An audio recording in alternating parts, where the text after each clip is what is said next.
Yummers.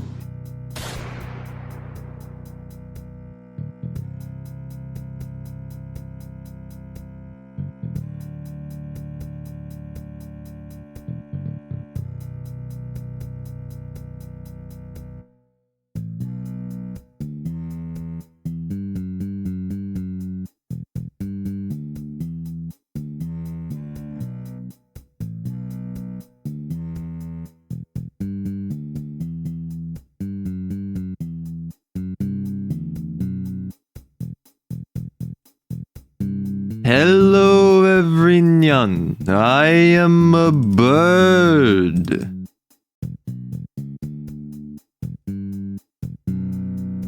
I don't know. Don't ask me what I'm doing. Oh, I didn't fill up my water. Unpog. Well, I have enough water that I don't think I need it, so all will be well. I will simply be built different. Hi.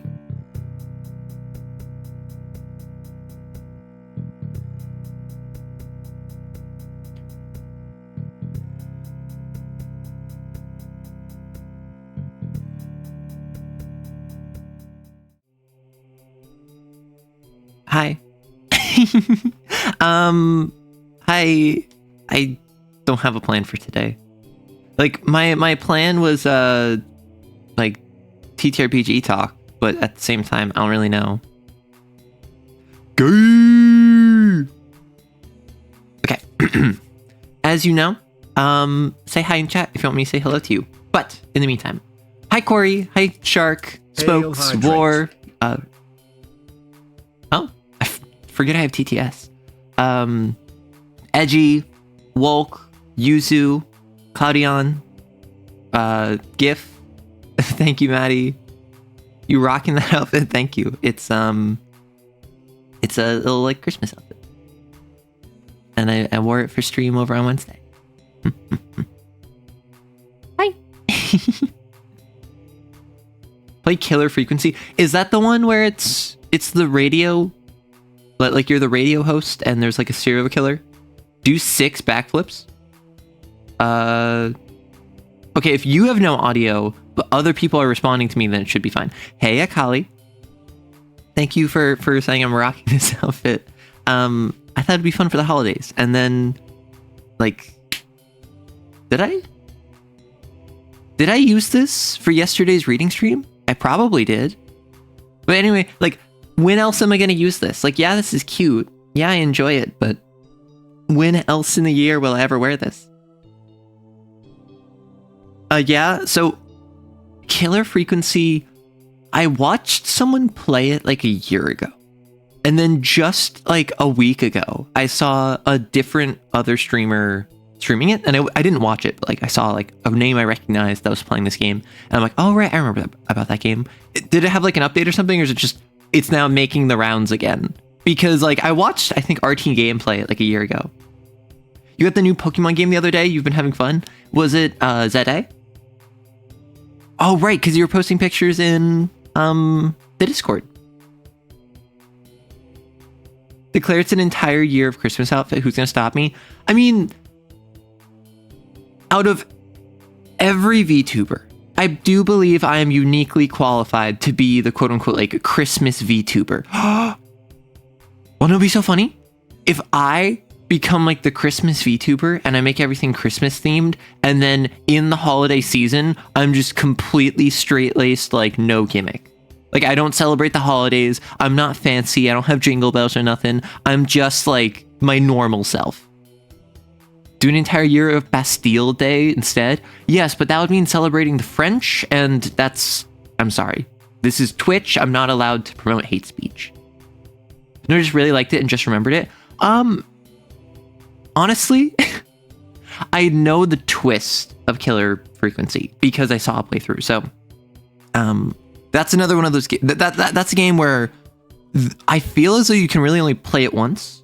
At least you can only play it well once, because then you learn the twist and you learn the plot whenever. Whereas other games that like have a twist that I've learned, I could play them and there's more to the game than that. Given it's so narrative oriented, I don't think it'd be good for me to play. However, I have been playing Persona 5 recently. And Woo boy. Woo Nelly. I've been enjoying that game. I spent all of like the past week wanting to play Persona 5 because I've been playing Persona 5 on and off. And then Christmas, my birthday, the 25th. I'm like, okay, I really want to play Persona 5. And I didn't have time. I'd like drive one of my roommates from the airport back. I was like watching Princess Mononoke, which I maintain Princess Mononoke is just the two different futures that feminism wants, right? You have Irontown, and then you have the Forest with the Spirits, and they're led by, I think it's Eboshi versus Sun. And that is just girl boss versus brat. That is like 20th century feminism versus 21st century feminism. And I will not accept criticisms. You're gonna break bread today? Awesome. Yummers. You may not be festive, but you sure know how to deck the halls with Bout of Holly. Also, I heard you really like drills. No. I'm not too fond of drills, you might say. If I haven't yet, would I consider playing Fears to Fathom game? Is Fears to Fathom. I've not played that. Fears to Fathom.com.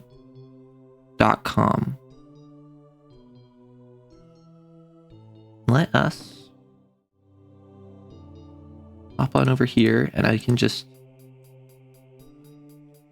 is an episodic psychological horror game where each episode unveils a short story narrated by the ones who survive.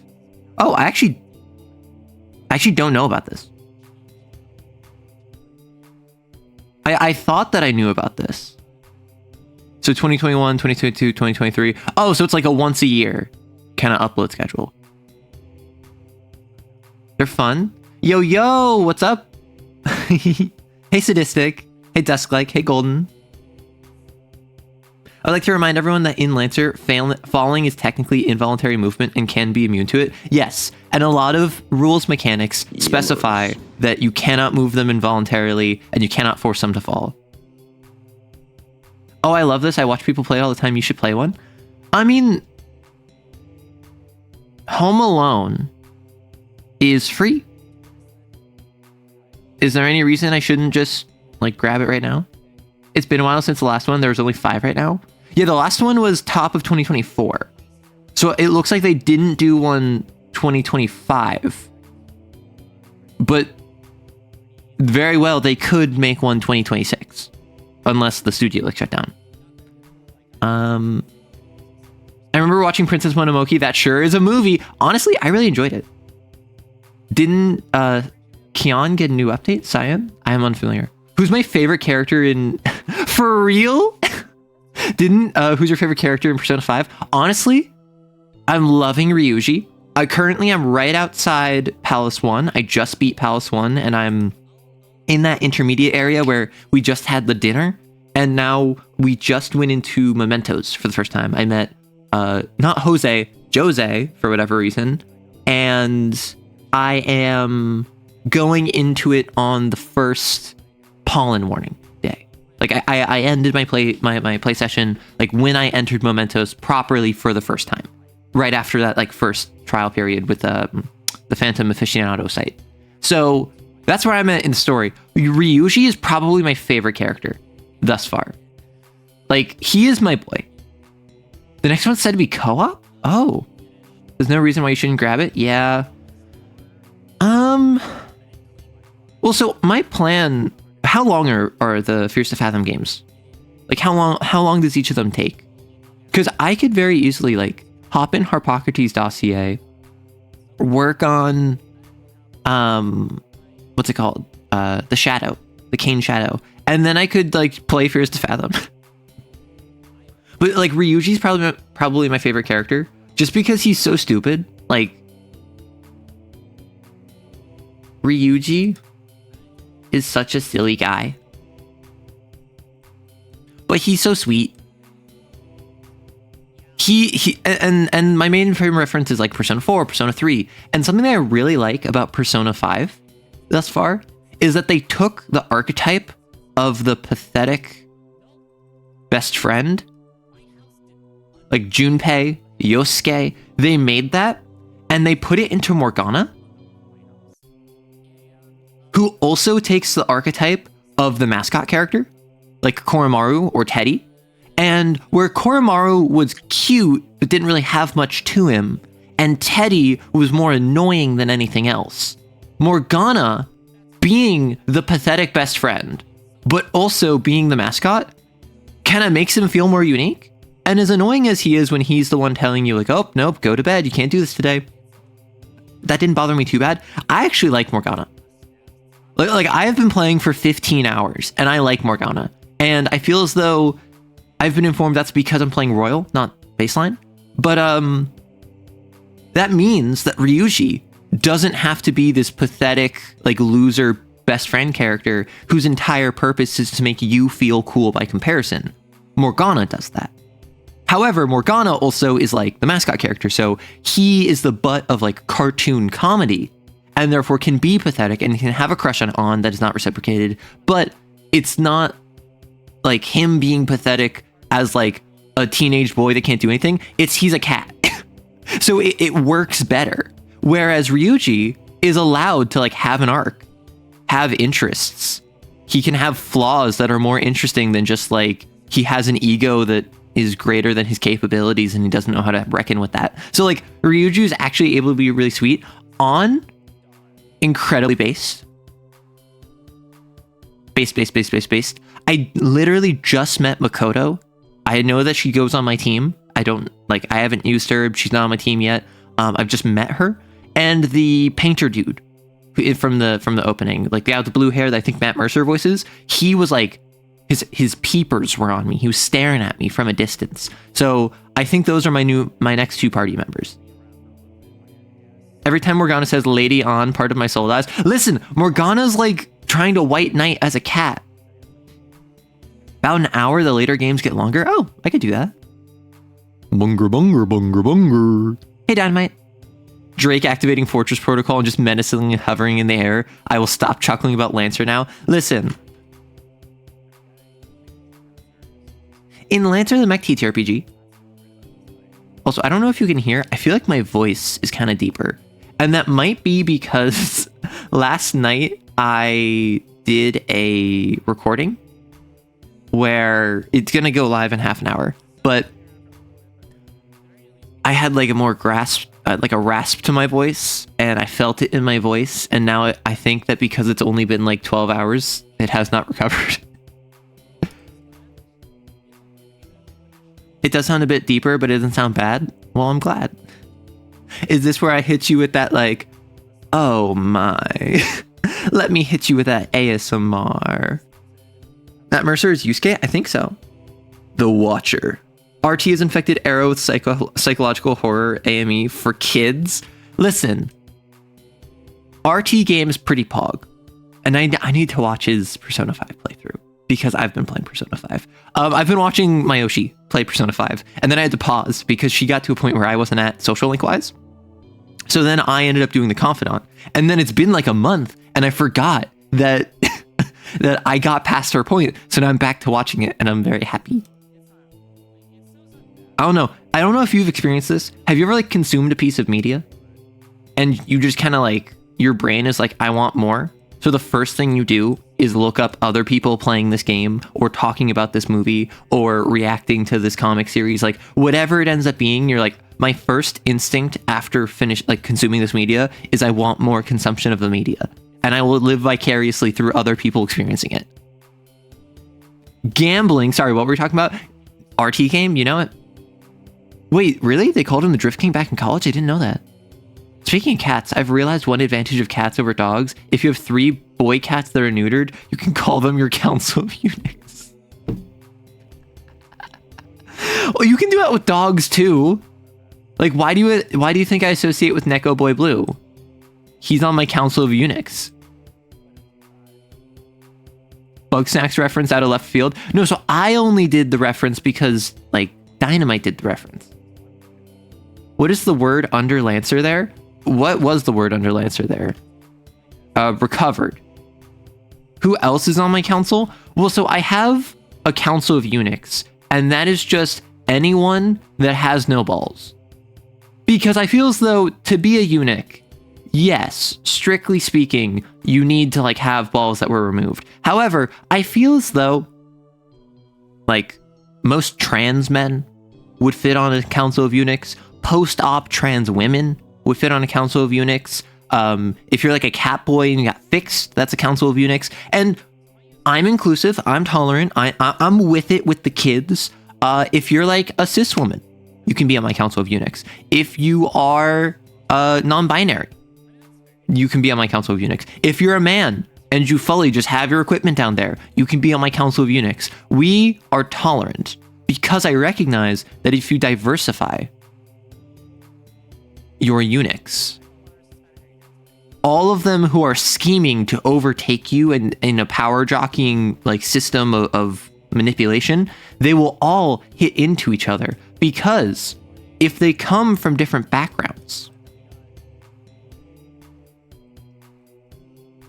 then all of their schemes will be perpendicular, not parallel. Therefore, they will all hit into each other and disrupt one another. As Coid is attempting to poison my goblet, Shark, who dropped a exploding firecracker into it, will be stopped by Maddie, who is attempting to drive a knife into my throat. And all of them will end up stopping themselves because Serena hired an assassin, but posing as a juggler, to entertain me for the evening. All of your plans to assassinate me will cancel each other out. Like, listen, I understand that it's like controversial to say this, but I think DEI in a council of eunuchs is not a bad thing. It leads to more diversity, not just of actual eunuchs, but of thought, of methodology, and particularly of courtly scheming behind your monarch's back. Maybe I'm too woke to be in the political game, but I feel as though the future of eunuchs involves DEI. Is Rory on the Council of Eunuchs? No. Although, I do call upon him as an advisor. Post-op trans men are kicked off the council. Exactly. And it's meant to be gender affirming, right? And like some trans women might object to being placed on the council. Well, that's the thing. It's not a matter of if you have balls or not. It's a matter of, do you fit the vibe of being a scheming eunuch? Like, oh my gosh, I love eunuch memes. I don't know why. They're so funny to me. Like what's the meme that I always think of this whenever I... What is the meme I'm thinking of? Yes. Every time I think of eunuchs, I think of this meme. I wake up to this sinister smile every morning, my scheming eunuch, when I start coughing after a sip from my goblet. This is what I think of every time I talk about eunuchs.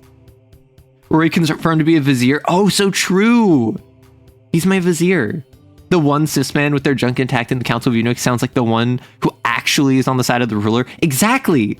Because I gave him a position of authority without, like, taking out the boys. Christmas is a mass Delulu event meant to sell us products by Big Santa. Also, hello. Hey, Abby. What if all your eunuchs... Arrow, you're crazy. This is woke madness. Wait, what if all your eunuchs are married together? That'd be dangerous. Well, yeah. That's why you avoid a eunuch polycule. Because you need the eunuchs. So does anyone know the phenomena where, I believe it's carp, where if you try to transport them, like in a truck, or it might be koi, but if you have a certain degree, if you have a certain type of fish, and you transport them across country in like a big tanker, they'll die. However, if you add a single piranha, or if you add a single predator to the tank, their survival instincts kick in, and they will survive the journey, even though now you made it more dangerous for them. Much in the same way, you, as a ruler, cannot allow them to have the peace of mind of all being in a big polycule. You require your eunuchs to be cutthroat in order to establish stability. Koi Arcarp? That's what I thought. The eunuch polycule. Though who is the one scheming? The council eunuchs are one vizier? No, that's the thing. My vizier is a schemer. My vizier is the predator that I've inserted into my council of eunuchs. My council of eunuchs understands that if the vizier is to catch my ear, if the vizier is to seduce me with his honeyed words, then I will push aside the eunuchs and they will lose all power. So they spend all their scheming against the vizier instead of against me. As a fish knower, it's fake. What? It's a fictional piece? Hey, I'm Markson. Hey, Fextris. My life is to be the piranha in a tank of carp. One of my eunuchs is a bowl of piranhas. Add a single cutthroat eunuch to the polycule for safety reasons. Exactly. Oh, well, okay. So maybe if it's not true, maybe I'll still do it because it's funny. A little scheming as a treat. No, that's the thing. I'm not here to stop my eunuchs from scheming. My eunuchs require scheming as enrichment, right? It's actually inhumane to have a council of eunuchs and not allow them at least one scheme per week. That's actually considered like minimum. Obviously, you're not supposed to allow them to over scheme because then that's unhealthy for them. However, you need to allow them a certain amount of scheming or else they will be depressed, really. Like, if they don't have schemes, what else do they have? Certainly not balls. Just like how chucking your imps across the room is enrichment for them. Okay, what are we homebrewing? Right now, we're just kind of talking the logistics of having a council of eunuchs. Okay, really funny. Wait, idea. VTuber, who's stylized to be an emperor, and they refer to their community as their council of eunuchs. And they're just like, okay, guys, I'm playing freaking, what was it? Fears to Fathom. How do we feel about this council of eunuchs? And all of you must respond with everything like, and just like, are you sure about that, my lord? Your grace. Wait, that'd be so funny. And their mods are the council of eunuchs. You're so right for that. Maddie, would you like to join my council of eunuchs? Everyone tries to stab you in the back, but they all just parry each other. That's what I'm saying. Like, as one person. So, like, I'm over here. And as someone is stabbing me in the back, someone else is also stabbing me in the back. And then they, like, clatter off of each other with a clang. And then I turn around, and both of them simultaneously stow their daggers into their sleeves, and they start whistling. And they're like, guess one of the servants must have dropped a platter. And then I'm like, oh, clumsy them, haha. And then I carry on about my day. And then the two eunuchs stare at each other, glaring, knowing that both of them would have made this if just they had operated alone. And then they kiss. Sure, okay, thank you for joining my council of eunuchs. Child Emperor VTuber, ooh, no, we're not making a child. Mix the metaphor and include a piranha in a eunuch polycule. Okay, who wants to be the piranha to my eunuch? Like who wants to be the piranha to my eunuchs? What if one daring eunuch stabs you in the front? Well then, clearly what I have to do is I have to spin so that every direction is both my front and my back. So that when I'm being stabbed in the front, I spin around and someone else instinctively attempts to stab me in the back. They then parry for me. Hey, Aramilk. Hey, Ermic. You're early today? You're a piranha. You got it, Thea. I'm literally not a shark. I mean, you're harmless, so... Piranha. This sounds like that one Rimmy Down Under video about the new CK3 DLC.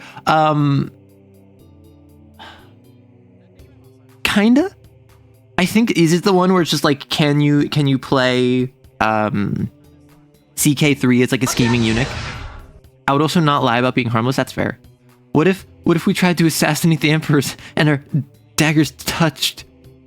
Kya.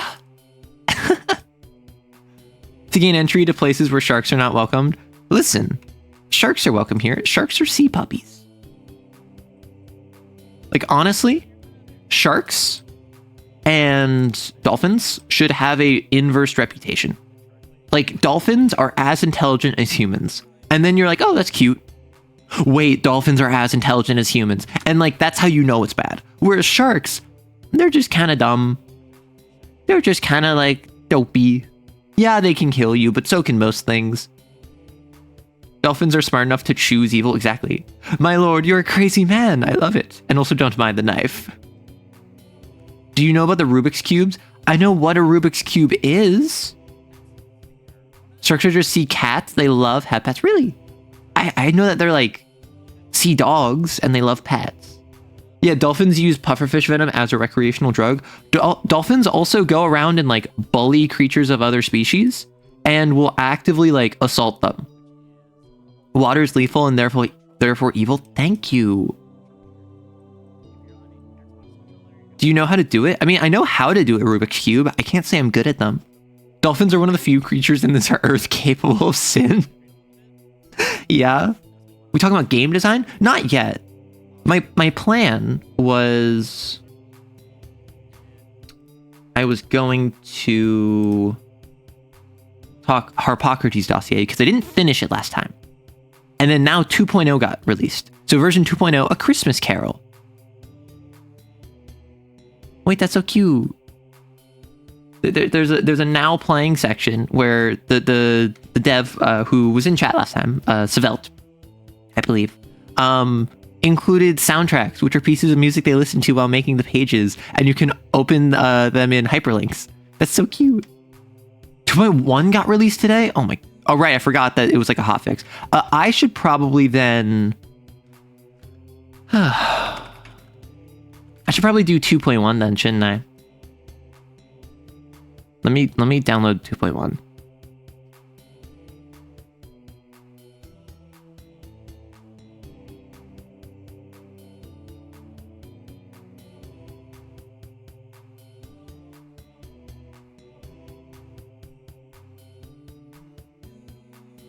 Oh, there you are. Hey, Svelte. Just typo fixes and small adjustments. Listen, I know the feeling of uploading something, realizing that there's a very minor mistake, and just being like, I need to fix this. Also, I just realized something. I have a thing that I don't know how to do. There is a... I can do a thing where I can make gift subs cheaper, and I get a limited amount per year to do that. And we're approaching the end of the year, and I have more than I have spent. So I don't know how to do that. I just realized. What the hecky heck? Let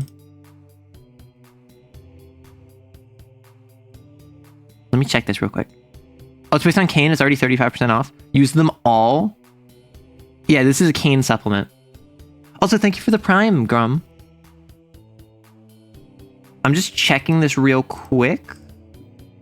I don't know what the deal with this is. I'm gonna spend like 2 more minutes on this, and then if I can't find it, then I'm just going to stop. Which would suck.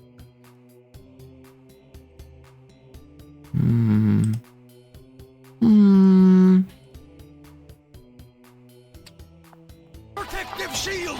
Protective shield! Protective shield! Promo appearance. Features temporarily disabled because of another upcoming or active promotion. Oh, I can't do it, I think, because there's already a promotion for a reduction on subs. Okay, never mind. All is well.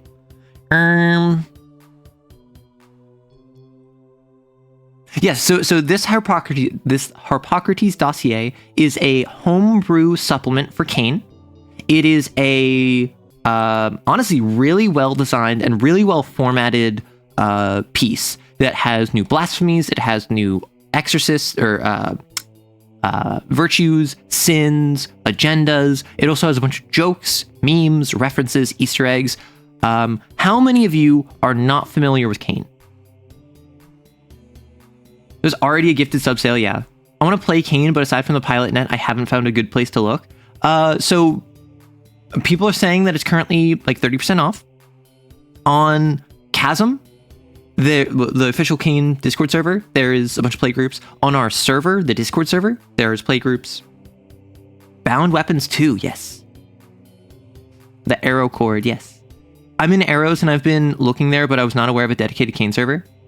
That would be me. Okay, so long and short, Kane is a TTRPG like D&D, which is about you playing exorcists, which are humans that have a high degree of grace. Grace is basically your innate psychic potential. If you have grace, you can then use psychic powers.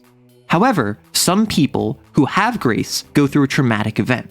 When you go through trauma, your grace can activate and manifest a sin. A sin is a representation of whatever trauma you felt, manifested by that grace inside you. There's a thing called the psychic sea, where all thoughts and emotions and every impulse you have goes. This is the collective unconscious, it's the 40K warp, and it's this interesting thing where manifesting a sin is half your psychic powers go crazy and bring it about, and half you summon something from the psychic sea. And then the sins might be an ogre, which is manifested off of if you're depressed and despair and you feel like you're not worth anything. It might be an idol if you want to be loved and you feel like you were forgotten and you feel like you're meant for greater things that you're being held back from. So these sins go around and they fulfill the desire of their host, oftentimes maladaptively. And then you as an exorcist use your psychic powers to go fight, kill, and hunt down these sins. However, you yourself, having grace, may or may not form a sin yourself. You will probably die in the line of fire. You are a tool, a weapon used by Kane, a super shadowy government organization, kind of like SCP Foundation, kind of like Chainsaw Man. And that's the long and short of Kane. It's Jungian psychology. It's also a very rules light system.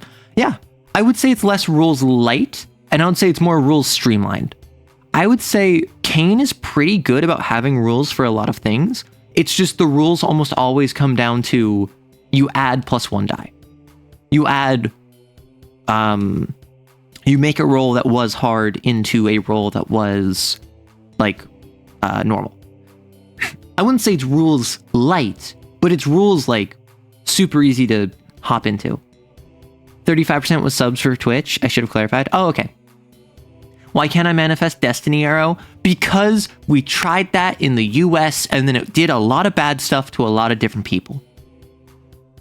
You're basically playing JJK and you work for SCP Foundation or Lobotomy Corps and you may or may not have a persona or stand. Yeah, it's very persona inspired. Less so JoJo inspired, but... Okay, so I went through the blasphemies. Bonbon? Hello? The XK blasphemies, expanded agendas. So I didn't do the agendas last time. I don't think I looked at bound weapons last time. And I didn't go through virtues or memetics division. Hey, hi, hello. Twitch Mobile told me you're having a hype train, so I decided to pop by. Well, thank you very much. Persona? Yeah. I actually have been playing Persona 5 recently, off stream, but... Rules heavy would be more like D&D, which is less narrative focused. I would say rules heavy is D&D, Pathfinder, Lancer. Generally, if it's a combat-oriented system, it's going to be rules heavy. I would say Vampire the Masquerade is similar to Kane, rules streamlined. Although it's more rules heavy than Kane is. I say rules light because it's narrative focused. That's the thing. I think that you can have a very mechanically robust system that is rules heavy, right? It's just a matter of what do you focus on. For instance, Vampire the Masquerade has a lot of rules for willpower and etiquette versus composure versus manipulation, all the different stats you can have. So Vampire the Masquerade is more like mid-range, but it's still narrative oriented. So you basically can play SCP Foundation without the capturing part. You just take them out. Exactly. You are playing the Global Occult Coalition. You are playing the, we're going to find this thing, we're going to kill it. See, I call Vampire the Masquerade, depending on where you're looking at it, rules light, especially for the LARPing system. I have most experience with V5. Thank you, B. I appreciate it for the gift subs. Rules heavy per excellence, Shadowrun 4 edition. Okay, I've only heard great things about the vacuum, the idea. Also, thank you for the follow, Sage. I've only heard great things about the idea of Shadowrun. Actually playing it, I've heard, is actually pretty rough. It's hyperlinked now. Enjoy accessibility. Thank you, Svelte. Merry birthday and happy Christmas. Thank you. We got Rules Dark. Rules Dark is when you can't parse through the rules because they're so obtuse. I would say like 3.5. I was about to say D&D is not even that rules heavy, but then went on. it's the experts in anything wildly overestimate the average person's familiarity with their field. Yeah. Oh, I like this. Is it free or do you have to buy the rules? So Kane, you have to buy the rules. But the Harpocrates dossier is name your own price. So you can't play base game with just Harpocrates dossier, but you can support your game. You can support the dev, which did I close it?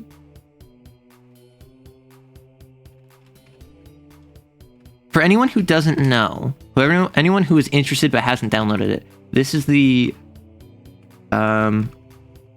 reviewing this.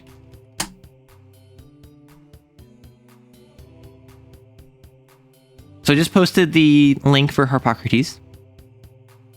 Oh, so Shadowrun is rules dark. Got it. Kane is but 10 United States of American dollars. Exactly. Yeah, Kane is cheap. And apparently Tom Bloom is super chill. So if you are the sort of person where like, I don't know, I'm not going to say to hit him up and like ask him and beg him for a free copy. But my understanding is that if you ask politely, there is a non-zero chance he'll just be like, sure, here's a PDF. I don't know though. Support your local third-party providers. Yes. And that is why if you want to go to Homie and the Dude and buy either Sky Zephyrs or the Wandering Tavern or the upcoming Scorched Basin, which was on Kickstarter, you can use my product code and support both the third-party TTRPG publisher and me. Good for me, who can memorize such stuff pretty good. There's a reason why people call me the walking rulebook. Okay, I am someone, I've talked about this before. I talk about this pretty regularly, actually. I do not like rules lawyers with the understanding that I am a rules dictionary. What is the difference? A rules lawyer will bring it up unprompted. A rules dictionary will wait for you to come to me. I know probably more rules than you do, statistically speaking. That is just how my brain works. When it comes to TTRPGs, I will read through the book cover to cover.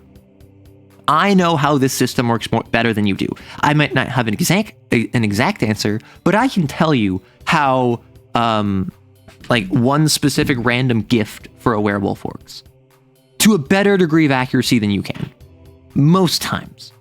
However, I'm not going to be a jerk about it. I will, if I see that you're doing it wrong, I will suggest that I believe the rules does a different way, but I'm not going to shut you down in order to have it be my benefit. Because rules lawyers overwhelmingly will only utilize the rules to benefit them. That is what I feel defines a rules lawyer. They know the rules and they exploit the rule book to only use it to further their own ends. If I do something wrong, I will say, actually, wait, no, I'm not supposed to be able to do that. I'm sorry. If my buddy does something where they got screwed by it, I will be like, I don't know if they can do that. If the enemy does something, I will also say, I don't know if they can do that raw, but I don't know if you're running this different. I'm totally open to the GM being like, yeah, this is not how the rules work, but this is how I want to run it. And my response to that is POG. Because that's how I run the game. I rarely run things completely raw. I love homebrew. I love adding my own spin. However, it is something where I'm going to pick up on that. Which is why I think it'd be really fun to play a hardline in Kane, because you have the rule where it's just I actually really love this. There's a rule in Kane where if you choose the hardline, which is one of the agendas that's all about being super uptight, super by the books, play by the rules, you have an ability where you can tell the GM to show you one domain, one ability of the sin, and they have to show you the exact rules text. They don't summarize it, they don't tell it to you, they have to physically show you the rules of what the domain says, because you as a hardline are so anal with these things. You're so by the book that you understand perfectly. Arrow absorbs like sponge. I'm a sponge cake. No. What is the Arrow Rights product code?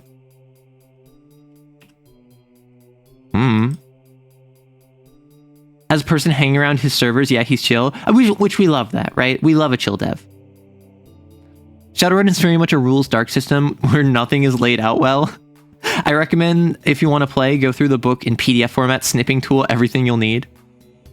Oh no, I point out rules when it hurts me too. That's what I do. Rules dictionary share info to help. Rules lawyers do it to show off for their own game. Exactly. I'm usually, oh, I looked it up after a session. We were doing X wrong. I mean, I do that too. But honestly, most of the time, if I'm like, okay, how do we do this? No one knows. Okay, we're going to do it like X. And then turns out, oh, actually it was Y. I don't care. 9 times out of 10, I won't look it up. I don't remember.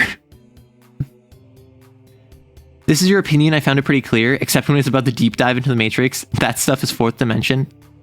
Wherever can I find the rules that I'm looking for? It's straightforward. The issue is the book is written to be crunchy, not rules forward, which is a common complaint. Yeah, and I think that's something I've actually been struggling with my TTRPG, right? I made a small, pretty self-contained TTRPG, its own thing. Fairly rules light, actually. Most of the book is lore and additional like supplementary stuff to actually making your species, making your creature, and playing the game. I'm trying to figure out how to format the book in a way where it's accessible, that if you that it doesn't run into the Lancer problem. You know the Lancer problem, where the Lancer book is like half just lore, and it's like, I don't know, it's a section of mechanics, and then it's a big section, it's a section of lore, section of mechanics, that's a small section of lore, it's a really big section of mechanics, and it's a really long section of lore. Like, this is kind of how my setup is right now. And this is really frustrating to parse through, because when I want to look up the mechanic for something, I want to say, okay, I remember it's like in the first third of the book, so I'm going to flip to page 1, and I'm just going to flip, and I don't want to have to flip through lore. I just want to flip through all the mechanics. So I'm actually really struggling with like how I can format that with my book. I can memorize where that stands, so for me it's not a problem. Yeah, that's the crunchy way of setting things up. I prefer rules to be like dense in one area and then have all the fluff otherwise. Yeah, and like the World of Darkness does this, where for whatever reason, they start with, what is the World of Darkness? What is a vampire? Who are the kindred? What is the Camarilla? And then they talk about the clans, where the clans is not just lore, it's also mechanics, because it tells you what disciplines you have. And then it like is the quick start. And then it's all of the mechanics. And then it's a ton of lore. And then at the very end of the book, there's like gear and stuff, which, strictly speaking, is not super important. However, it is useful. Then there's also like stat blocks for other supernaturals. Like, why do I care about the I don't know, the invasion of Prague in like 2012? Which, like, yes, is interesting. I like that. But when I'm making a character, I want to read through like, okay, I'm going to pick a Ventru, and then in mechanics, I'm going to do my stat spread. I'm going to choose these skills, and then I'm going to choose my disciplines over here. But then I also have gear that I want. So I need to jump over here. And then I need to do like lore sheets, and I need to like hop all the way down here. Like, it should all just be in one spot. Oh, Arrow, did you have a look into the After the Last Airbender? I have not. My roommate has played it. And so I've gotten a second person account of how the Atla TTRPG works. I feel it is very powered by the apocalypse. It's a 2d6 system where there's different striations of success. You have every character as a playbook that you can invest in. And the playbook indicates basically what your philosophy is. And every playbook has a divide in it. So my roommate is playing a razor, which is like, you are a weapon. You have honed yourself to a razor's edge. You are a tool, but you're a really good tool. And so the razor has this divide in it of, I can't remember what it's called. It's like ruthlessness versus like connection. And the razor starts with their connection blocked, so they can't invest in connection. However, they start really ruthless. So it's like, if they have a role that relates to ruthlessness, if they have a role where their spiritual like balance is between ruthlessness and connection, they're fully skewed ruthless. Hello, Basil. Yeah, I got invited to a chronicle, and making my thin blood was kind of a pain. And Thin Bloods are even worse, because Thin Bloods, when you make a character, it's like, okay, here's your stats, here's your skills, here's the disciplines, here is your resources and your advantages. Also, if you're playing a Thin Blood, you're not allowed to get disciplines, and about half of these resources don't apply to you. You have this separate section over here of Thin Blood alchemy that you can look into, and it's like, what? Honestly, TTRPG should split lore and rules into different books. One book of pure lore and one of pure rules. I don't disagree. And that's what basic rules are most of the time. Basic rules are usually just that. It is just the rules. Thank you for the follow, Gear. Also, hey, it's Sleeple. Maybe I shouldn't have picked the Thin Blood for my first ever character. Yeah, when I ran my first Chronicle, I saw that they were playing like fairly differently, and I was like, don't play Thin Blood. Like, I'm not going to prevent you from playing Thin Blood, but I'm going to ask you as my players, don't play Thin Blood. And then they didn't play Thin Bloods, and it was fine. It's not a TTRPG, but Trench Crusade has pretty efficiently separated rules and lore. Ooh. Maybe I should do that, because then that would allow me to stop stressing about not having lore. If I just focus mechanics, I could probably get the TTRPG out turn of the new year. The issue is formatting. I want it to look nice, and I don't have a means of making it look nice. You get worried about lore? Well, so I am making TTRPG. For anyone who doesn't know, I'm making a TTRPG, and this started as just like I'm doing this in my spare time. Literally, I had the idea for it on a train, and I just started writing it on a train. And then I proceeded to add and add and add. And now it's a Fallen system where you create a species of like little alien monsters, where it is a Stone Age setting where magic is fading.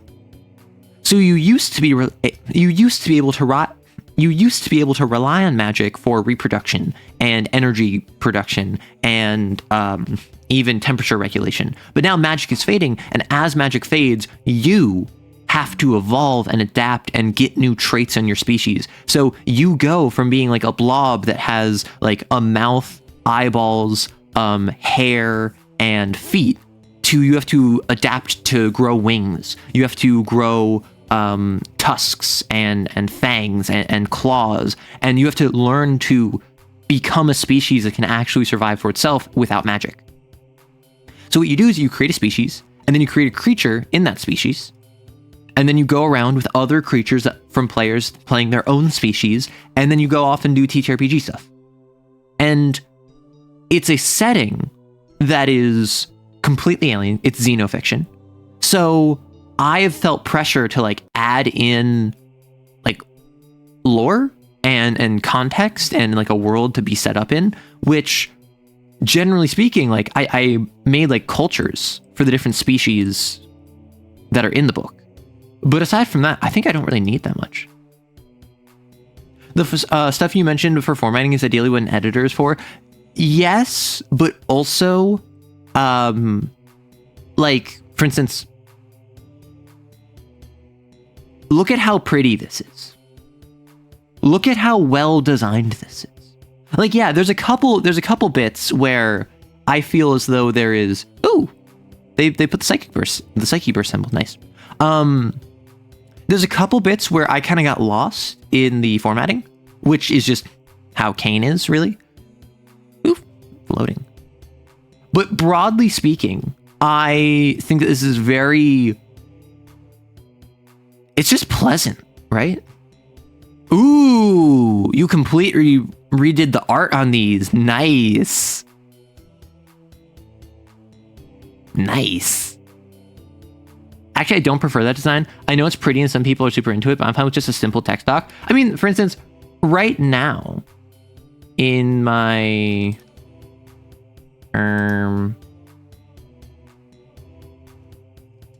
like I have this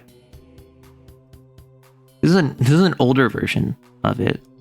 But like this is what I have right now, right? It is just a plain document. Gosh, my nose is kind of stuffy.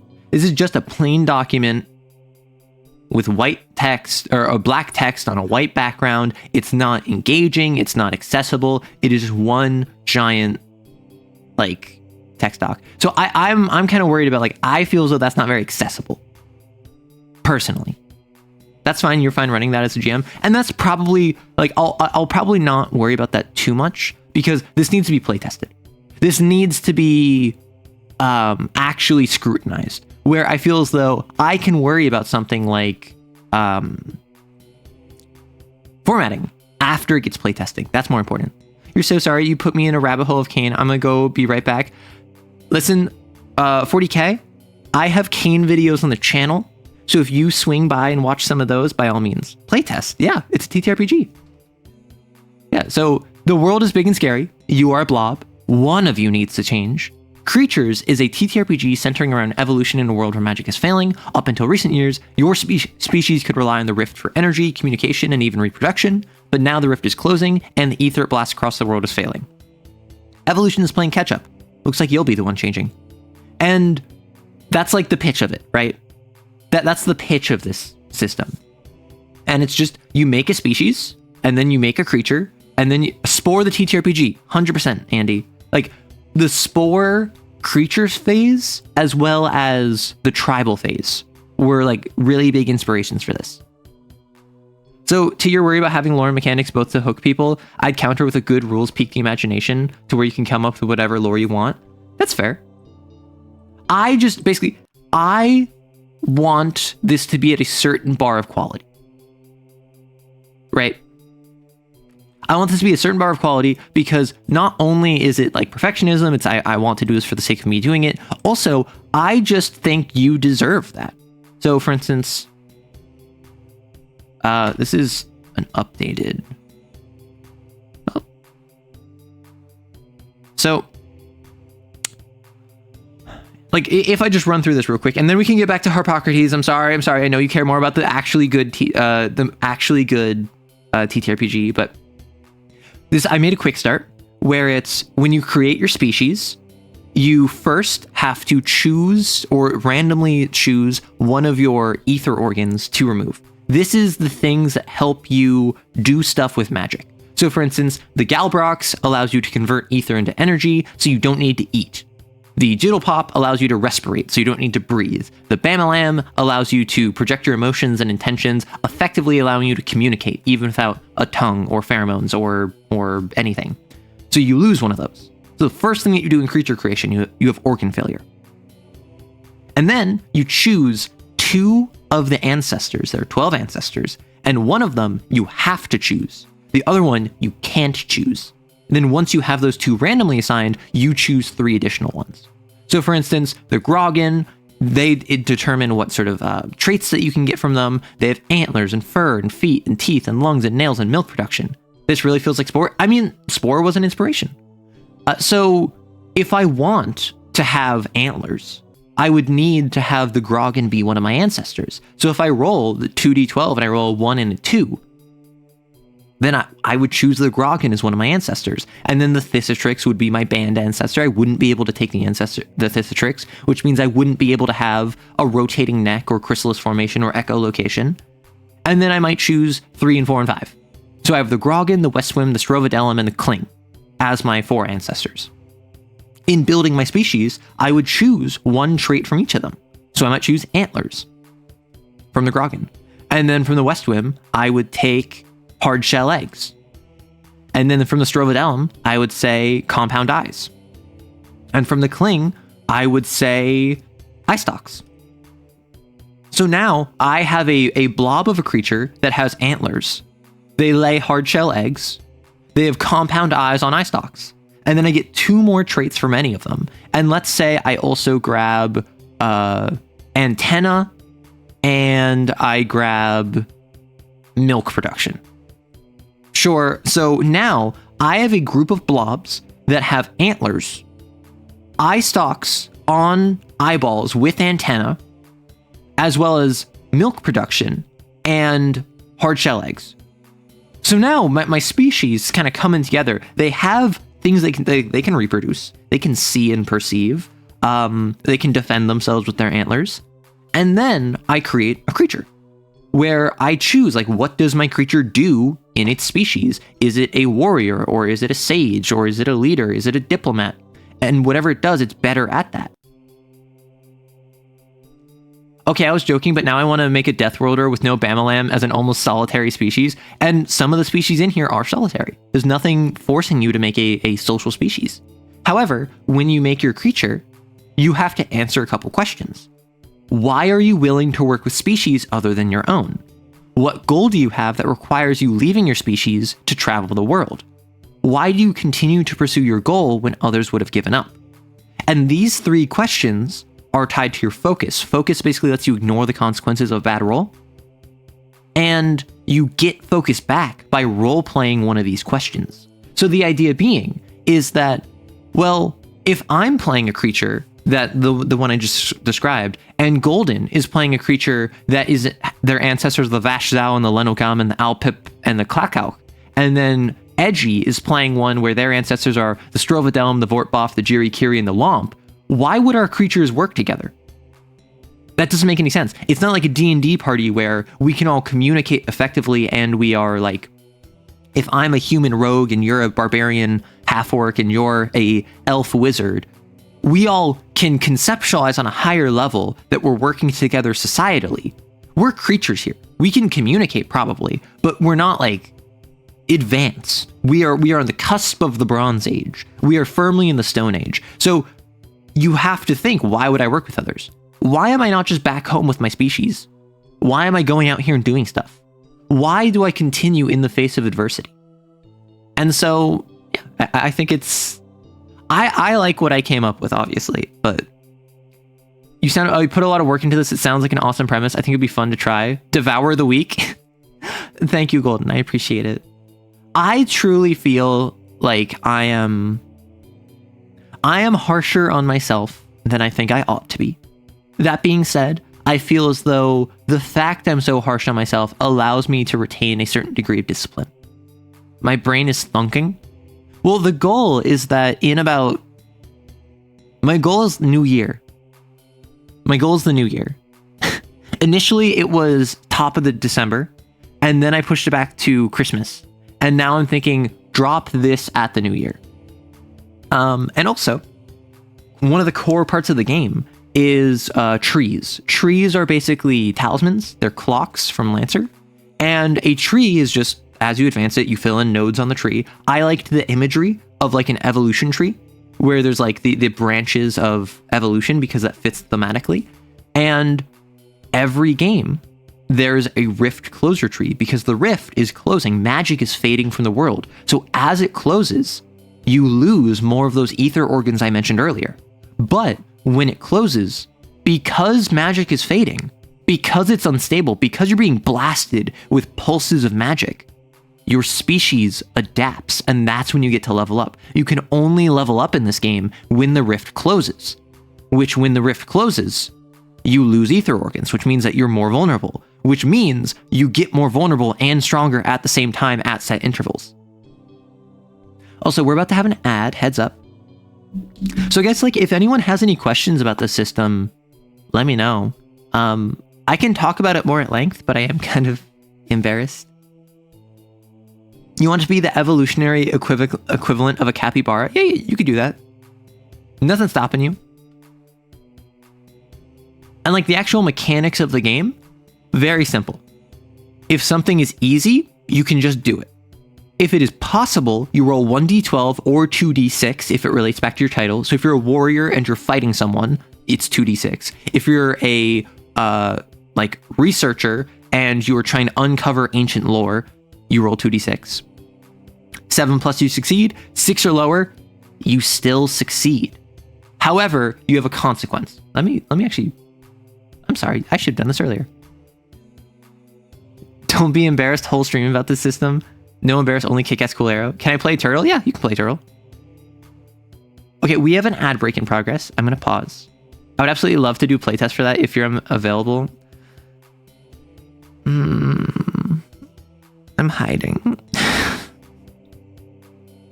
I'm embarrassed.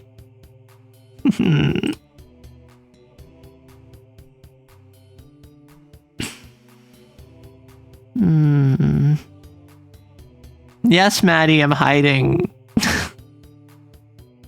We're in an ad, so I can do that, and you can't judge me. There they are! Get them! Oh no! I've been discovered!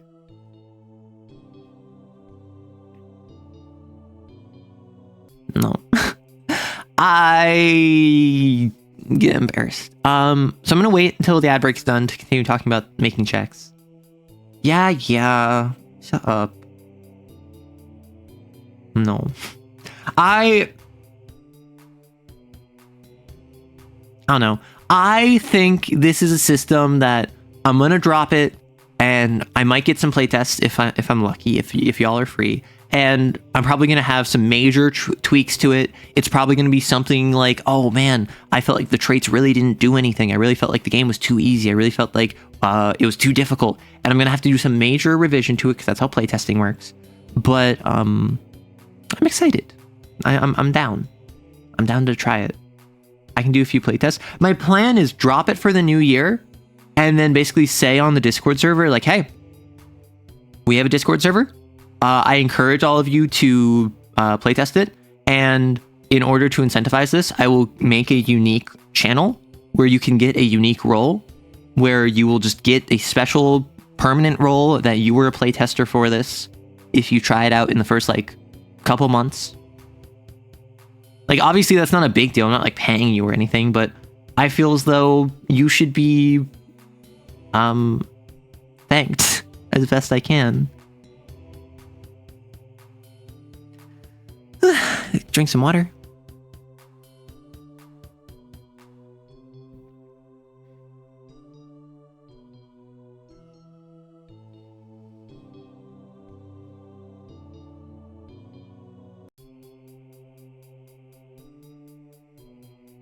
Welcome back from the ad, everyone.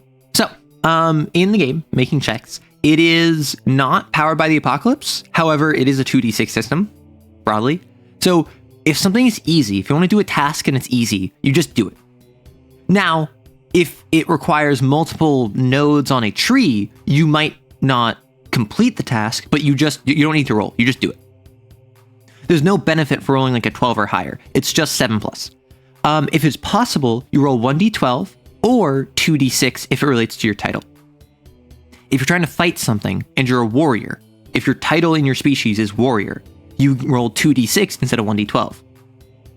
Obviously, 2d6 is much easier to roll a 7 than 1d12. It goes from 50-50 to like 75%. Similarly, if you roll under a 7, you still succeed. You still do whatever you're trying to do, but you make a payment of blood, sweat, or tears. Blood, sweat, or tears is... blood is that you take damage. You fill in an injury box, either fully or partially.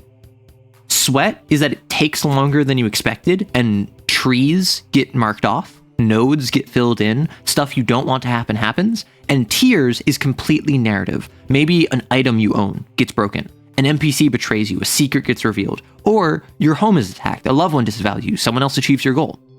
And the thing I really like about what I did with Blood, Sweat, and Tears, and you tell me if this interests you, when I fail a roll, when I get a 6 or lower on a roll, I still do my thing, but I have a consequence of Blood, Sweat, and Tears. The GM chooses blood, sweat, and or tears, 2 of them. So they might choose blood and tears, sweat and blood, sweat and tears. And they decide one of them will be light and the other one will be severe. And then the player chooses, do they want the light consequence or the severe consequence? So, Ermic, you're trying to stab the enemy, and then you roll a 6. You still stab the enemy, you still do advance their node by 1, but I, as the GM, say, okay, you're fighting an enemy. I think this will be blood and sweat. What it will be is that you can either take damage when you try to stab it, and you'll get a light blood consequence, or you will have to get caught in a big, drawn-out, like, melee, where it will be a severe sweat. Where, with blood, you will take 1 wound, if you choose that consequence. Whereas with sweat, I will mark off 3 nodes across the like incoming reinforcements node. And there's a tree that enemy reinforcements are on their way. So I will mark off 3 of those nodes. And in addition to that, I will mark off the rift closure tree by 1. And it's up to you to choose, do I want to take a damage because I did this quick and dirty? Or do I want to have this take longer than I wanted and enemy reinforcements are on their way? And then you get to choose, Aramek, like what would you want? Would you want to take damage or would you want to spare yourself the injury but take too much time? And then if a roll is improbable, you still roll 1d12 or 2d6, but only if it's related to your title's defining task. Your title will say, I'm a warrior, I'm good at fighting enemies. So if you're a warrior and you have to like guard a location, you roll 2d6. If you're a warrior on possible rolls, if you're a warrior and you have to maintain a weapon, you can roll 2d6 on a possible roll. But if it's an improbable roll, if the task you're attempting is improbable, you only roll 2d6 if it's your defining task. If your warrior is trying to fight the enemy. If your diplomat is trying to diffuse conflict. If you're whatever you end up deciding for your title. And similarly, 7+, you succeed, but you still have to make a payment. Just like if on a possible roll you roll 6 or lower, you succeed, but you have to pay. And on an improbable roll, 6 or lower, you fail, but must still make a payment. The idea being, this is a very fail-forward system. Unless you are trying something that is absolutely improbable, like you're trying to scale a mountain and you have no hands. You're almost always going to make success every time you roll something. The question is, do you have to pay a cost? And if so, what? Right? That's the goal of this. And then when you use an item or when an ally is assisting you, it can do any number of things. It can make an improbable roll possible or a possible roll easy. It can gain a +1 bonus to the roll. It can fill additional nodes if successful, or it can re-roll based on the roll. And then that's like the entire rules of how to play the game. It's just a 1d12 or 2d6 system, 7+, 6 or lower, and then based on if it's easy, possible, or improbable. And then you might be assisted, you might help out, you might have a 6-node tree you need to work on. But fundamentally, that's the long and short of it. If Twitch had a gift system, I'd be playing Shut Up and Take My Money. It sounds spectacular for considering how you roleplay body language, and somewhere Hank Green is going nuts. Oh my gosh. Hey, a tape player. Thank you for the lurk. So yeah, I don't know. I mean, you've been saying this interests you, but cool emote from the hype train? Yeah. Like, I don't know if this interests you, but if it does, the hope is that I can drop this later. Oh, also, I added a mechanic where if you would die, you get a wassail was my inspiration from Vampire the Masquerade. You get this like coup de grace, this final moment. You choose if your creature reacts to their death with hope or horror. If you have hope, you describe a goal you want to accomplish. Then you may attempt any single task, so like a single roll, plus an additional number of tasks equal to however much focus you have. Usually you have 1 focus, but as you evolve, you can gain 2 or even 3. And then you gain a bonus to each check that aligns in accomplishing that goal. And then you describe what inspired your hope, like to hope in your creature in the end. Like you monologue, you tell people your final closing remarks, and then you die. If you respond with horror, you instead describe what motivates your creature to struggle until the end. You lose all of your focus and you go feral, which is like you fall back on your base instincts. If you have a fight instinct, you can only fight. If you have a freeze instinct, you can only hide.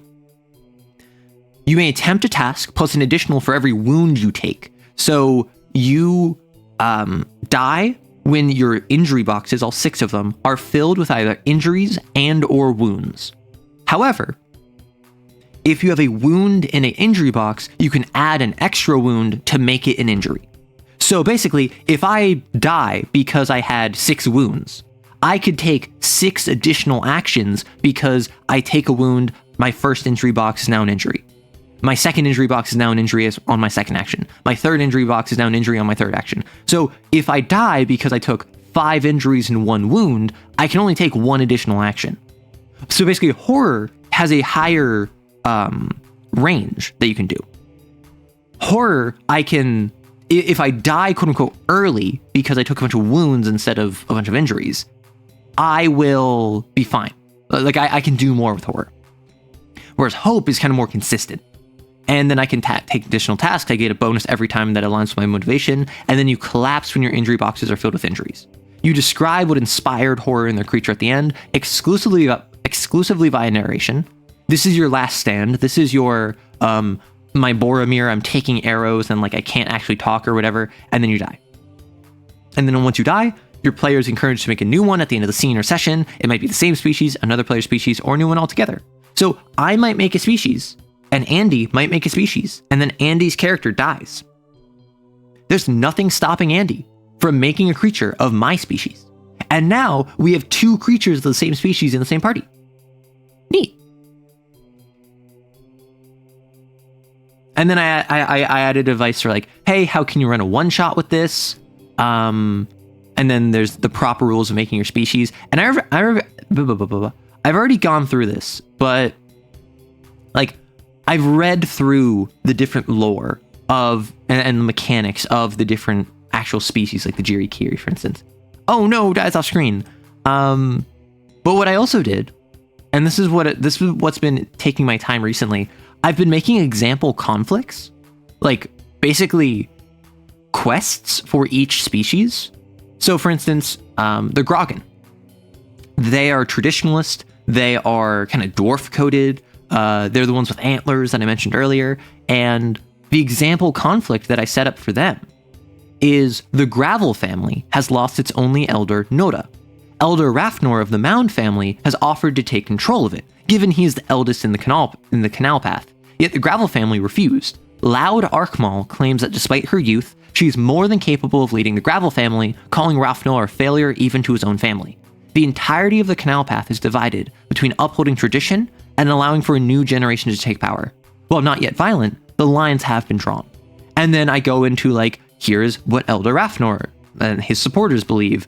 I gave them trees that you can be like, if I want to actively get him to apologize for what happened to Noda, because he was indirectly responsible for her death, there's a 4-node tree that you can do for that. He has a paranoia tree, which as the quest continues, he will get more and more paranoid until eventually he has like a nervous break. Meanwhile, in Arkmal, you can convince her to like give up, to just back down. She doesn't need to do this. She's being obstinate for the sake of being obstinate. You have others that you can convince to either join Ralphnor or join Arkmal. And it's just a quick, small little, like, what is this? 2.5 page, like, adventure, effectively, where it's like 3 small paragraphs of setup, the premise, and then just NPCs and what they do. So this one is like a political disagreement that is overtaking the path. The Thisitrix conflict is, I framed it like a murder mystery, but it's someone just stole an item. Like it's a thief. It's a robbery. It's a burglary. You have to figure out which of the 6 characters stole this item. And they each have their information on the others, and they're trying to hide their stuff. Someone stole something, but it was unrelated, so they're cagey for a different reason. One character is completely unbothered and uninvolved in this, but the thief hid the item in his place of residence, in his den. So he's framed for it, but he doesn't know anything about it. So I tried to do different stylizations for each of the different species. And like the Westwim, which are very territorial, aggressive, violent as a species, they basically have like a bully came in, pushed out other Westwind from their territory, and are effectively forcing like a checkpoint for people passing through this valley, and they're violent. They're like a mob almost. And so you have to fight them or convince them to negotiate passage or convince the other Westwind to take them out. And I just wanted some degree of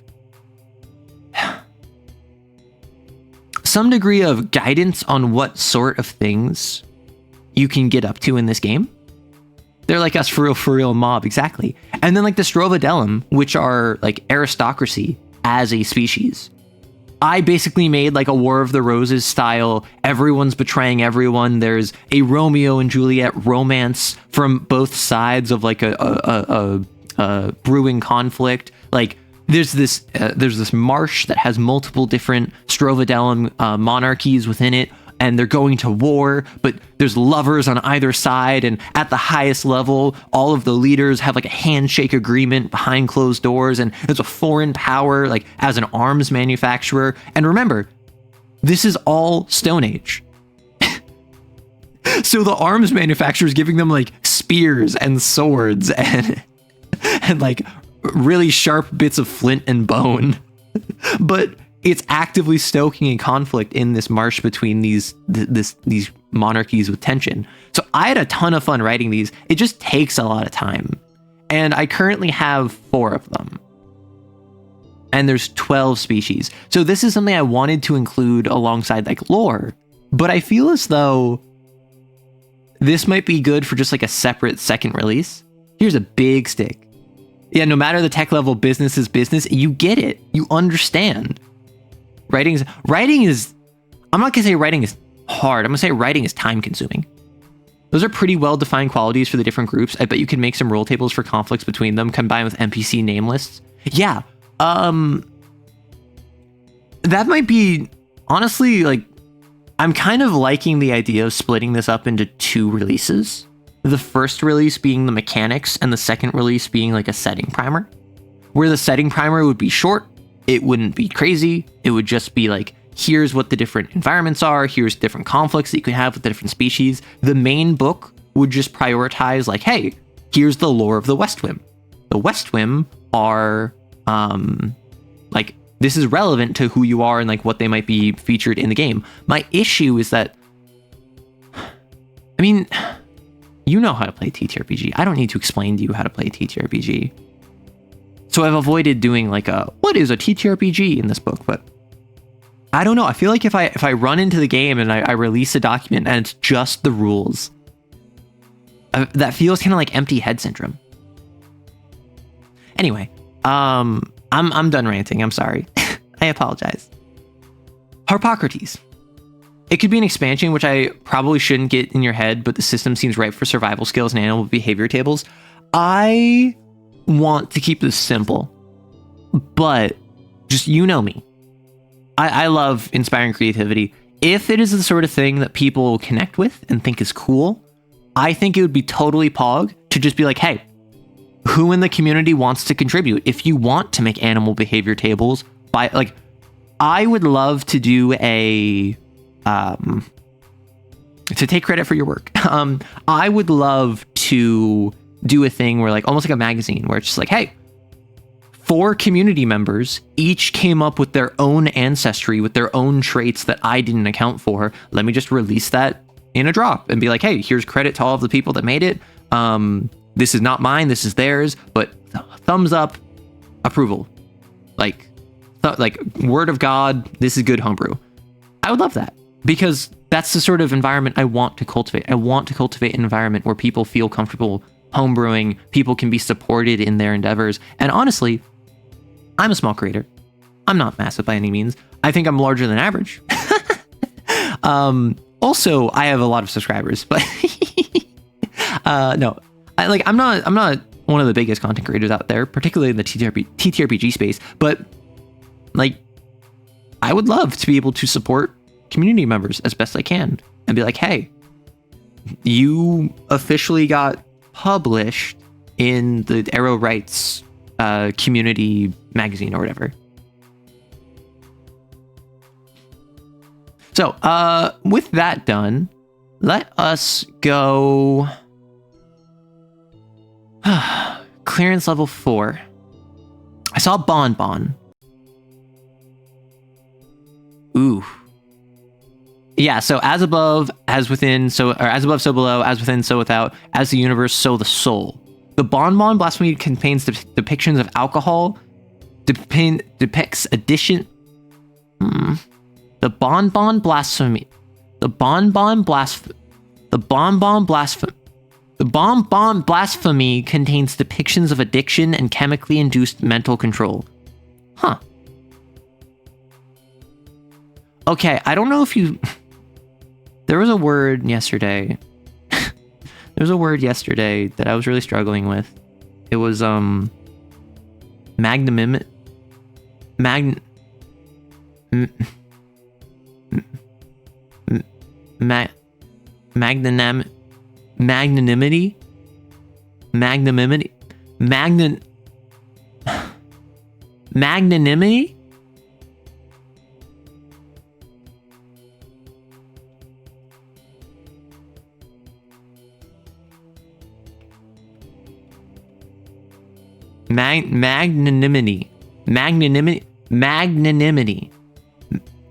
And no, not arrow stutter. I grew up with a stutter, magnanimity.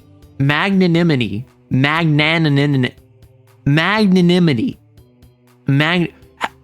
think it might unironically be my accent, because magnanimity and anonymity, I just can't pronounce.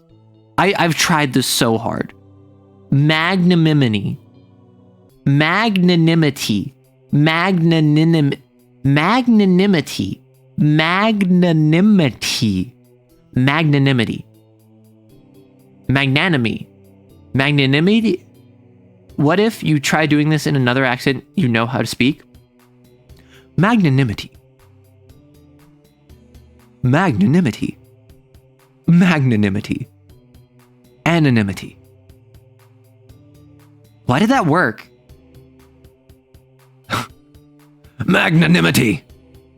Anonymity. Nope, that didn't work. Anonymity. Magic? A real sorry for the bad English. It's my first language. Me too, don't worry. Magnanimity. Magnanimity. Magnanimity.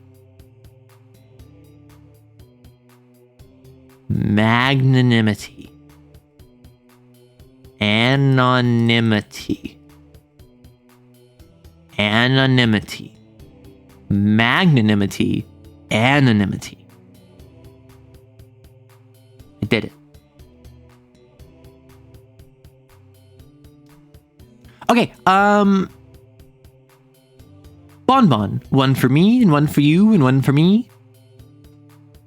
A mix of laughter and screaming is audible in the background. No more, please. Begins to self-mutilate by clawing into his own mouth, attempting to remove it.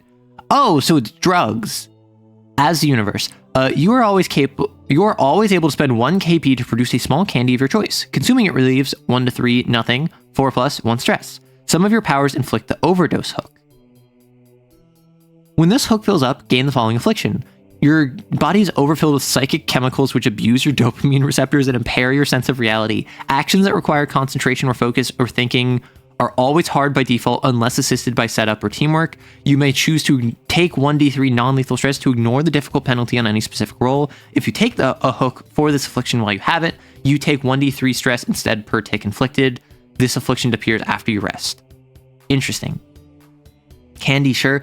Oh, it's drugs. Oh. That makes sense. Wait, I need to double check that. Why did that work? Because the human brain is sometimes... It's spelled anonymity. Shut up, okay? Yes, that might be how it's spelled, but shut up. Oh no, it's mind weed. Listen. Me on my way to take 1d3 non-lethal stress after taking a single huff of the devil's lettuce. Addiction. You may activate this power without spending a psyche burst. You trigger the power when a being in range consumes or imbibes in anything ranging from water to food or drugs. Upon activation, the target becomes helplessly addicted to the substance they consumed or imbibed, experiencing intense withdrawal symptoms when not indulging in it after a few minutes. They may become desperate to the point of harmful or violent actions towards others or themselves. Game plus 1d. Influence. Every living being of your choice within a cat area of you becomes immediately inebriated as if drunk or high. This renders their ability-making abilities sporadic or uncontrolled, induces loss of certain motor functions, and sustains or any other effects an inebriant such as alcohol or drugs may have on a living being. You may take the overdose affliction hook up to 2 times to increase cap by +1 per hook. Gain +1d. It may easily affect easier, riskier, difficult. Yeah, so this is the Harpocrates dossier, a very prominent homebrew released over the summer, which just now, like 2 days ago, got a 2.0. Yeah, so this is 2.0, or technically 2.1. It was 2.0, and then like a day later, 2.1 dropped, which was just some minor spelling fixes. Crunch. Once per scene, you may target an object or living being up to cat size. For the duration of this power, the target becomes metaphysically edible to any living being. The physical composition of the target does not change, but the teeth of other beings pass through it with ease, as if it were made of sugar, and bites of the target taken this way dissolve easily in the mouth. This may render objects inoperable if biting off an important piece or object, or living injuries on living beings. If the target was mostly consumed, gain the overdose hook. If the target was fully consumed, gain the hook twice instead. Mundane beings that eat an affected target are inflicted with high levels of blood sugar and subsequent heart palpitations. Is this the hard vor people keep telling me about? Captivate. Fill a living being or object up to cat size in range with irresistible psychic energy, forcing all mundane living beings who can perceive the target to become obsessed with it. When attempting to exert this influence on a supernatural being while this power is active, roll psyche. Beings may fight one another over the target or go to great lengths to claim or retain it. And then Spike. Flood a living being's bloodstream with a cocktail of chemicals and sugars, overloading their nervous system. A mundane being targeted this way experiences a warm bliss before experiencing a full body convulsions and suffers a fatal heart attack. Holy heck. When you target yourself or an allied exorcist target this way, your synapse and positive emotions go into overload, prime for the next action. Next gains +1d for each of the following that are yes. Have you indulged in a vice? Is this a feeling you're willing to chase again? Have you recently suffered and are desperate for release? Ooh. Target gains overdose hook once for every question they answer yes to. Oh, you can replace overdose to replace an affliction. Nice.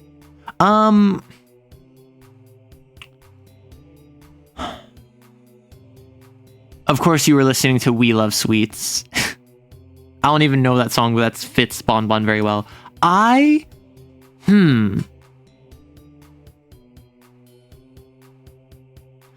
the Universe kind of gave, this is just an SCP, it basically is. I don't like As the Universe because I don't like the As the Universe because it is 1 KP to have a 50-50 chance of relieving 1 stress. Is that a police? I'm calling the weed as a blasphemy. Exactly. It's just Kerbo. You can in fact give overdoses to your fellow exorcists. You can. I don't like As the Universe because I don't like the fact that there's a 50-50 chance that I spent a KP to do nothing. I feel as though either it should be like once per scene, it's a 50-50 and there's no KP, or it should be you can spend 1 KP to relieve 1 stress. Like maybe what it could be, it doesn't relieve enough to justify the randomness. So I would say I would not have fun playing this blasphemy if I spent my KP to relieve stress and I got nothing. So I wouldn't even say increase the 1 stress to like 2, 3, or 1d3. I would just say you can spend a KP to produce a small candy. Consuming it relieves us. I mean, KP isn't that valuable. I'm kind of conflating it with script a bit, but I would say maybe you can spend a KP to produce a small candy. Anyone that eats it relieves 1d3 stress. However, if they roll a 3, they gain an overdose hook. That might be interesting because then it's still a KP. 1d3 is nice, but it's not crazy. It's not going to go insane. And then the overdose is like if it's a really good candy, it starts to overdose you. The candy is narrative fuel plus can power addiction. Oh.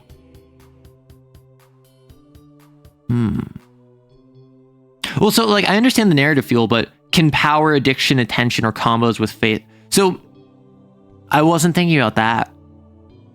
Because all of these rely about like, have you indulged in a vice? Is there anything that they would want to consume? Like, I suppose that does make sense.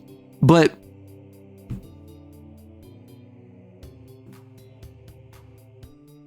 also, I'm a bit confused because like with this and also the warning, I was expecting more of a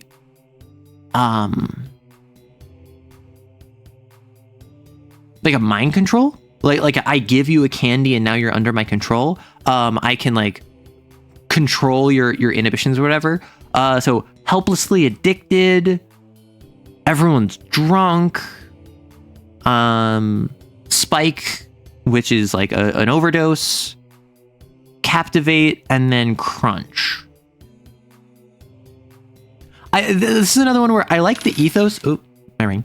I like the ethos. I don't know if I would have done it the same though. I think I would need to see it in play is my thought process. Because like I like it. And also because it doesn't go with melt. Oh my gosh, melt. Also, it was one for me and one for you and one for me. Melt. Weaken the world around you through corrosive psychic influence. Castle policy. Melt users are to be kept on a full isolation cycle when not deployed. Containment policies include minimum of 3 scramble units on containment site per guard shift. PTFE, coded walls, and locks for any facility housing a melt user. So the soul. Your psychic influence is highly corrosive, both mentally and physically. When using psyche for minor effects, they may also melt or corrode bindings, chemically burn the surface, once per scene, make a mundane human feel weak or dizzy. Woo! I kind of really like this. I'm not gonna lie. Like, I think yes, I like passives that are like, oh, you can get +2 cat at the cost of like a hook, or I like passives which are loud. I like just being like, hey, your psychic energy naturally allows you to do more like prestidigitation stuff. The trigger warning is for people with addiction triggers. Yeah. No. I'm with you there. Like, and I think that's a fair thing to bring up. Toxin. Produce a small dose of potent neurotoxin from any area of skin on your body, palms, fingers, lips. You may choose to release the toxin into a container or different medium such as food or syringe, or allow it to linger on your skin. This neurotoxin affects mundane beings instantly upon contact or consumption. Choose the toxin to have one of the following effects. Paralytic, they're paralyzed. Hallucinogenic, they're hallucinating. Lethal, they just die. You may roll psyche to affect psychic beings. Upon success, the toxin only has half the normal effects it would render on a mundane being, either partially paralyzing, rendering, or injuring. Got it. I was about to be like, oh, so you can just kill a sin. No, you cannot, which is good to know. Although I would probably say traces I would kill. Like traces I would probably one-shot with this. Drifters, depending on the drifter, I would one-shot. But like a proper sin, which is good to know. Like I was like, oh no, but no. Slip. Dissolve your presence, making you harder to perceive or physically restrain. A thin psychic membrane forms over your skin, making you physically slippery and near impossible to grab or restrain. Additionally, your words and presence slide off your consciousness, reducing the difficulty of actions to hide from, escape, or avoid others. Mundane beings may get mild headaches or lose their train of thought when attempting to focus on you. Ooh, that's like yeah, my first thought was like Toad. I don't know why. My first thought was like the Toad and how slippery and slick they are. Oiled up, but I feel as though if you oiled up your exorcist, a lot of people would be much more interested in them. Caustic, permanent. Your blood is highly corrosive to everything other than your own body, able to melt most things. Mundane harmful acts that pierce your skin deal -1 stress, as your blood melts and singes the resulting attack. Blood corrodes, bullets dissolve, an unprotected fist against your blood may recoil back in pain. You may also choose to take a D3 +1 stress at any time to bite a part of your mouth to bleed and spray it out in caustic spray. Okay, slip made me think Nosferatu obfuscation. Caustic makes me think blood sorcery, acid blood. And also just alien. Slip is weird for the theme of melting, but sounds like a really good otherwise. I'm going to read through the rest of the abilities because I'm gathering this is less acid and it is more, it's melt. it is melting away. Like I'm seeing the physical restraints thing is like your skin is sloughing off kind of deal. Bullets dissolve. How does acid blood work when encountering speeding bullet? I think what it is that it's bullet hits my skin, pierces. Pierced skin equals blood. The bullet continuing its path into my body is now being dissolved. Therefore, I'm not dealing with internal organ trauma. I'm just dealing with an entry wound. That's my understanding. Also, hey, Atide. If you make liquor candy, could you use it to break sobriety's first scripture? Oh my gosh. Listen, what if I just like make a bonbon user and I spend all of my KP to have little treats to treat myself? While injured, you may reduce the cost of stress for this action by a number of equal to your current injuries. Ah, I like that. If necessary, roll psyche for effects that would be risky, unclear, or inflict harm, and then plus 1d. I like caustic. I like caustic a lot. Passive damage reduction, and you can activate it in order to like stress for acid. And then while injured, it gets cheaper. So that means 1d3 plus 1 is not a small amount. However, once you have 1 injury, it's 1d3. Once you have 2 injuries, it's 1d3 minus 1. So it adds up. The cost savings add up, but obviously you're injured. So, ooh, a caustic beast user that scales off of injuries. Wait a second, a caustic beast user where the beast user takes Take You Down With Me and Bare Fangs, and then all of the ones that are about taking injuries. The caustic allows you to take damage reduction and also deal damage when you are injured. You get psyche bursts back. You're a fighter, so your whole deal is you punch them, they punch you back, and then now you're bleeding, you punch them with acid. That's pretty pog. If you're scared of hard drugs, a sugar junkie sounds like a good alt for Bonbon. I think it makes even more sense with how it reduces the damage to minimum 1 stress always, so you're getting a bit injured to spill blood. Cloud. Subtly spray your psychic influence through the air up to a cat area centered on yourself. All mundane objects in range begin to degrade and slough off as if exposed to strong acid, including buildings, weapon, gear, and clothing. Breathing in this air may be painful to mundane living beings. Gain plus 1d, may affect parameters.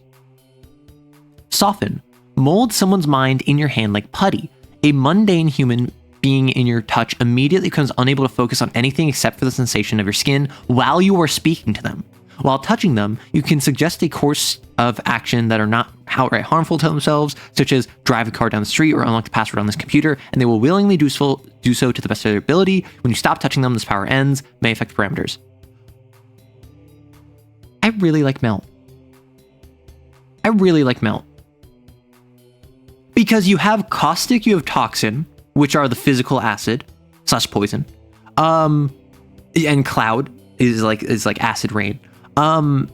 So the Soul gives you minor acid effects, but also Slip and Soften gives you this like, I'm melting your brain. I'm melting your mind. I'm dissolving the things that would be inconvenient to me, the restraints of the world, weaken the world around you through corrosive psychic influence. I kind of love it. Like, I actually do kind of love Melt. All mundane objects of your choice is very relevant here. Yeah. And like, it makes sense why Melt would be like under lock and key, is because they're so easy to escape. Also, can we just... Oh, the XK art got updated. Oh, heck yeah. Oh no, it's just a full-on like reformatting. So, Grandfather Clock, the spindle is missing, no living being can die no matter what. London Bridge, Seraph has been destroyed, something's killed the virtues, fortitude is dead. Freudian Slip, the entity known as Mother, is a powerful drifter entity described in Games for Freaks 3. Oh, okay.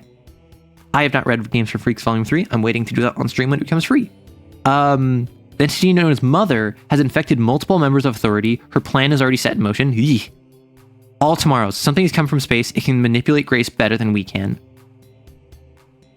There's a big clock for it now. What? Where? So we introduce a skill similar to Horned Lizard where they spit blood as a defense, basically. My good friend, Rowan, creator of Glory Unto Them, made the carouseler. Rowan, the creator of Glory Unto Them. I need to look into Glory Unto Them. Wait. So, is this new? I think this seems like it's new for 2.0. Welcome, admin. The designation XK is assigned to the 4 exceedingly rare and powerful blasphemies: conquest, war, famine, and death, identified and categorized at the turn of the mid-20th century by Cain. Their naming convention is derived from the 4 horsemen of the apocalypse, figures in the Book of Revelation, which interprets them as harbingers of the Last Judgment and omen of the end times. Their existence, however, seems to predate the concept of religion, based on research and negotiation with the captive lord Herodotus. As each instance of these blasphemies emerged throughout history, the presence of even just one would heavily impact the world around its user before that individual would fade into history. There's never been a point in human history where all 4 of them have come into existence at the same time. Not yet. Hi, you probably did Path of Pain. Just want to say I also did it. Okay, bye, have fun. Yeah, I did Path of Pain last week. And honestly, it only took me like 3 hours, which obviously is a long time. I'm not going to pretend like I just breezed through it. I did struggle, but I was expecting it to be like an 8-hour process. So yeah, I had so much fun with Path of Pain. Optionally, so I think it's slightly being cut off here. My apologies. Optionally, once an XK blasphemy has been granted to a player, an admin may set aside the 6/6 segment talisman below and name the talisman after an XK scenario of their choice. Oh, so now it's an XK scenario when one player gets a blasphemy, not when every blasphemy is in existence. Understood. Name the talisman after the XK scenario whenever a player character uses a power from an XK blasphemy, slash the talisman once. Oh. Slash it again if the power causes widespread damage, harm, or panic. At different intervals of the segment, certain events will come into existence, with the final slash initiating the XK scenario that the talisman is named after. If a player character completes a mission without using any of their blasphemy powers from an XK blasphemy, passives included, they answer the following questions as truthfully as possible. Are you attempting to suppress the unsettling power within you? Do you believe fate can be changed? For every yes, remove a slash. This cannot undo flagged events, but can delay the inevitable, giving the party more time to prepare. I like this significantly more than how it was initially, where it was just once all 4 of them arrive, this event might happen. I liked how vague it was before, but I do like this. I will say. And obviously that's not to dunk on what it was before. This is a 2.0. Of course it's going to be an improvement, but I do really like this now. An environmental disaster destroys a city or town. A sin is born in the process. Nice. A second XK blasphemy manifests if it hasn't already. It may belong to a PC or NPC. Oh, I see. A major political leader in the world dies, leading to an international conflict and strife. A third XK blasphemy manifests if it hasn't already. It belongs to someone opposed to Cain. A member of authority has called for the execution of any and all XK blasphemy wielders, which, not unreasonable.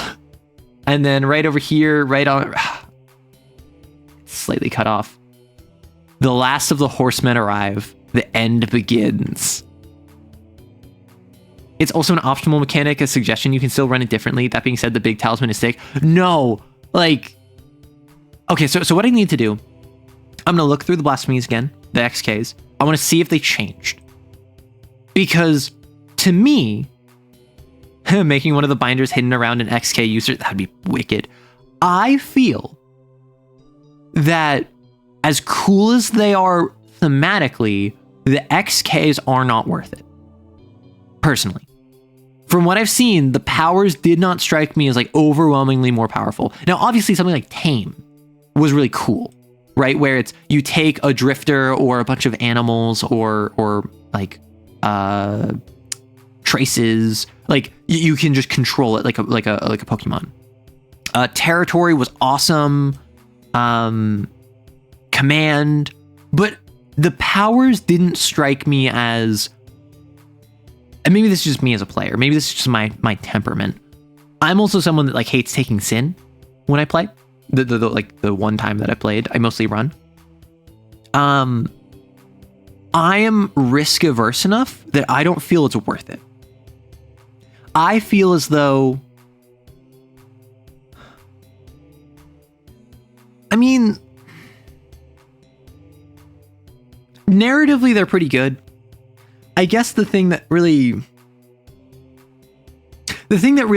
I struggle with is most of them at the end of the day really come back to, at the end of the day, most of these come back to it gives you plus 1D and changes parameters. And yes, you can command people. Yes, you have the anchor. Yes, you can tame. Narratively, they seem to be a bit more impactful. But, and I guess this is kind of like where you get into rules light versus rules heavy or rules dark. But I don't know. I'm worried about.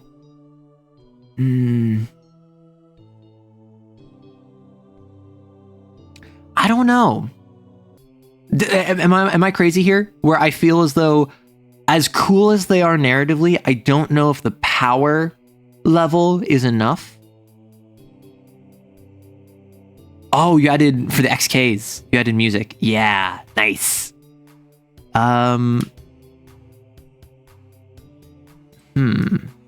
Does not cast a Psyche Burst, Simulacrum of War. Can I win this fight? If yes, gain plus 1D. Regardless of the answer, you roll a risk die. Like, it's cool, but like Tacticus, I could see that being a flexibility, a minor insight into the future.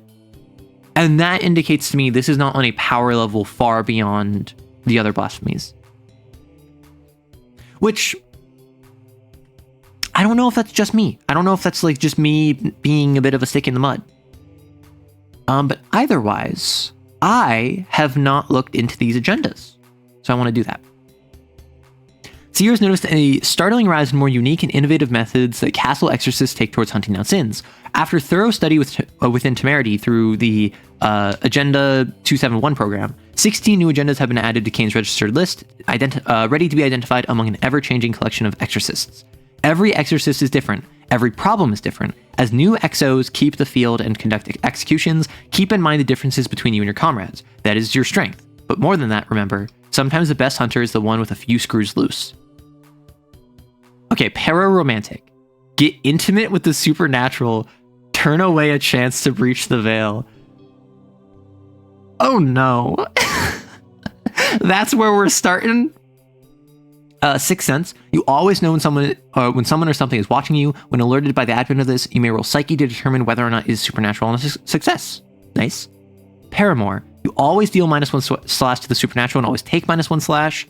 Twisted Psyche, once per rest. After you have encountered the sinner or drifter, a power you use that targets... I'm sorry. Get intimate with the supernatural. This is such a wild first agenda item. PSA, do not the sin. Okay, but have you considered, I'm going deep undercover into the idols cult. I know what I need to do to blend in. How to play a bard in Kane. Oddities. Supernatural beings that can perceive you will never target you in the first round. Ooh. I like that. Power that you targets object. Oh wait, Twisted Psyche. Once per rest after you've encountered the sin or a drifter, you may target mundane humans as if they're objects. Inverted Clarity. When you have 2 or more injuries and are on the same scene as a sin, you may ask the admin the answer to all the trauma questions. They may only connect the dots of information you already possessed, but cannot conjure information you have not learned. Huh. Oh no, just one touch wouldn't hurt, right? Me when I see the tentacled, multi-eyed, many-mouthed centipede that's staring down at me with acid dripping from it. Yeah, I could take it. In a fight, right? Needle. Complete a task with finesse and precision. Do something messy out of desperation. I guess the para-romantic knows that bolded agenda item, don't it? Yes, you're going deep into the idol. Nobody said anything about in a fight. Make King Killer into an XK user. Should I make jokes about Mother? Oh no. See, okay, so real quick, I don't have context on Mother. I thought Mother was a blasphemy. I thought Mother was a blasphemy in Games for Freaks Volume 3, Issue 3. I have not read it yet because I'm waiting until it's free to do that online. I want to do a reaction to it. So I actually don't know. Nobody said anything about in a fight. Oh no. Surgical precision. Roll +1d on actions that require fine motor skills or high mental acuity. Occam's broadsword. Okay, I must say I love the names. Mother is a blasphemy and it's infectious. She's a blasphemy you get infected with? What? Holy heck. Okay, no spoilers. No spoilers. I already like know about the Common Rider and how like everyone. Wait. A pararomantic binder who's really weirdly invested in going after perfect sins. And then they get the conquest XK. And their whole thing is they're like a dominatrix but for sins. Now I'm all blushy. Occam's broadsword. I love that name. Once per mission, you may ask the admin exactly where to go to get the next new or vital information pertaining to the current investigation. Love that. Clean exit. Pick one to never be impossible when leaving. Okay, I would probably say pick one of the following to never be impossible when leaving a location. You can leave without a trace, without being detected, with what you came for. Without a trace. So without a trace is without a trail. Without detected is without being seen. And then with what you came for is with items you entered with. Okay, calm down, Helltaker. Oh my gosh. You've been a bad sin by sinning. Sinning with the sins. Listen, the pararomantic is called the pararomantic. It's called Get Intimate with the Supernatural. Also, like, Savell has amazing naming schemes, I must say. Crow's Eye, you may take 2 non-lethal stress to gain +1d on any action to suppress or negate an incoming threat.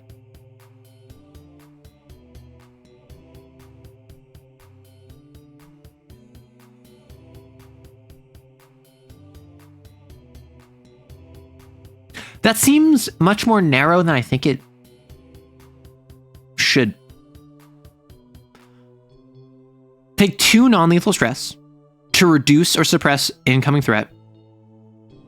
You're setting someone up. You're assisting someone in a severe attack. You might be making a roll to avoid a threat.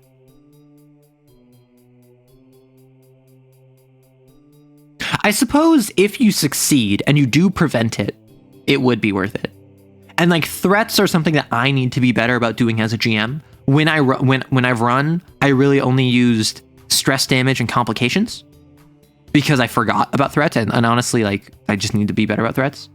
I just noticed the Jangling Keys gif. Yes, people tend to enjoy it. The thread. At the start of the mission, select an ally. Once during the mission, when you succeed on a roll, they may immediately take an action roll and share risks or consequences. This does not take up their turn. Nice. Mentor. Guide an ally to success. Pass the torch to someone new. Over the shoulder. Allied XOs of your choice gain +1 to lead, intimidate, or give orders to anyone if you are standing adjacent to them. Okay, I love that one. Experienced. Once per mission, if you tell someone how to do something and they succeed in doing it, they gain 1 XP.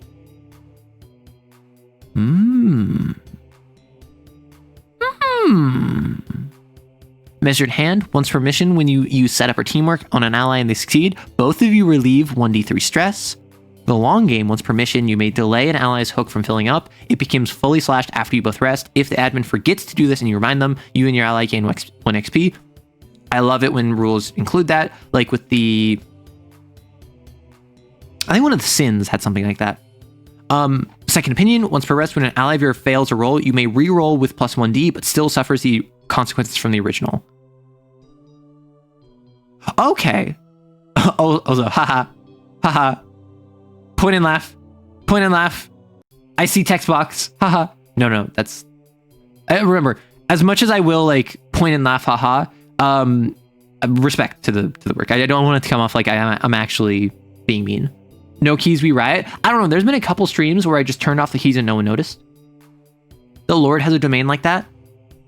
Yes, that's what it is. Thank you. Because I'm running a Lord right now, actually. Where I'm actually doing play by post, which, if you recall, oh my gosh, the evil words. If you recall, I'm running for another streamer in a private game, and they went on one hunt with the ogre. And then what I did is that because now they're running for me in a game, which we put on pause for a week, but this upcoming week, we should be having a session 2 for the hunt, where I'm hunting the hound. I'm doing a play by post because we're kind of like, they did one hunt and they want to skip past their second to get to their third so that they can be a cat 3XO. And then that will probably be their final hunt. Like, we're just going to do 2 hunts with them. But I decided, hey, why don't we play through play by post, since we already are like waiting a month to do this second hunt anyway. And so I've been running them through this kind of at a pulled back angle. When I told my group that the Lord said no swearing and they lost it, yeah. It's so silly. I don't know who mentioned it in the Discord, but Ardent mentor to Turbo, the doomed mentor for extra XP. Oh no. So I'm running them through this, and what I did is that this is the game where it's a one-on-one game, and they're in a dorm full of other XOs that are all NPCs, and basically the dorm got 2 notices. One said, hey, we want X, Y, and Z to go on this mission for this Lord, that's Cat 3, and also A, B, and C to go on this mission for Cat 2 Hound. And the player character was on the Lord mission, but the other XOs said, hey, one of our XOs is on, like, one of the Cat 3 XOs was assigned to the Hound mission. And we think he'd be better on the Lord mission. So, hey, Hattie, player character, can you swap with him? Where you will go from the Lord mission to the Hound mission.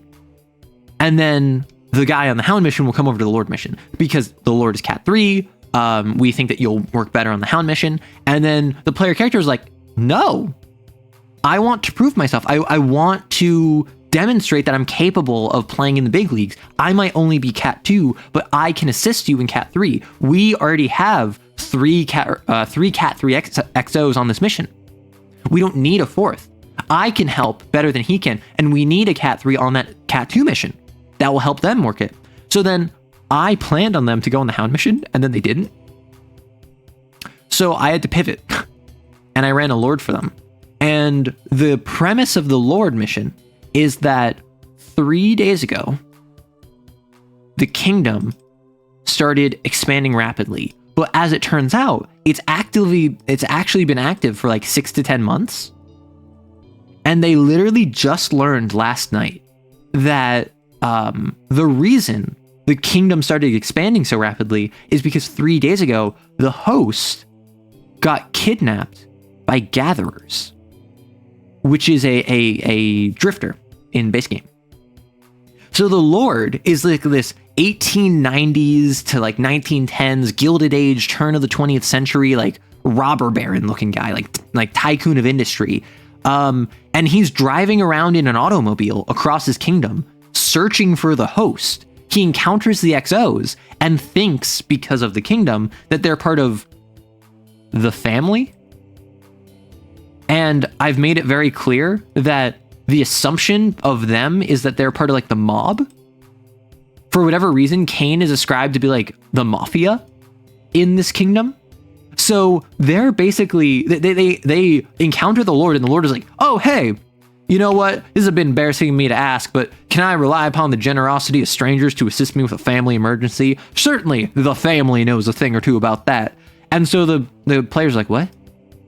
And they get in the car with this Lord, and they're having a conversation with the Lord as the Lord is explaining, the host is missing. I'm trying to find them. They're laughing together. They're making jokes. The XOs are like, okay, we need information. We're gonna like play this Lord, and the Lord is like genuinely trying to work with them, sees them as a valid ally against whatever entities or organizations stole the host, and like they're just in the car together. I actually highlighted that bit of the mentor for visibility, accessibility. Oh, okay. Yeah. So Savell, again, just to be clear, I'm not actually like saying it's a bad thing. I'm just teasing. I hope you know. I am thoroughly very happy with the Hard Pocket Cheese dossier overall, and also the agendas up until now, I've enjoyed. Wait. There's a little tag that I should probably wait until after the ad break, but when you retire or die without returning, exorcists... When you retire or die without returning... When you retire or die without returning XOs of your choice gain +1 XP. I like that. I like the mentor. And like I have an XO in the game I'm talking about right now where he probably would have been a mentor, but I made him a hardline. And the thing that I really like about that character, that NPC, is he's a hardline because he's really good at like social engineering. And he recognizes that Kane loves a bootlicker. He recognizes that Kane loves it when you just like play by the rules and you salute and you yes sir and you like you got it sir and of course sir. Like Kane eats that up.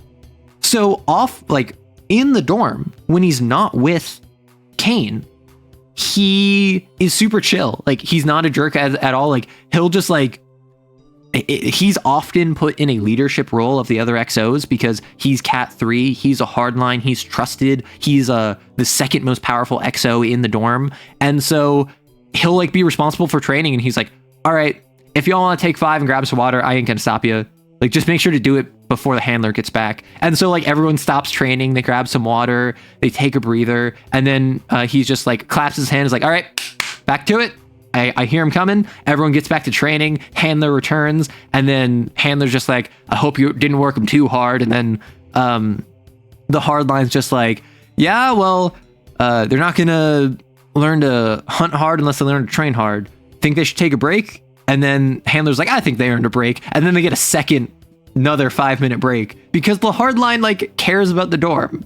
The hardline is like working with the dorm against Kane, basically. So Arden's mentor blows himself up to destroy a sin and everyone else gains XP. That's pretty pog. That is also a little bit game breaking. Not in the sense of I think it's like should be stopped. I think it's like I think that's a little bit of players breaking the game for the sake of breaking the game, not choosing a realistic character. The old man car bomb, that's hilarious. That is pretty hilarious. But with the Lord, so they're riding around in this automobile with this Lord, and the Lord is like, from the Lord's perspective, these like family members of like this mafia came by. I'm gonna pick them up. We're gonna go find my host. They're gonna help me out, and then I'm gonna deal with them. And the XOs are like, okay, we can find the host. We can get more information from the host. But even talking to the Lord, they've learned that like the host, the kingdom isn't the host's goal. It's probably his father's, because like the town that they're in is like a Pennsylvania steel town, and this like tech startup like cropped up in the town, and suddenly there's a bunch of tech shops, and now it's being gentrified, and now the town is shifting culturally away from where like the historic steel mill is. And they don't know if the host lost the business. They don't know if the father died recently. They don't know what it was, but something like 6 to 10 months ago prompted the host to suddenly like really psychically manifest this idealized version of the town where the steel industry took over. And just like everything like revolves around like the Lord's domain, and like it's this like Gilded Age turn of the century stylization. And the host is stolen. And I don't know if my player is here, so I don't know if I can talk about this, but what's gonna happen, and I haven't seen my player in chat, and normally they're one to chat. So if I see my player, I will just panic and shut up. But so if you're watching the VOD, don't watch this. What's gonna happen is that they're gonna find the host, and they're gonna talk to him. And the host is gonna rail against their lord. And they're going to rail against how they were captured by gatherers. And they're going to rail against how the town and the business is all against them. And how they feel like they have no control. Yeah, if they show up, we'll yell at you to stop talking. Just ban them. They'll be so surprised why they got banned. I'll have time to hide it. And what's going to happen is that the Lord is going to shudder and shake. And this like big, fat, jolly, like suit wearing, top hat having, monocle wearing, cigar smoking, like pundit is going to burst outward from the chest. His shirt is going to like fly open. His vest is going to pop off. The buttons are going to go flying as like mandibles crawl out from his chest. His arms fall backward. His head rolls off into an abdomen, and the psyche of the host is going to evolve to form a spider. Because no, the host doesn't want to go back in time. The host doesn't want to have the steel mill be the historic part of the town and have it like win and have it go forward. The Lord is a surface level delving into the psychology of the host. And the host, after everything with the business and their father and being part of a family business and being forced into it and having that taken away from them and having the gatherers capture them and just constantly being at the whims and mercy of everyone else, they're going to form a spider. And their lord is going to shift as a result of that. And even though it's not going to be Pressure 6, there's going to be a sin event where this is going to go from a cat 3 to a cat 4. And because I think it's cool, I'm going to go for Mangled God. You will have a Mangled God, because I like the idea that not only is there this midway through shift of the Lord into the spider, but then there's a midway through shift of the spider into the Mangled God, because the spider's Mangled God is probably my favorite thing of the spider. It's just so cool. So that is my current plan. And then in response to this, because now it's a cat 4, and currently the XOs, because they're cat 3, they were given earpieces. But one of the domains of the Lord makes it so that all technology reverts to that prior state, so they can't use them. As soon as the spider appears, their handler's going to be like, we lost you when you went into the kingdom. Like, what's going on there? Like, give us a status update. And they're going to have to be like, oh no, it's cat 4 now. We're sending in a second team. Keep yourselves alive in the meantime. What if you make the spider rot unfurling, give it to a centipede? Initially, for all transformations, that would be so funny. And then I can have a butcher off in the corner doing its own thing, and the butcher can form a second sin. Objective update survive. No, literally, like that's my goal. I want it to be an current objective survive, where you have to just wait for backup.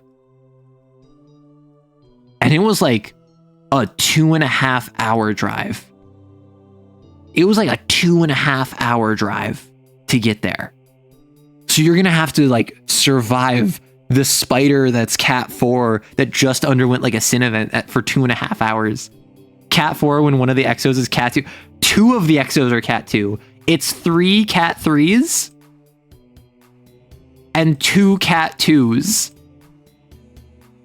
The site Epsilon where they're based has no cat 4s. They have no cat 4 exos.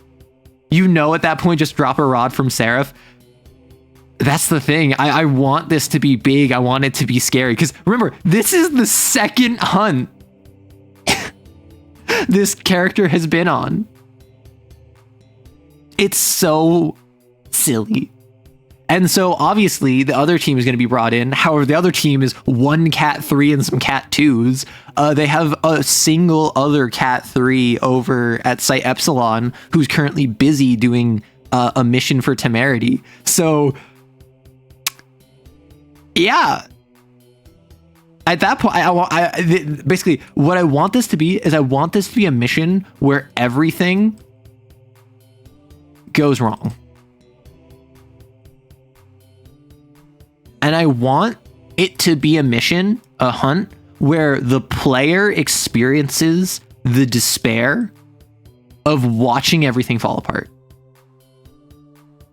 This is some solo level main MC level bad luck. I had never watched solo leveling, but I plan on hurting the other XOs. For instance, remember that hardline I was talking about? Hey, Araya. Remember that hardline I was talking about? The one who basically plays the part of being the responsible, like, stick in the mud, but is actually super chill? In the game, there's something called going gamma. And that is because my player wanted a like Greek numeric or Greek alphabetic naming sequence where they're at site epsilon, there's site beta, there's handler alpha. So there's site gamma, which is only for XOs who are Cat 4 plus. They have no sin mark. And they are specifically chosen to go to that site because of loyalty or good behavior or efficiency. And basically, this hardliner, O2, at site epsilon, is being fast-tracked to gamma. Because he's a hardline, because he's so like willing to work, like play ball for Kane, they want him out of epsilon and into gamma as soon as possible. He is one mission away. His next mission, he's going to be Cat 4. And so naturally, judgment, severe attack, get a bunch of sin. Uh-oh, now you suddenly get a sin mark one mission away from when you would have gone gamma. And now Kane hates you because you are indelibly stained and you are a liability. This happened to O1. This will happen to O2. Is he tutoring under Justice too? I haven't involved the virtues in the game yet because I wanted to keep it simple, and this was the first time I was running. Today's my last day. Once I finish this mission, I'm moving up in the world. Basically, like 1 month away from retirement and going on one final dispatch, and then it's against the Payday Gang.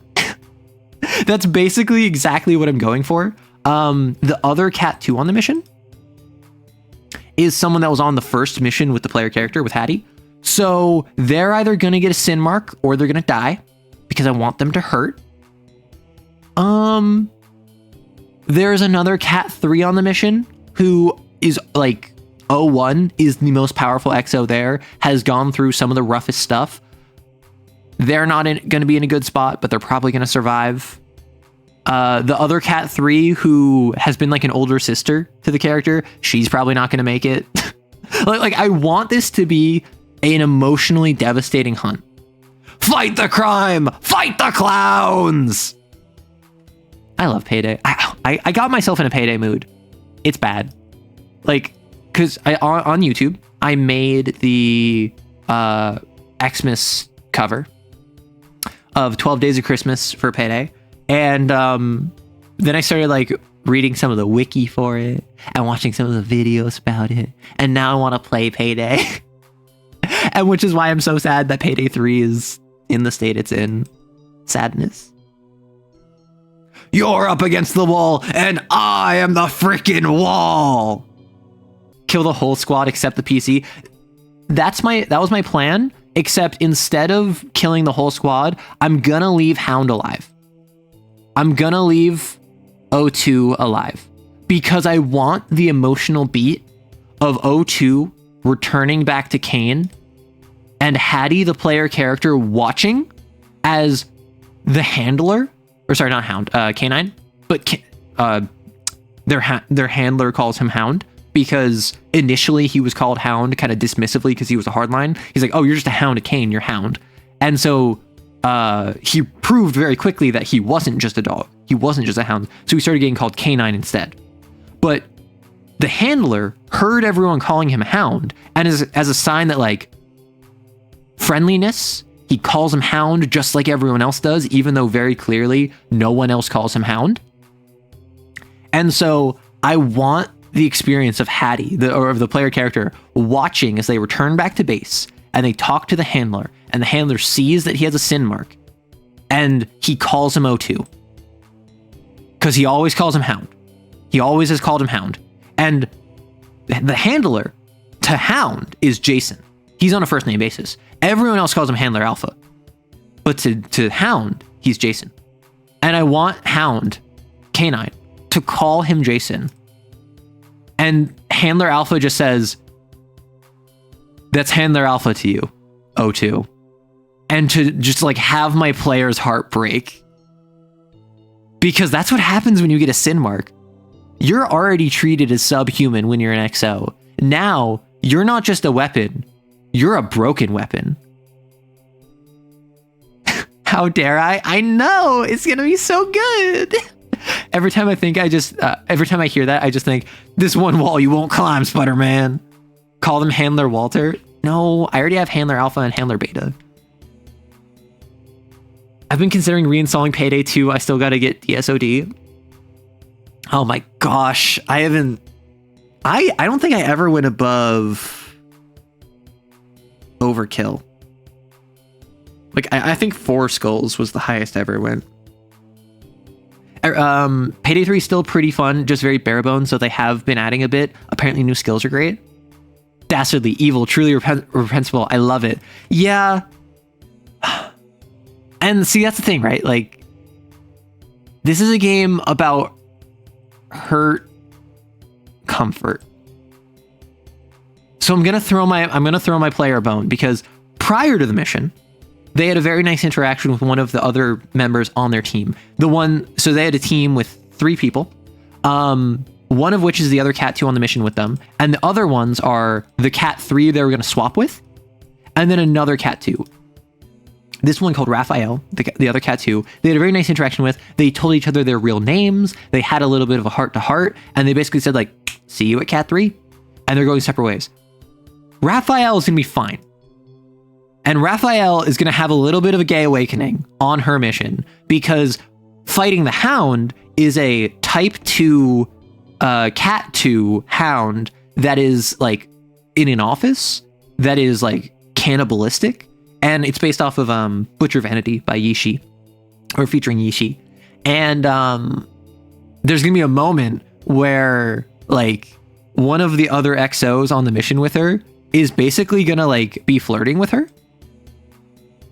This is all going to be explained to the player like post hoc. But one of the other XOs is going to be flirting with her, and you're going to have like I grab you and I like push you against the wall and I hide with you, but like we're pressed up against each other, like nose to nose, like nearly lip to lip. And it's going to be complete gay panic because my player expressed like a passing interest in like a romance with this character.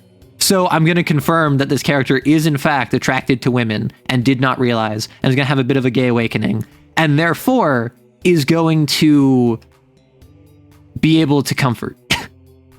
So I hurt my players, but I treat them well. I give them what they want. I really hope Jason doesn't need a Pugile or a Bloom. Oh my gosh. I spent several hundred hours on Overkill. That's the ideal difficulty once you get a build just to have fun. I think I mostly played... what was it? Normal, hard, very hard. Is it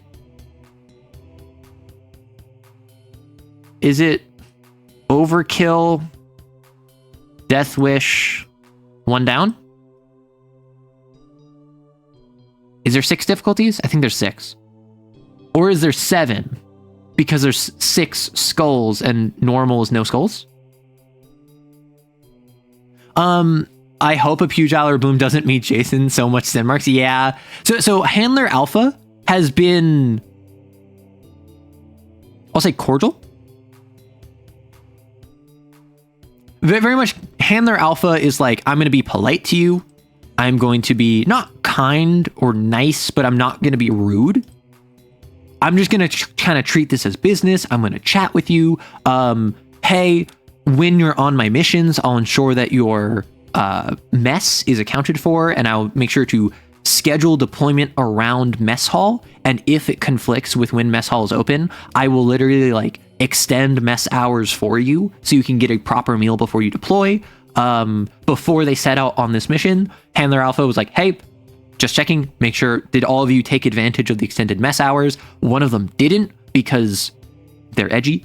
And then Handler Alpha gave them an orange and said like, there's granola bars and water in the car. Make sure to take care of yourselves. Like, this is going to be a long drive, so ensure that you're at full fighting force, because Handler Alpha recognizes, even if they're not human, morale is important, and it is up to him to ensure that they are effective as their handler. So he is like, he makes an effort to not be a jerk, but at the same time, he only really shows kindness or warmth towards O2. Because O2, Hound, is this hardline, is this overachiever, is this one who is constantly at the front of it and is a capable leader. Handler Alpha genuinely wants O2 to succeed. Up until the moment they have a sin mark, in which case, right back to that kind of, I'm not rude, I'm polite, you are indelibly stained, you're not making gamma. Also, Butcher Vanity Hound is so gay. Just search what Butcher Vanity is. Well, so I don't know if I'm going to... So, and this is something that just like, I initially was going to have the player go on the Hound Hunt. Like the other character, the other XOs were like, hey, we want you to swap. Can you go on the Hound Hunt for us? And the player said no, which I was not expecting. But for instance, like Apoplexy. I don't know why I have this in my brain. And just, I've been listening to a bunch of Butcher Vanity. I really need to listen to, I think it's Lemonade featuring Yishi. I like the idea of this type 2 hound that's like a cannibal, that when it uses Apoplexy, it pounces on you, pins you to the ground, and everyone around you thinks that it's like kissing you and like kissing your neck, and it's like pinning you down in like a bow chicka wow wow way. And then it's only when you approach that you realize that it's tearing into your throat with its teeth, and it's like ripping off your skin in chunks and flesh, and it's like eating it. And I don't know, it's not unique in any capacity to have this kind of like, I guess like femme fatale, or like this weirdly like suggestive but dangerous character. But I do like the idea as an aesthetic sense, particularly because the differences between the different sins is very important to me. The ogre that they fought was this big pile of sludge with like a leech mouth that had grasping hands from within it, and that had this woman's voice emanating from it to represent the loss of the person that manifested it. This lord is this like tycoon of industry, big bulging stomach, cigar that's smoking with a teal light, glowing monocle on a pale featureless marble face. And then the hound is like just this person that is overcome with this bloodlust and exaggerated bestial features. They're running on their hands and legs to go consume people. Normal, hard, very hard. Mayhem, overkill, death wish, death. I forgot mayhem. And one down is a difficulty. Got it. Death sentence. Got it. That ogre sounds very unpleasant. Please no. Yeah. So the ogre was cat 1. So it actually wasn't that bad. Also, I misunderstood the rules, where I thought that if you upgrade your weapons, you don't make it the attack hard if your weapon is of an equal cat to the sin. Apparently that's not the case. So they actually had an easier time fighting the sin because the cat 2 XO on their team, the one that eventually became cat 3, that was going to be swapped, had a cat 1 weapon because he was cat 2. So I assumed that made it normal, so I actually got more slashes than they should have. But yeah, the leech mouth in this pile of black sludge that had a second leech mouth, fun fact, that it only whipped out in the middle of the fight, was very fun. I love Kane. It's so much fun. Okay, so Mentor. When you retire or die without returning, Exorcist of your choice gain +1 XP. I like how it's Exorcist of your choice. That's very funny. Yes, but the old man car bomb, very good strategy if you don't care about your character. The Maw. Act upon your hunger. Turn down a chance to satisfy yourself. Insatiable. You may use 2 consumables at once as part of the same action. Consuming them this way lowers the overall kit of KP by 1. Ooh. I like that. Long Pig. When you consume human. When you consume the flesh of a sentient being for the first time in a mission, retain 1 psyche burst and relieve 1 sin. I don't know if eating people is relieving of sin. But maybe that's just me. Gullet. You can eat much more than normal and eat most things without consequence. Poisons, objects, and inedible things do not harm you when eaten. Outright dangerous things such as explosives, hostile creatures, etc. will still hurt you if eaten. Got it. The late worm. Yes. I actually like that because that's a reference to the early bird gets the worm, the late worm gets the bird, which is a quote from the original Kane book.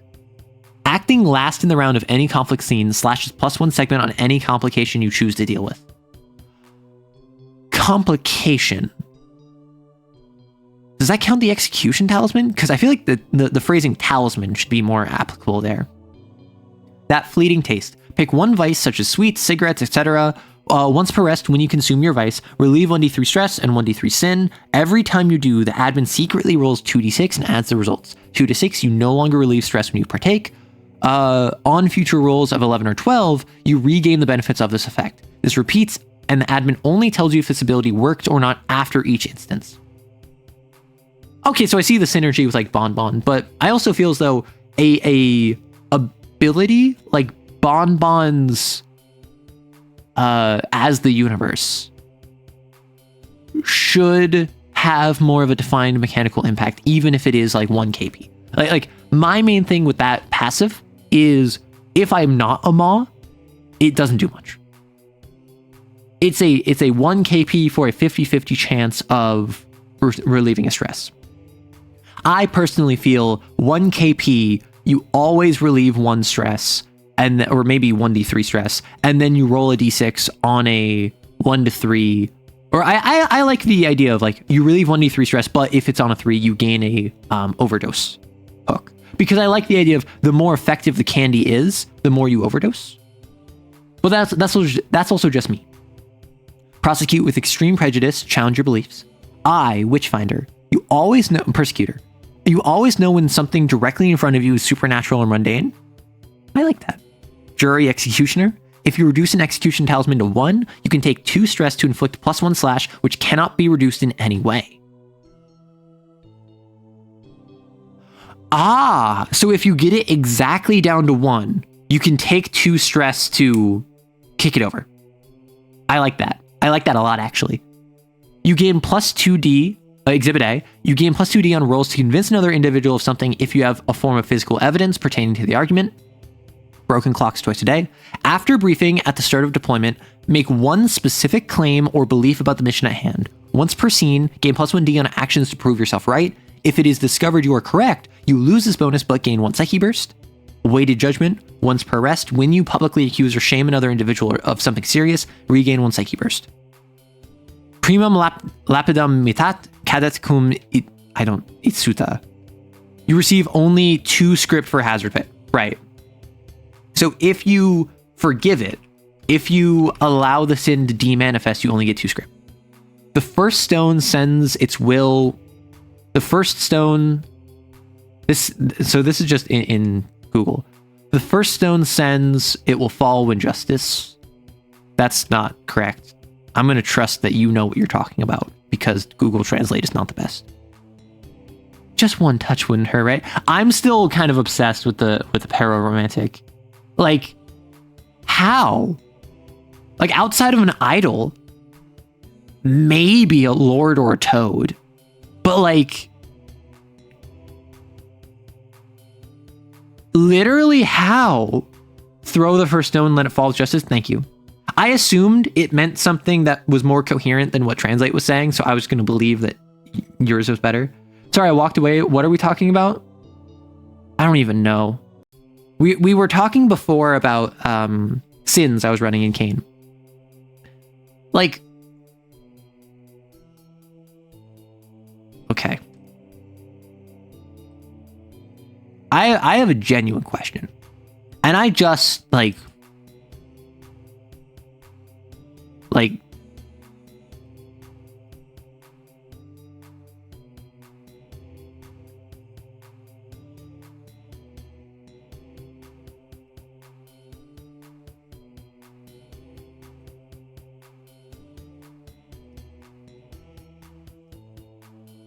how? Is this what you're doing? Or is it like, Or is it like...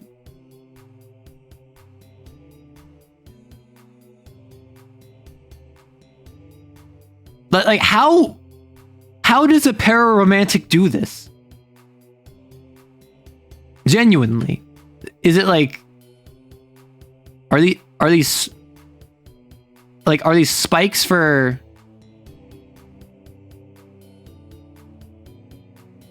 I pop off a shot to announce my arrival, but now that would be rude. Obviously, a centipede is a foot guy. You're so right. Wait, you're so right for that. So, like...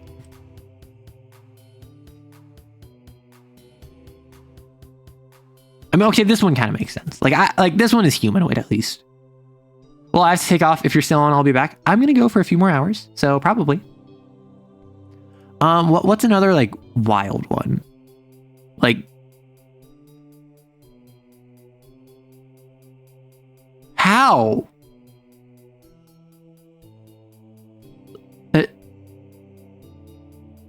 Like, is it... It's like...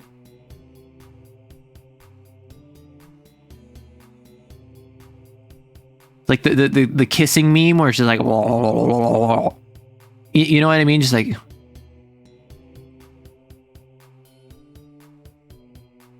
Like, is this what we're doing? Is this what a pararomantic is? Hound? Did we discuss the hound? We're discussing the hound right now. Hey, Olympus. I'm trying to figure out how the pararomantic can fulfill its first agenda item. Which, like, I understand intimacy is more than just physical intimacy. I understand intimacy is more than just, like, bow chicka wow wow. However, I'm struggling here. Like, how do you smooch this? You already know this is getting clipped, right? What? No. What is getting clipped?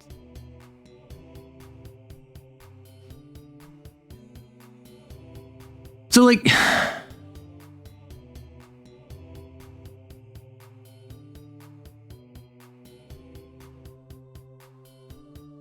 Like, okay, so, like, this is a person, right? So is it just, like...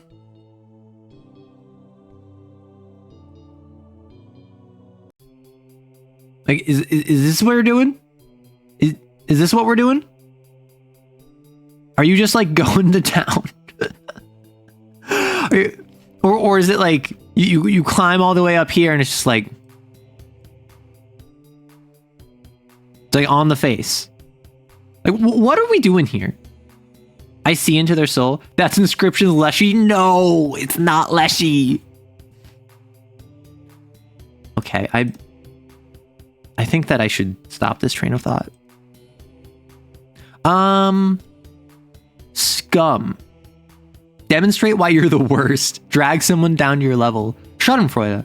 Once per rest, when you witness an ally's affliction hook fill out or witness them experience intense suffering, relieve 1d3 stress. Relieve +1 if it was self-inflicted. Eesh. Heart of Copper. Once per mission, when you take a needless, excessive, and cruel action against the innocent, relieve 1d3 -1 sin, minimum of 1. Swindle. You roll 1d plus on actions to deceive or manipulate others for your own purposes. If an allied XO would benefit from this action, take 3 non-lethal stress. Oh my gosh. Leech. Whenever an ally uses a consumable to relieve stress or sin, you may reduce the amount they relieve by 1 to relieve one of the same type, sin or stress yourself. Despised. When fighting the sin and you roll a 1 on the risk die, it must target you with its severe attack if it hasn't used it this mission. Eep. Heart of Copper, subpar coffer. Ia Nasir! Oh no, Maddie. The Mortician. Respect the dead more than the living. Take care of the ones still here. Cold Comfort. When comforting an ally after death-related trauma, you may relieve 1d3 stress from them once per ally per mission. Quiet Work. You can handle corpses or remains without disturbing their current state. Gain +1d on actions to gain information from a dead body. Memento Mori. You get the Morgue kit for free. Makes sense. Once per mission, you may retrieve an item from this kit for 0 KP. You lose the kit if you lose this agenda. Oh, if you lose this agenda ability. Because I'm like, well, if I swap off of Mortician, but I still have the Memento Mori ability, why would I lose it? But no, if I lose the ability, I lose the Mort Kit. Tag and bag. It is never impossible for you to transport, conceal, or secure a body, no matter how damaged or large. Gain plus 1d on actions to conceal or transport corpses. Nice. Pallor. When a living creature near you dies, you may delay any psychic or supernatural consequence of their death for a number of action rolls equal to your half cat. Gain plus 1 script when recovering a dead XO's remains. I was actually thinking, what if instead of plus 1 script when recovering dead XO remains, what if instead it was the standard thing was you get the Morgue Kit for free? You know?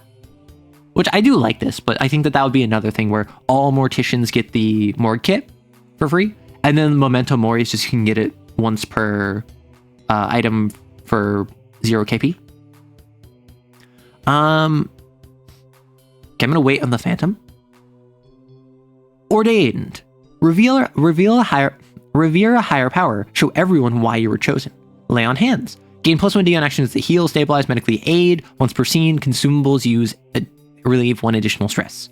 Deliverance. Once permission when using the Nail of Abel, for every additional requirement you fulfill beyond the first, remove 1 segment from the execution talisman. Pog. Confessional. During a resting scene, you may answer this question. Have you sinned? If the answer is serious and sincere, the admin may relieve 1, 2, 3 admin's choice sin from you. I like that it's not if the answer is no. It's if your answer is serious and sincere, because you're confessing. Destiny's Plaything. At mission start, the admin rolls the risk die. A higher power asks you to do something difficult or complicated, or a moderate amount of effort during the mission. Gain 1 Psyche Burst and gain 1 XP when you complete your task. The Flaming Sword of Judgment. You have a service weapon which can be upgraded through script 1 additional time. If you lose it during a mission, you are always able to find it again at the start of the execution scene. Nice. Exercise. Exercisamus te omnis immunitas spiritus. The exercise you the all immune spirit? Because it's like omnis is all immune and then spirit. A confession to remove the burden of guilt from your mind, so that works thematically well. Exactly. Because I think that a lot of people would say, like, if the answer was no, you get to remove some, so you have to be a good boy. But like, no, it's you confess what actually happened. Actively monitored. XOs with the agenda below are heavily monitored by Seer. Set aside a 6-segment talisman called Apotheosis. The XO can work towards filling out the talisman by planning their escape from Cain or ignore it entirely. When it fills out, Justice either executes the XO or the Exorcist defects to Under Heaven. Make a new Exorcist? Because they're a zealot. They're monitored agenda. Oh no. Demonstrate XO superiority. Kill all apes. Gain plus 1 anthropoid. Gain 1d on actions that involve the life of mundane humans as collateral damage. Darwinism. Once per rest during a mission, when a human in front of you dies due to the supernatural, relieve 1d3 stress. Iron veins. Once per scene, you may reduce the stress you take from a mundane source by an amount equal to your current injuries. That one feels a little bit weak. Because if it's already by your current injuries, and it's only for mundane sources, I might say that that's just like, you don't even need once per scene, personally. When Heaven burns, take minus 1d on all mundane attacks to harm the supernatural. You may take 1 stress to gain 1d when using your psyche powers to inflict harm or supernatural or violence. Not your savior. Once per rest when ignoring pleas for help or refusing to help a civilian in need, relieve 1 sin. That's so silly. Okay. Phantom. Show them what they left behind. Lingering sense of death. You cannot suffer instant death. When you die and do not defy fate, you become unconscious for the rest of the scene. You gain no script for missions and can only gain XP from following this agenda's item. When you lose this agenda, you lose this ability. Got it. So this is a separate thing of like the cursed object. You and your admin may give this agenda item to a retired XO or exorcist whose body was not recovered during a mission. Your characters defied all odds and come back from the other side of the veil. Oh, so they're like a revenant, not a ghost. I thought they were like a ghost, like the deceased. Once taken, you may not remove this agenda by normal means. At the end of each session, answer the question, did you discover who you truly are? If the answer is yes, you may swap into another agenda for free. Wait, that's so cool. Wait. Amundus is filthy, so, okay. Oh, exercise. Exercise you all filthy spirits, probably. Codename Loose Screws, dissolved 1995. Zealot, Beast, Scum, Mentor, Ordained, Departed, Pararomantic, Drudge, Pixie, Tower, Mortician. I like the mix of new and old. The Drudge. Work unglamorously. Clean up someone else's mess. Clogging the drain. When pressure increases, gain 1 pathos. You gain +1d on all rolls to set up allies with less pathos than you. Background character. Actions you take that aren't hard or risky blend into the background, and while taking them, you are unnoticeable to others. Thankless job. At the end of the session, you may spend any unspent pathos to relieve 1 stress per pathos spent. Oh, during a session. If you spend any pathos this way, gain 1 sin. The other shoe. At mission start, select 2 numbers between 1 to 6. The first time you encounter the sin or primary hunt target while the pressure matches either of those numbers, gain 1 pathos and 1 psyche burst. Insurance plan. At the end of the mission, if you receive 3 or more injuries, gain +2 script. You get free dental. Tainted is probably a better translation. Understood. Unum diem per tempus. 1 something per time. One something at a time? I kind of love the Drudge, I'm not going to lie. It's so silly. It's the Pixie! Fun fact, XOs with agendas registered in the Harpocrates dossier have a 58.98% shorter life expectancy when compared to their peers. Pixie! Weaponize your innocence. Kill, kill, kill! Kira, kira! You can always spend... I kind of love this. It's so girly pop. You can always spend 1 KP to pull out a small or cute bauble or accessory, keychain, hair clip, charm, etc. If you use 3 KP for this consecutively, the last item is explosive, similar in strength to a grenade. Sugarcoat. You can always pass as harmless or non-threatening to anyone the first time they encounter you. Whirling candy. Once per scene when you make a violent action with flair, spinning, laughing, or showing off, spin 1d6. Spin 1d6. If you can describe your full course of action before it stops spitting, it gains 1d6. Ayo! Pastel smile. The first time you succeed on a social roll in a scene, you flash a distracting smile and grant the next acting ally the effects of setup. Okay. Paper doll. You feel no pain when you take an injury, no matter how severe. Each time you gain an injury, the first roll you make afterward gains +1d. I hate this in the best possible way. This is the most pastel goth, Hello Kitty girl, kawaii desu nonsense. Arrow, hear me out. Pixie agenda with Husk, and soon you'll see in Bound Weapons, Glitterline upgraded weapon, being innocent and cute and funny to hide an emptiness of self. I know people like that. The Idealist. Overcome a challenge with overwhelming optimism. Get real. The stars between you and I. At mission start, one allied exorcist to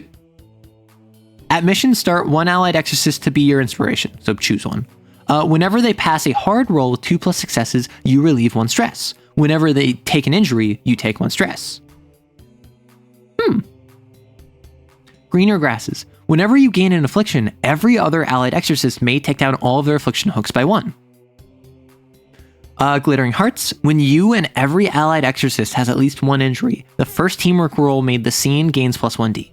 Perseverance. Once per rest, when you fail to negate a threat, you may take 2 non-lethal stress to reattempt a roll. I remember, and she's smiling.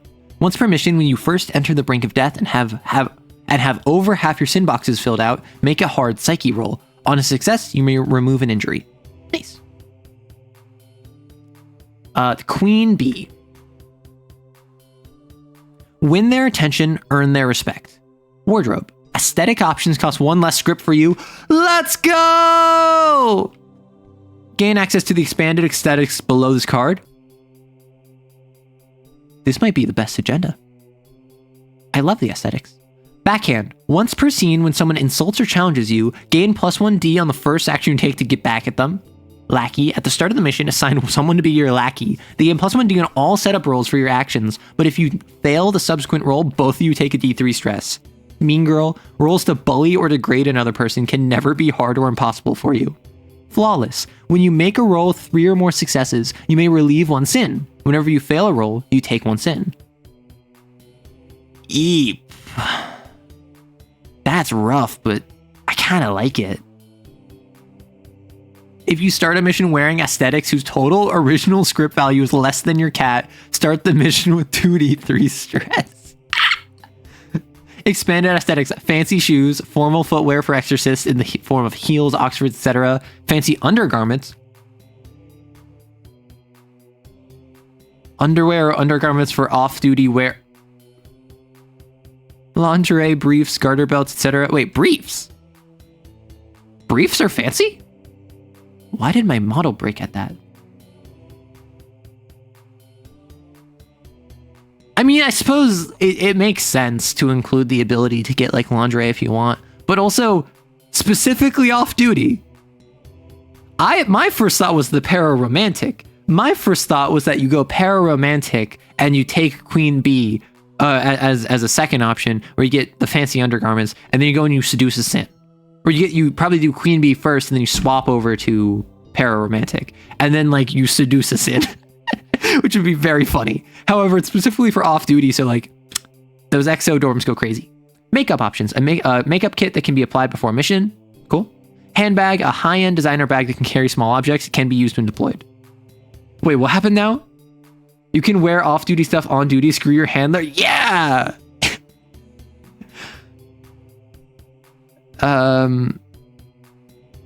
Sorry, I was caught off a bit off guard at the idea of mechanics for buying lingerie. Let something bad happen to you. Oh no, baby girl. Be your own savior. The victim. Defeatist. Your pathos cap increases by 1. When you have 3 or more injuries, all risk rolls you make are hard by default. Eep. Don't touch me. Once per rest, if an ally offers aid to help you, you may refuse it and relieve 1 stress instead.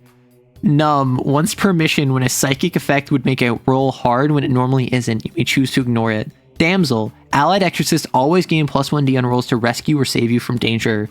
Please, just this once. Once per mission, you may add +2 to a hard or risky roll. If you pass, you relieve 1d3 stress, 1d3 sin, and lose this ability. If you fail that roll, take 1d3 +2. So you lose the ability permanently, because it's already once per mission. Which I understand the narrative of like, oh, just this once and it actually happens, and that's like the one time you've ever gotten it. But mechanically, that seems a bit eep. When you end a mission at 3 plus pathos, gain 1 XP. Yeah, sounds about right. Differences in mission conduct and ethics are to be resolved per castle code XYZ. Failure to comply with will result in re-education training.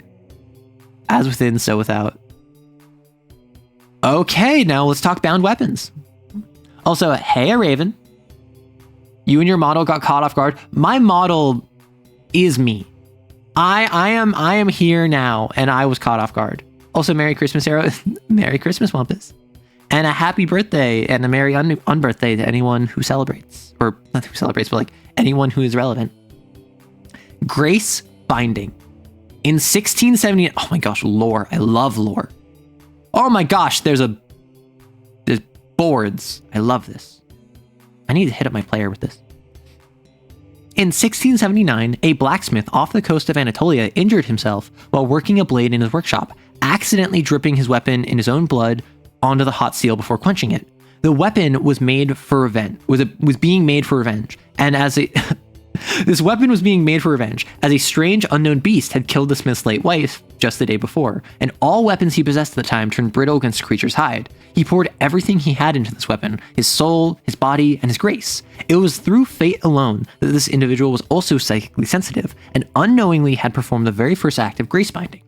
Grace binding is the act of fragmenting one's own psychic signature and grafting it into an object, often creating long-term harm to the user. The act of grace binding was removed from standard XO options to maintain asset sustainability. But through temerity experimentation, grace binding's application towards an XO's weapon was deemed a high enough benefit for the cost. Whether or not this program will remain in effect for the future of Kain is yet to be seen. Upgrading your weapon. The first time an XO upgrades one of their service weapons using script, they may additionally choose to make that weapon bound. A bound weapon gains one of the many benefits of the enhancement board by paying its associated cost. Whenever you upgrade that weapon with script again, you may choose another option on the enhancement board, meaning you can usually only ever have 3 maximum enhancements on a service weapon at any point in time. Some enhancements have prerequisites and cannot be selected unless you already have the indicated enhancement on that weapon already. Paying costs. Enhancements cost anywhere between 0 to 3. You can pay a cost of 1 by permanently reducing your stress cap by 1 or your sin cap by 1. This can be done in any combination. Nice. Example, Heavy Soul has a cost of 2. In order to pay this, you may either reduce your sin cap by 1, reduce your stress cap by 1, or reduce 1 and 1. Oh, so the cost is separate from script. You can't just pay more script for it. It's only because of binding. Got it. Enhancement board. Gentle Silence. Rolls to avoid detection while this weapon is unsheathed are never impossible. Moon in the Winter. Gentle Silence. Rolls to avoid detection gain plus 1d when this weapon is unsheathed. Max plus 4. Deadweight. Gain the agenda item. Die. Oh my gosh. Nihility. Deadweight. At the start of a session, gain 1 Pathos. Call of the Void. You may take 1d3 stress and burn 1 Pathos to add plus 1d to attack rolls made with this weapon.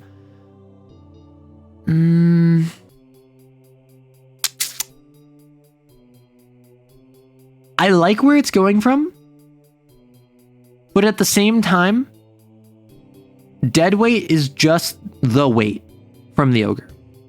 So, 1, that's copying another agenda item. And 2, I don't think you need Deadweight to get Nihility. So I think you could probably just keep it as a twofer, where it's Nihility cost 1 at the start of session, gain 1 Pathos, and at the end, Call of the Void requires Nihility. You can spend a Pathos and a D-Thrust to burn to get plus 1d. Heavy Soul. This weapon is hard to use by default if its CAD is equal to or higher than yours. It gains plus 1d on attacks made with it to bludgeon, concuss, or create heavy impact. Envy. Gain the agenda item. So they are... Oh, wait. 1, 2, 3, 4, 5, 6. Hound, Ogre, Toad, Idol, Lord? Centipede. Centipede, Lord? I mean, they're not the same color. Oh, there's more. I thought there was only 6. Got it. Okay, then I'm more on board with Deadweight then. I thought there was only 6 of them. Yeah. Envy. Gain the agenda item Steel, 2-handed Serpent. Once per mission, when you attack with this weapon, roll the die pool twice, selecting the one with a higher number of successes. Okay. Gravebearer. The weapon gains plus 1d to attack enemies with 2 or less segments remaining on their talisman. Last Rites. When this weapon fills out the last slash on an execution talisman, you recover 2 stress. Execution. You may permanently reduce your sin cap by 1 to add plus 2d to an attack, and make that attack supernatural. Ooh, that's nice. Nullification Ritual. Killing a mundane being with this weapon prevents their body from being controlled or tampered with after death. Ooh. Hungering. This weapon gains plus 1d for any harmful or violent actions made with it, ignoring the bonus die cap. At the end of a scene it hasn't killed a living being, take 1d3 plus 2 stress. Eep. Okay, so Glitter. This is what I've suggested with Pixie and Husk. Gain Stricture. You cannot take violent action with this weapon with subtlety. Gain agenda item. Do something risky regardless of the consequences. For every injury you have, you may take 1 stress to add 1d to attacks with this weapon.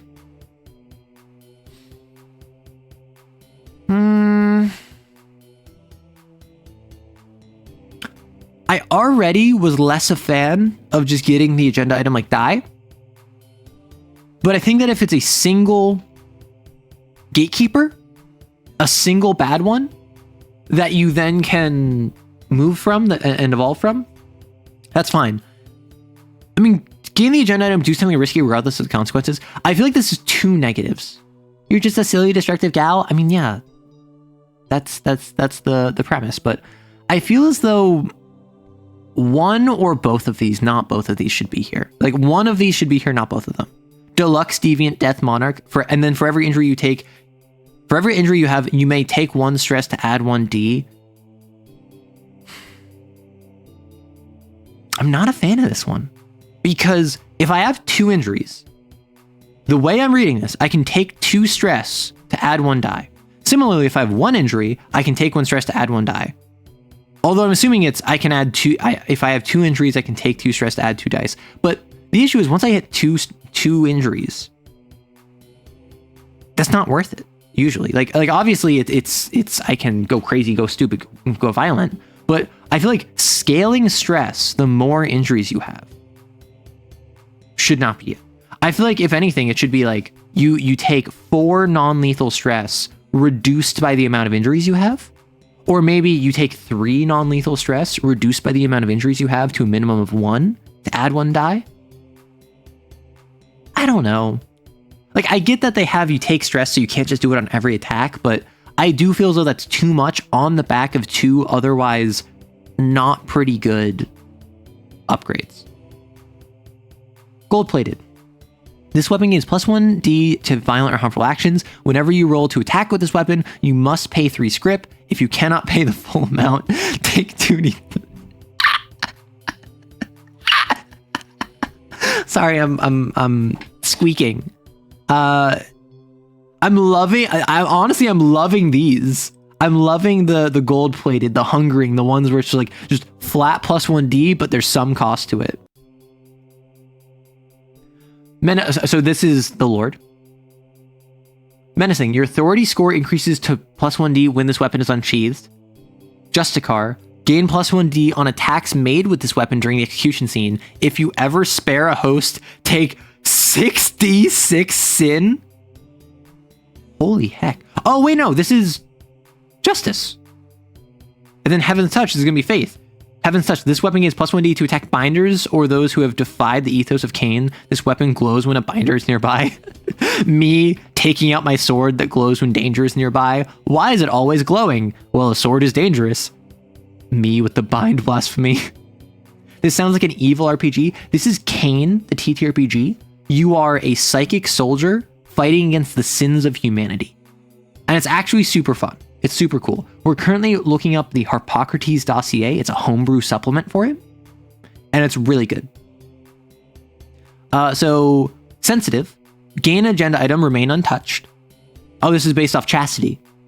Spike Steel, once per scene, when you take a stress from an adjacent foe, deal 1 slash to the attacker. Iron Maiden, while this weapon is drawn, take -1 stress from all sources. Okay, so it seems to be there's one based off each of the sins, there's one based off of each of the virtues. There's just some generic ones. I'm getting it now. I like that more. I like that. Death Defier. While this weapon is drawn, you take -1 stress when it is non-lethal. Amorphous. This weapon may switch between being a melee weapon and a ranged weapon at will. That's awesome. Once per scene, you may gain 1 sin when you transform it to get +1d to the next time you inflict harm or violence with it. Explosive. You may take 1d3 stress when attacking with this weapon to trigger an explosive blast. Gain or grant +1d to the next action that takes advantage of this happening. Oh, I need that. Serrated. This weapon is more effective, so based on the Butcher. This weapon is more effective against flesh, and attacks with it against mundane beings with exposed skin can never be hard or impossible. Holy heck. Crazy. Glutton's Bloodletter. Any foe you attack with this weapon takes 1 slash on its talisman if the conflict scene ends without it being slain. Ah, so it just deals a tick if it survives the scene. Understood. Hate. Oh, so this is the centipede. Hate. Gain agenda item, kill needlessly. Vitriol. Attacks made with this weapon can be made at cap +1 range. Okay, so currently we're in an ad break, so I'm actually going to pause. wasn't sure how I was feeling about this. I feel like the power scaling is a little all over the place, but I am enjoying it. I particularly like the red ones. Or I suppose the single ones that tend to be some just flat bonus with a consequence. I like the ones that I'm liking how these sound. I like how they sound. I think that they're a little all over the place, if I'm honest. I think some of them are definitely more like better than others. Like Glittering Mania Deluxe Deviant Death Monarch, I think is just bad. Frankly.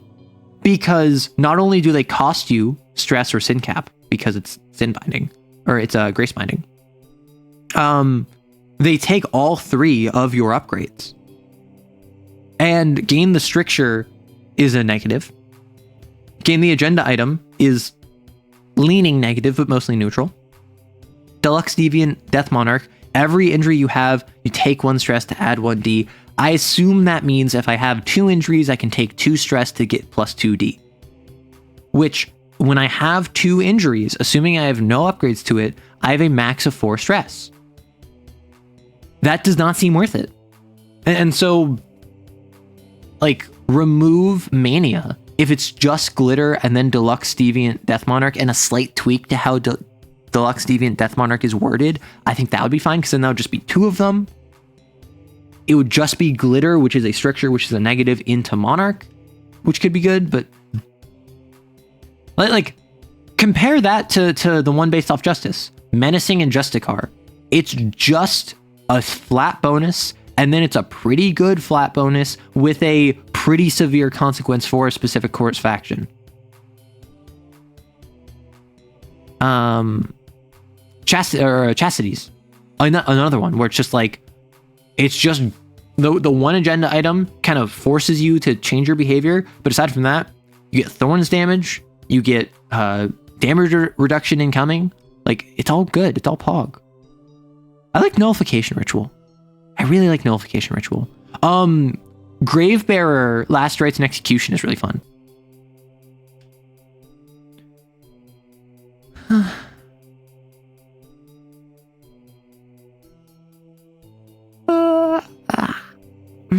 A yawn. Yeah, so I like how most of them sound. I'm just kind of on some of them, you know?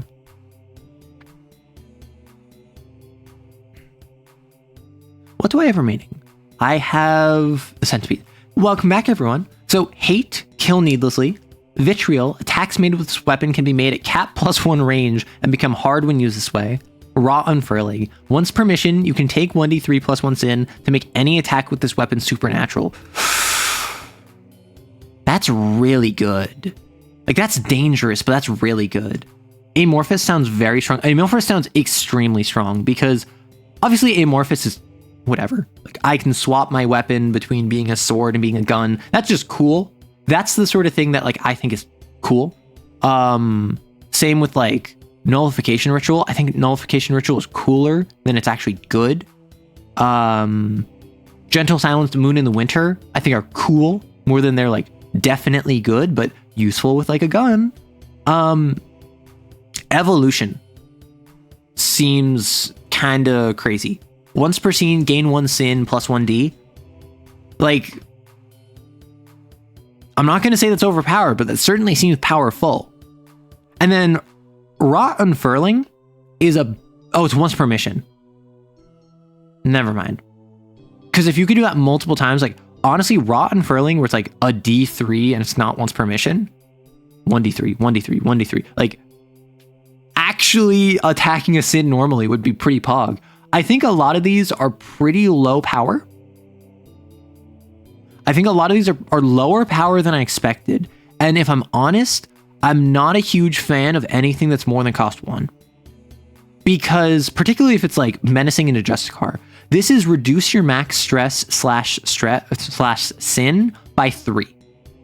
In addition to whatever it is, like Heaven's Touch could be worth it. Nullification Ritual could be worth it, but you don't really have much stress cap to reduce, so it's gotta be sin. Which is risky, which is cool. But at the same time, it's also like, unless it's really good, I personally probably wouldn't do that. Okay, so these are the sins. I've already looked through these. The memetics division and the virtues. I'm going to look at the virtues real quick because I didn't actually look at the virtues yet. Certain exorcists whose categories have reached Cat 6 or above are deemed virtues. Individuals whose time and time again have survived in instances where their comrades and allies have been slain. Their powers verge on inhumane, and they are deployed to deal with threats that risk the death of thousands or even hundreds of thousands. To fully enjoy this expansion, please download Games for Freaks Volume 1 by Tom Bloom, which I've gone over on stream before. Since it got updated. Ooh.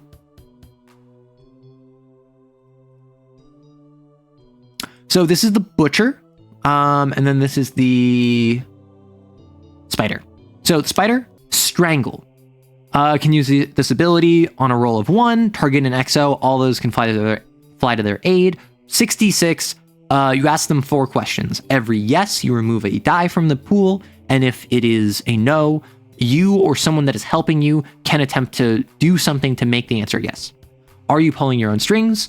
Is someone able to pull you away in time? Are you currently not in contact with any silk? Is the spider distracted, hindered, or under duress? Then roll the dice. Everyone takes 1 stress for each die rolled.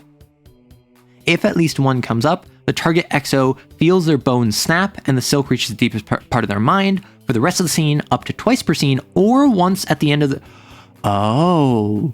For the rest of the scene, up to twice per scene, or once at the end of each round of a conflict scene, the spider decides what you do. Your body takes a course of action, the admin rolling the dice for you if the resulting consequences are risky or uncertain. This action does not take up your turn in a conflict scene. If 2 or more ones come up, it lasts until the end of the mission. Intensive deprogramming at Kane facilities helps you adjust post-mission. I think this is a much better representation of it. Which, because what was it initially? I can pull up 1.0 because I still have it downloaded.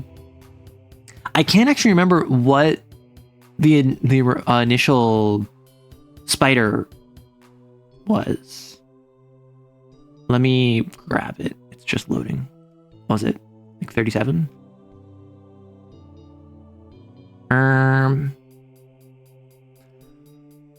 It was right. It pulls you in all directions. It like quarters you. Right. So it was take stress and gain webbed, and if 2 or more, then you can't set up or teamwork. Right, and you gain an agenda item. Whereas this one is it controls you because the spider is all about control. And then the Butcher, dismember. Same thing as like 66. Is your body in one piece, which it probably won't be? Is your mind still whole, which it probably won't be? Are you unafraid of what's going to happen to you, which out of most of the sins, I'd say yes. With the Butcher specifically, I don't know about that one, Chief. If at least one comes up, the Butcher tears apart every part of your being, making your body indistinguishable from its wounds. Roll 1d3, and for the rest of the mission, the resulting category of actions are always hard by default without setup or teamwork. Require focus or lucid mental thinking, actions that require physical activity, actions that utilize your psychic abilities. Let me reopen 1.0. For every additional one, roll on the table again, re-rolling, repeating result. Understood. And then this one...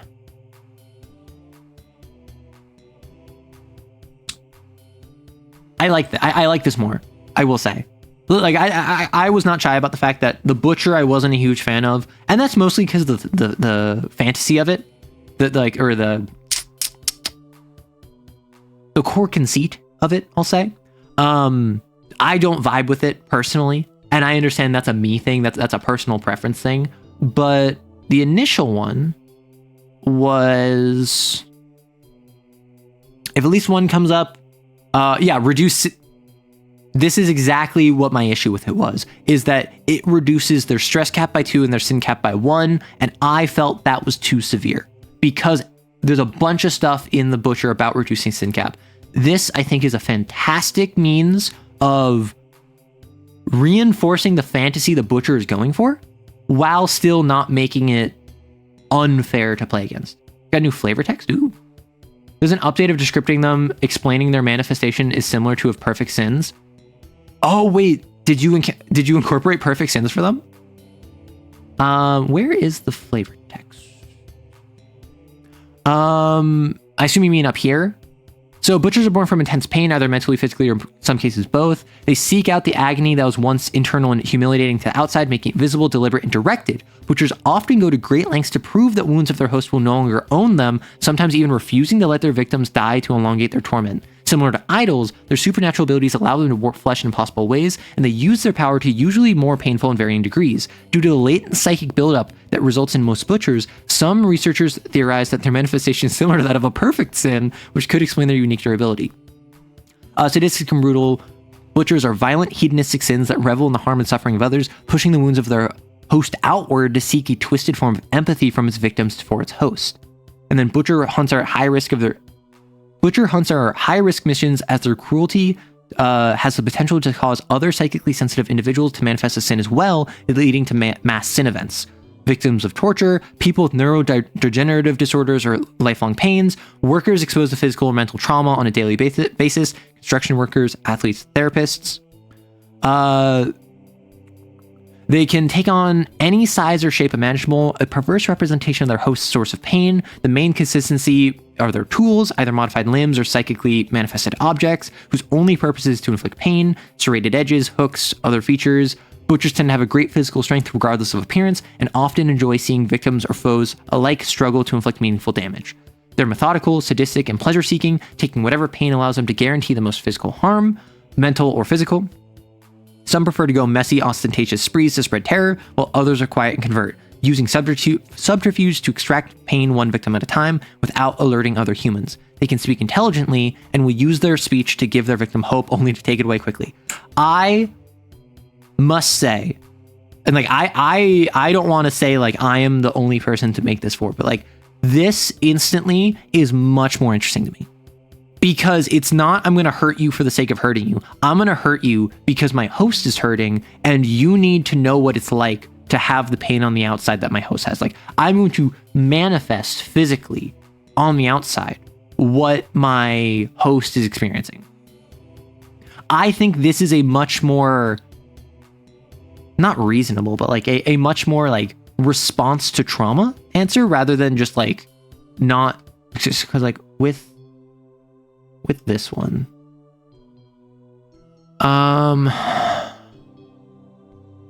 Yeah, they want to all living beings to experience the same pain, whereas this one is like, they want to bring visible the internal humiliating pain. I don't know. I just like, I don't know, this minor change instantly, like, this is basically like swapped my opinion on the butcher. I'm now very happy that the butcher is one of the sin archetypes, because now it's not constantly reducing your stress cap and your sin overflow with like its severe attack. And then I don't know if it still has because there's another thing that reduced its stress cap. Because there was the severe attack and there's one other thing. It was the amalgam, maybe? Was it flayed? There was some, yeah. Lower your stress cap by 1 with flayed. Does flayed still do that? Flayed, reduce stress cap by 1. Right. But now without the severe attack, it's not like oppressive. What are the traumas? The traumas, what is the source of your pain? Who or what is responsible for keeping you in pain? What was the thing that gave you hope until it was taken away from you? Was your source of pain? Was keeping you in pain? What was the thing that gave you hope? Okay, so the trauma questions didn't change. It was just the severe attacks and the flavor text, which I think is probably sufficient. Because we got, like, I still don't like needles. The jagged edges is something that I don't like looking at personally. Yeah.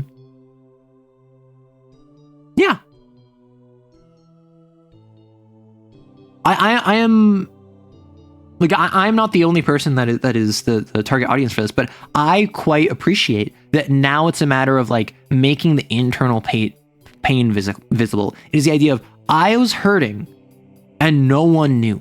And now I'm going to show individuals. I'm not doing this to like be like, the butcher is cruel, but it's not a matter of the host being cruel and wanting to hurt others. It's a matter of the host wanting others to know what the pain is and wanting to show it. And It's the same core conceit, but phrased differently.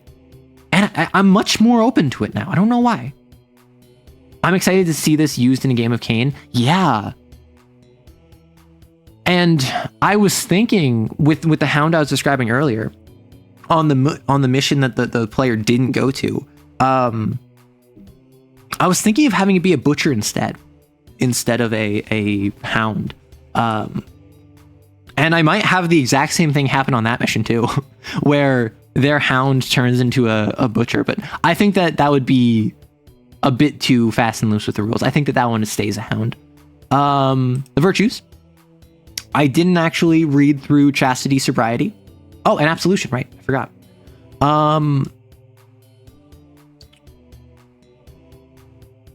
One of these virtues was codenamed something, was decommissioned after they failed to execute a sin, which required the deployment of 2 other virtues, hope and fortitude, to execute in the complete removal of state X from written history and living memory. The virtue, however, left behind 3 disciples, which would later find recognition among themselves as virtues on probationary term due to suspension concerning blank's influence. Let me just... Dang it. You did X's. I was hoping that you had a name. These virtues are merely templates, however, and you may adapt them however you like as long as you retain the mechanical bonds, as it's up to you, the players and admins, to decide who these virtues are at your table. These virtues, now deployed after years of being on ice, are ready to help mentor the next generation of Exos. Unidentified files have been discovered, contains info on alternate bond system for virtues, appears to resemble a specific genre of game, proceed with caution. I can read this flavor text, but I don't think I will yet. Oh no, is this from sobriety? Yeah, sure, I'll be there soon. Nerd emoji. Is that response to prudence? Oh my gosh. Memorandum for virtue sobriety, deployment outreach, sobriety. I trust that this message finds you with at least one clear hand to hold it. Authorities express concern, or to be precise, impatience, with the current gap in experienced leadership. It seems the current cohort has entered service with more bravado than sense, and I know you have a certain talent for teaching restraint, however unconventional. I will be blunt. Your record in execution is poor in concerning number.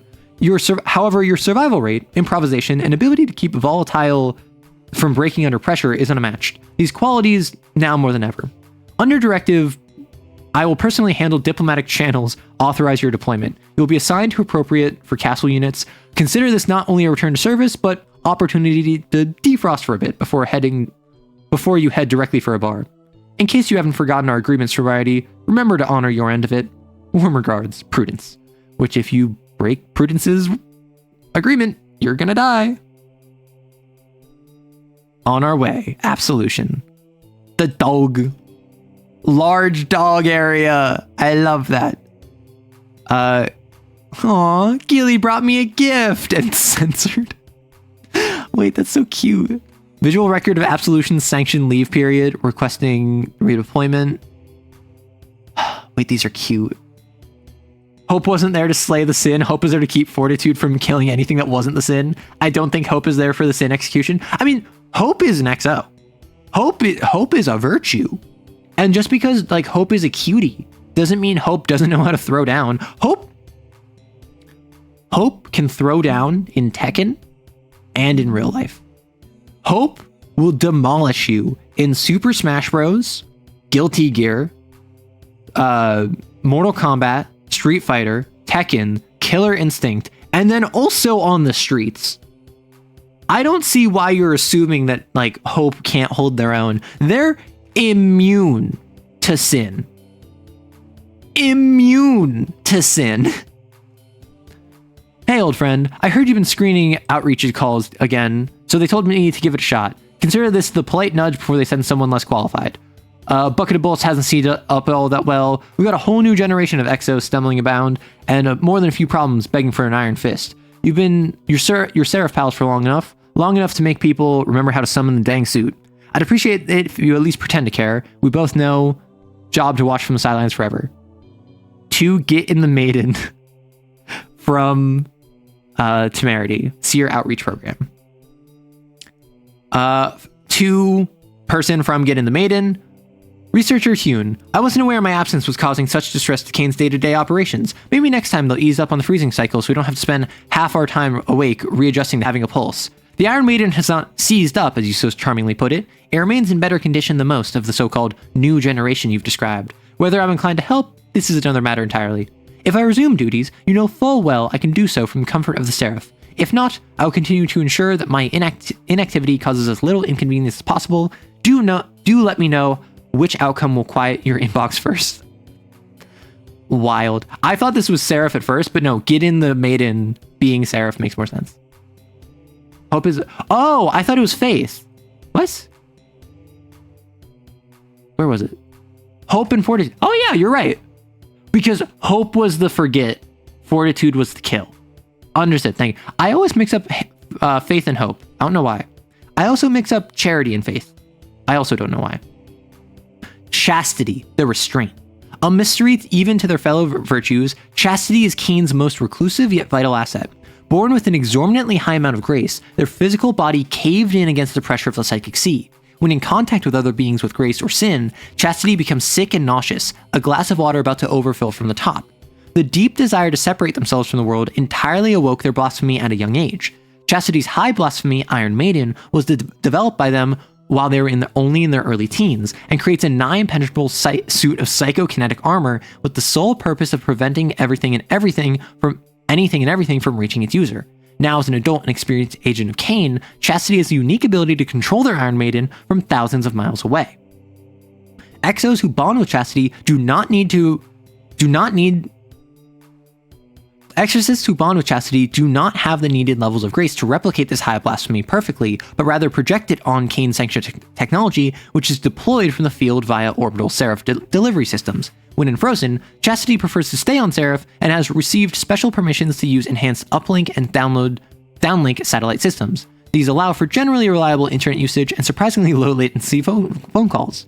There's a sect of Exos bonded with Chastity who are designated the Battle Maiden division of Castle. They're often deployed when a sin event is unavoidable and complete such missions with ease, like phone calls, online games, horror movies, faith, charity, velvet, parties, skin contact. White rice and potato chips? Okay. I did a smasher pass of the virtues. Chastity likes calling with their friends, online games, horror movies. They think Faith is a cutie.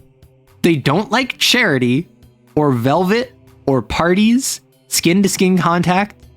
They like white rice and potato chips. They have a suit of armor that they manifest at will. They have a group of battle maidens that they have trained to go fight sin events which they accomplish with ease.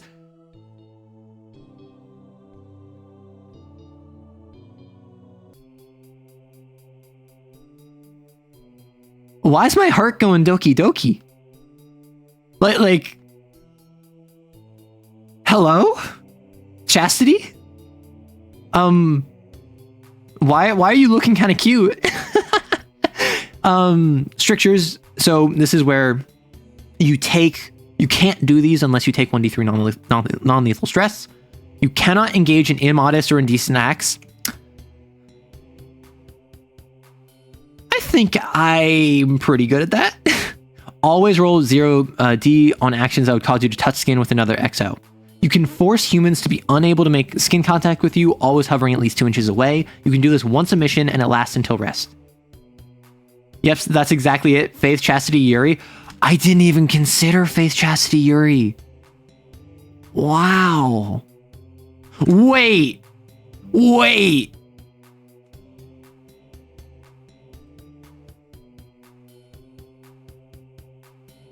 When in contact with other beings with grace or sin, which Faith doesn't have because the righteous vengeance against heaven or whatever, you're telling me that Faith and Chastity Yuri is not only able to like run with it, but also Chastity is only going to allow Faith physical contact with them because Faith is the only one that can physically contact with them because Faith has no grace. You're telling me you can force humans to be unable to make skin contact? That's pretty awesome. No, literally, like, I'm so here for it. Like, I'm kind of obsessed. Like, I thought absolution with the dog is where I was at, but like, can I just like ship chastity and faith? Can like I just ship my Yuri ship? Okay, so at Bond 1, gain Iron Maiden. At 2, gain +1 customization for free at the start of a mission, which I've looked at the Iron Maiden before. I think it has like different features that you can get from it. And then when using Iron Maiden and answering yes on all 3 questions, you summon it exactly where you want it. If used offensively, it deals a number of slashes equal to half cap. Okay, woof. Iron Maiden. Thank God I managed to wake up in time for the virtues. Well, Proto Mao, you woke up just in time for Faith and Chastity Yuri. Faith and Chastity are BFFs. It's now canon. I don't care what anyone says. Okay, Golden. If you say something is now canon, that's called headcanon. Back in my day, we understood what a headcanon was, and we differentiated it from canon up to and including having a conversation about how our headcanon is better than actual canon. We would get into arguments online about how our headcanon was actually better than your headcanon. Now, I'm here, and I'm a big proponent of this. I'm not anti-ship. I think that people who are unironically anti-ship is kind of silly. Like, it's people playing make-believe with funny characters they like. It's having their Barbie dolls kiss, right? But I am of the opinion, I do think we need more platonic relationships in media, which sounds really weird because a lot of media has a lot of really strong platonic relationships. I think a lot of people, when 2 people get close, and it used to only be for men and women, but now it's kind of broadened. When 2 people express any degree of emotional like intimacy, people instantly assume it's like romance, which I think is not very healthy. That being said, I do kind of love the Chastity Faith Yuri. All I'm saying is the author is approving the ship relationship. No, see, that's the thing. I'm of the opinion we need more we need more intimate platonic bonds. Sorry to sneeze. We need more intimate platonic bonds. However, I'm down for like the Yuri here. And if Svelte is on board, I'm on board too. Just wait till we get to middle-aged man virtue. Yeah. Svelte, can you be my friend? I feel like we would get along famously. It's doomed because Kane won't let them hang out for risk of nullifying each other's abilities. Yeah, and who's gonna stop him? Who? Okay, you can't tell me Fortitude is not an ally. Fortitude doesn't care what your gender is, what your sexuality is, who you're boinking, and who you're being boinked by. All Fortitude cares about is that they hate you and they hate Kane. So if Kane asks them to do something, they're not gonna listen. And then you have like freaking Justice out here, who Justice isn't gonna go up to Seraph.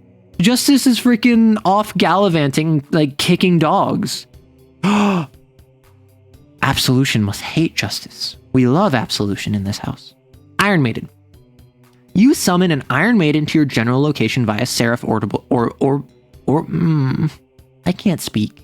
Via Seraph Orbital Delivery, granting numerous enhancements when donned. It enters a state of stasis when it lands, where it cannot be harmed and only you may enter it. In order to wear the Iron Maiden as a free action, you must be adjacent to it. Spend all your psychic bursts and all your remaining KP. Then answer yes or no to the following questions. Did you spend at least 2 psyche bursts? Did you spend at least 3 KP? Are you in an open area visible from the sky? For every yes, you may pick one of the following. The Iron Maiden arrives somewhere in close distance. The Iron Maiden arrives within a few seconds. The Iron Maiden arrives without complications. The admin decides the conditions of the delivery, having to abide by your selection. The Iron Maiden cannot take longer than 4 minutes to arrive and must land somewhere within a long distance from you. The Iron Maiden returns to orbit at the end of the scene you don it. The Iron Maiden, once donned, you can take 4 plus half cat stress before it breaks, so generally it's probably going to be between 5 and 6. And it has the following effects. anything that would affect you affects your Iron Maiden instead. Stress, severe attacks, psychic abilities. Stress that exceeds the Iron Maiden's maximum stress is taken by you. You cannot gain hooks or afflictions. Wild. You can still use any powers from blasphemies you have while wearing the Iron Maiden. By default, your Iron Maiden only has access to martial attacks, punching, kicking, etc., which are mundane by default and use your force or interfacing. Okay. Your Iron Maiden gains access to new passives and abilities based on the customization table. Pick a number at the start of the mission equal to half cap. Use of these powers do not cost a Psyche Burst. And then if you have full bond, if you have 2 bond, you gain +1 free. So it's going to be between 1 to 2 customizations +1. We dislike justice, but like the law. High blasphemy, yeah. 1 virtue gets a good boy. Yeah, Absolution has a Cat 5 hound as a bound sin. They have a big murder puppy called Guillotine, and that is the cutest thing. Hey, all this says to me is that I can go blow up Kane leadership and get Fortitude to like me by proxy of wanting to let Faith and Chastity hang out. Proto, I don't know if you've seen the dating sim. Fortitude killing another member of Kane leadership or another virtue maxes out their romance. You instantly max out your romance with them if you kill a member of Kane leadership. Also, you nearly max it out by beating them in hand-to-hand combat. And like, listen, I'm not gonna sit here and simp over someone that hates me and that like wants me to commit crimes in their name. However, have you seen Fortitude's muscles? Like,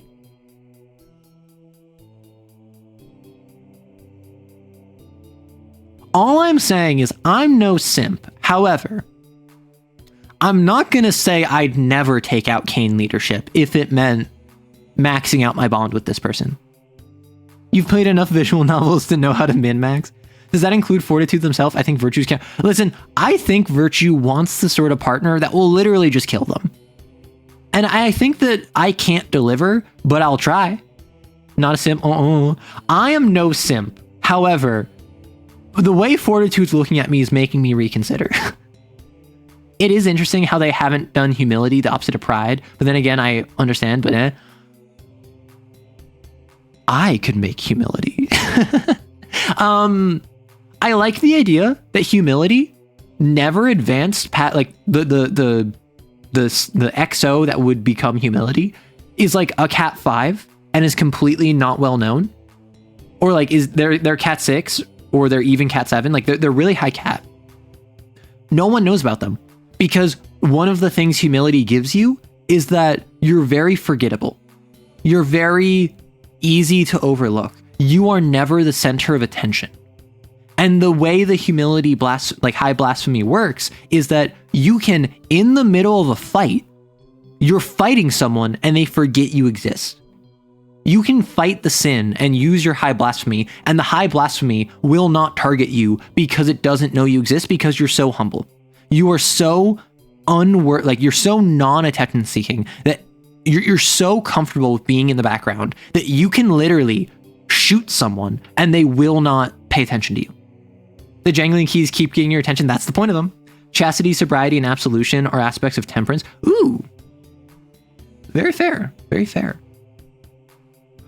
Oh, and that's why temperance was the prodigy. I get it. I'm picking up what you're putting down. Also, Svel, I have to say, overwhelmingly, not just like the design or whatever, not just the actual like layout and the mechanics or whatever, the references and the consistency that you've had, like having it not be war, pestilence, famine, death, but having it be conquest, war, famine, death, and within conquest there's pestilence because conquest is often rotated out for pestilence in more modern interpretations. Like that kind of nonsense I love. And I think that is not just representative of the quality of your work, but also of your skill as a writer, as well as just the effort that you put into this. Like, this is fully me glazing you, but you fully deserve it. There is a reason why in the Kane community, whenever anyone talks homebrew, I am pointed to the Harpocrates dossier. And I hope that you recognize how incredible that is. Like I just need you to know that even if I'm like complaining about the butcher, or I'm saying that I don't like this agenda, or if this power, it doesn't really strike me that well. Like, overwhelmingly, you have done amazing work. And I want you to know that. You thought pestilences were replaced by conquest? Nope, other way around. Initially, it was conquest, then war, then famine, then death. And each of them represented a different real world thing that had some degree of overlap. So for instance, I think conquest was ascribed to the Roman invasion, whereas war was more just like active conflicts and slaughters. Thank you, I appreciate it. I like the details, and that's like, we love that in this house. Once upon a time, an evil player had an electric RGB fan and an RPG table. I couldn't hear the DM, too busy looking. Well, so that's the thing with the keys above me. Overwhelmingly, I've heard people say that they're focused on it. That they're focused on the. Wait, I just realized, like, absolution is forgiveness. Absolution forgave guillotine, and that is why they mound the sin. That's so pog. But the keys are meant to be like, they can keep your visual focus while I'm talking. I am someone who, I don't know about you, when I am like, I listen to some podcasts. Like, I'll listen to like Adeptus Ridiculous, for instance. I will have a stream on in the background. But I want something to focus my attention on as this happens. Hey, boss. Don't forget to get some water and hydrate. Yo, what's up? I have some water with me. I have not been hydrating. I will hydrate now.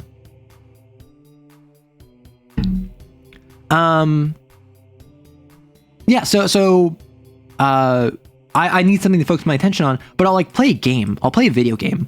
And I'll realize that I stopped paying attention to the stream or whatever because I'm focused on Marvel Rivals. So what I need is a low attention stimulus. So my brain can be focused on the podcast or the stream or the YouTube video or whatever. But my hands, my eyes can be occupied by playing a Flash game, right? You're still blown away by Svelte making the breakdown earlier today, the Discord about splitting temper and stuff. It is absolutely incredible. Because, like, something that I think a lot of devs struggle with. I don't think Kane has this, but a lot of I don't think Vanilla Kane has this, but I think a lot of devs, particularly in the homebrew scene, struggle with making it feel like it fits. And I don't just mean mechanically, because a lot of times, yes, you'll have bad homebrew. Yes, you'll have like, this is my blasphemy, where whenever you use it, it doesn't cost a psyche burst, and if you spend one stress, then you can get +3 dice to any one roll, so long as you're inflicting violence. And you can do this as many times as you want, but every time you use it, you get a hook, and when your hook fills out, you gain the affliction that you have to kill everything. And you gain the permanent agenda item that removes all other agenda items on your agenda. You have to kill everything. And like, that's bad homebrew because that doesn't fit mechanically. Generally, I think homebrew, at least in like Kane from what I've seen, doesn't fall into that. But like setting wise, I think this is a harder thing to struggle with because a lot of people say, I'm just going to add 12 blasphemies. I'm just going to add 6 agendas. I'm going to add a new sin. And with the Harpocrates dossier, Svelte did a very good job of saying, this has existed, and temerity is airing its dirty laundry. There are lords that were actually spiders. There are hounds that are actually butchers. There was a virtue that did exist that has been struck from the records. But they had disciples that then continued to grow in their stead. And now you don't have the first generation of temperance, you have the second gen of sobriety and chastity and absolution. This is a very good, and then there's the way of like, oh, there are the XK blasphemies where they've been recorded over time, but never all at once. The Hippocrates dossier is a very good example of how to incorporate new information into an existing setting that has a timeline. For instance, grace crafting or grace smithing, the bound weapon system. 1627, accidentally discovered, continues on in the background, fell out of favor, is now making a resurgence. Thematically, it fails to follow up on what's already there. It's honestly really nice to see something that just feels like it fits. Like, again, and this is probably the best bit of praise I can say about the Hippocrates dossier. Outside of the fact that I think it's well formatted, I like the look of it, I like the mechanics, I like the vibes, it comes up with new interesting ideas, it's well regarded. If you like filed off the serial number, if you crossed out Svelt's name and you wrote Tom Bloom and you said Tom Bloom made this, I would believe you. Now, some of the art is different, right? Like the sins look like they're different art because they were not drawn by Tom Bloom. And then I'd be like, that's weird. But, and then obviously there's some mechanical things where I'm like, does that fit with Kane explicitly? But like, if you told me Tom Bloom made this and I didn't comb over it trying to prove you wrong, I would just believe you and continue on my day. Which is one of the best things you can say about a piece of media, assuming the piece of media that it's inspired by is good. And I think Kane is very good. Honestly, messing that up is what scared me off of trying to make Kane homebrew so far. Yeah, I mean, I haven't, like, and for instance, I was starting like the shadows, the distortions, the idea of like a mini boss that you can fight.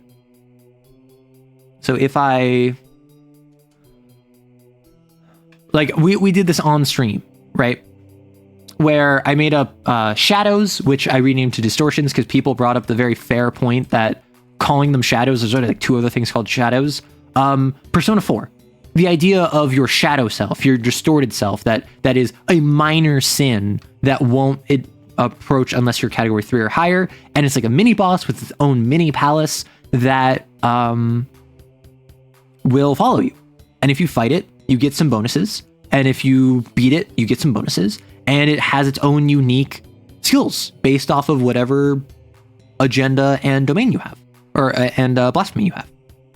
But at the same time, why does Kane not tell you about this? Why does Kane exist as does and not mention this? Well, we haven't gotten there yet, but that's something where once we get the mechanics down, it's a matter of doing a second pass and being like, okay, why doesn't Temerity teach you? Why doesn't Temerity talk about this?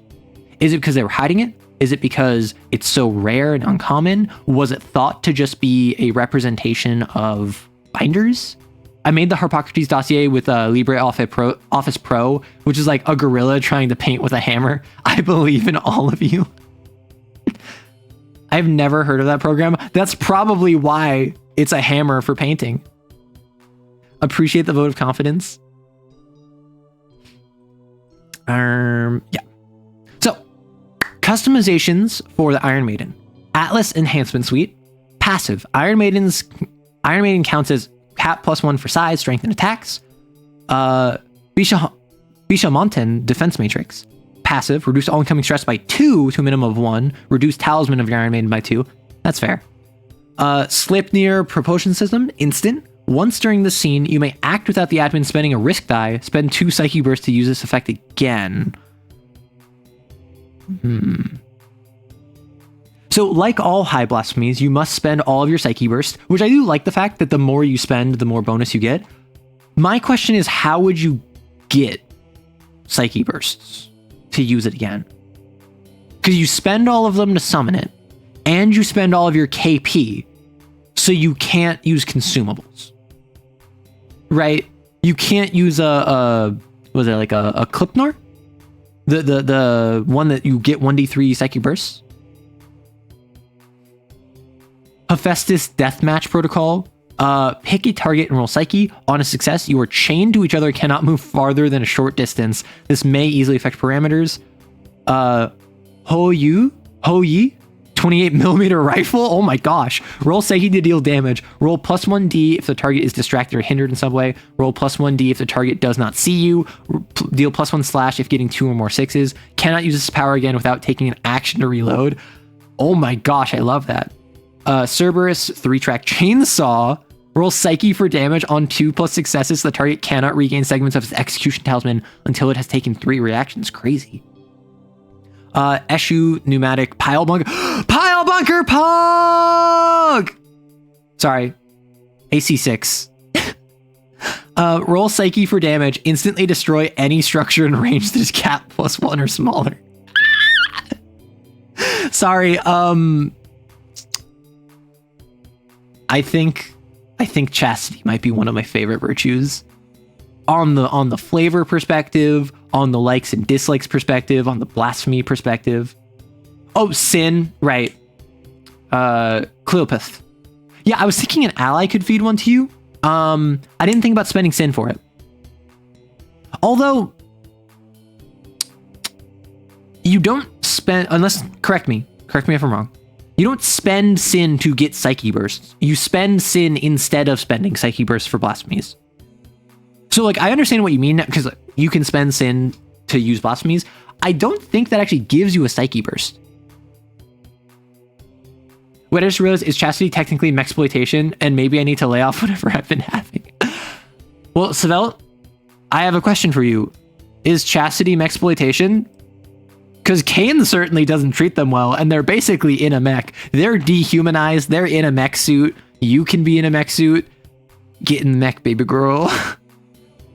Oh my gosh. Sobriety. We'd like to accuse Savelt of being a great homebrewer and making canes as good as the canon ones. All right. So, if you're new here, or even if you've been here a while, I don't think we've had an accusation in a while. This is the trial of B v Svelte. Now, the ways this is going to work, both of you are going to make your arguments. B, you accuse Svelte of making good homebrew.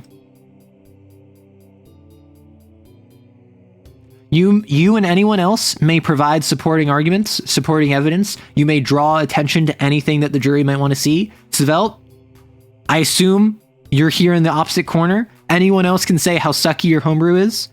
It is indeed mexploitation. I'm going to say that's a negative. I'm sorry. And then what we're going to do, we're going to make a poll. We're going to make a prediction where all of you invest your points into the prediction. Whichever side wins, the person gets banned. So B or Savelt, I'm sorry, you're going to get banned after this. Unless it's a dead 50-50 tie. So if anyone has any words on if Savelt has good homebrew, now is the time. If you want to save Svelt's life, I think you may want to dunk on their homebrew. Meanwhile, if you want to ban them, you might as well just say how wonderful it is. Which I will say, I'm just going to point out the entire Hippocrates dossier. Argument why I don't make good homebrew, check the Easter eggs. What? Okay, what Easter eggs did you add? I know that you added, obviously there's the dating sim. What'd you add? There's the, did you update the polls? You did, you updated the polls. Only 0.03% of players did Spoils of War. Cowards. I assume it's at the end. There's the Memetics division. More Memetics division with Black Market. Afterward. Hello. The full playlist. Special thanks to my lively partners, absolute rocks that I get to rely on. I get to rely on who don't get mad at me when I go to HB instead of going to bed. Wait, Svelte, I have to ask: are you in a board game polycule? I have to ask.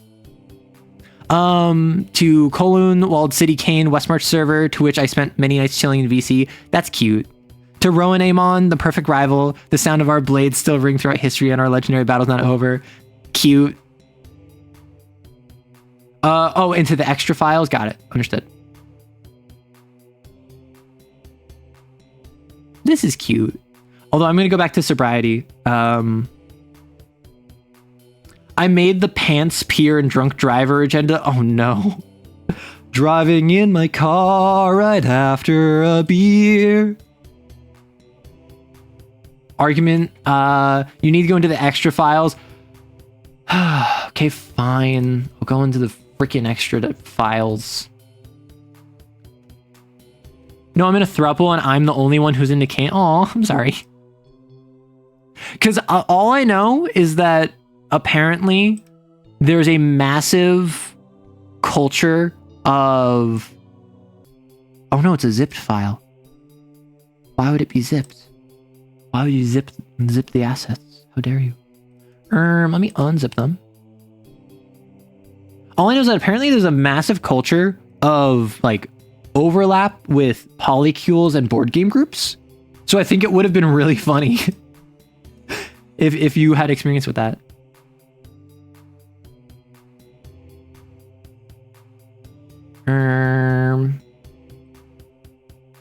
Folks, I did not know Kane at all before in my TTRPG group.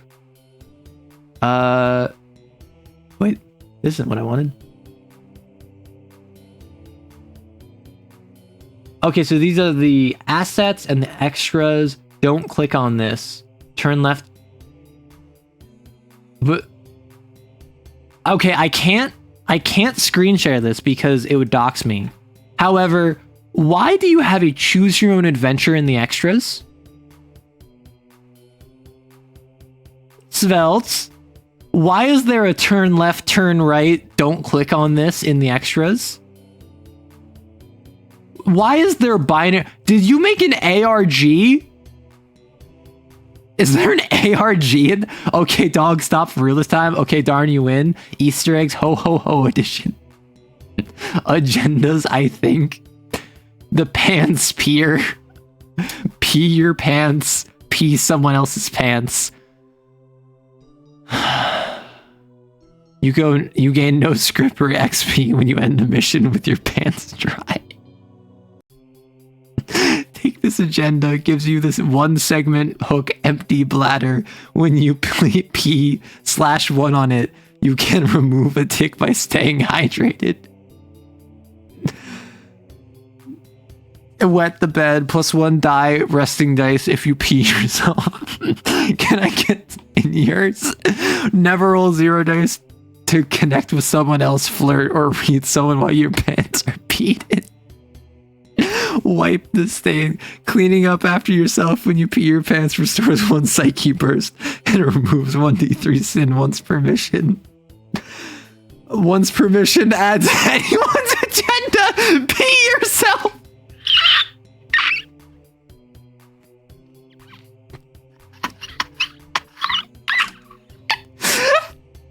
Yellow lie. No one can tell whether or not you're...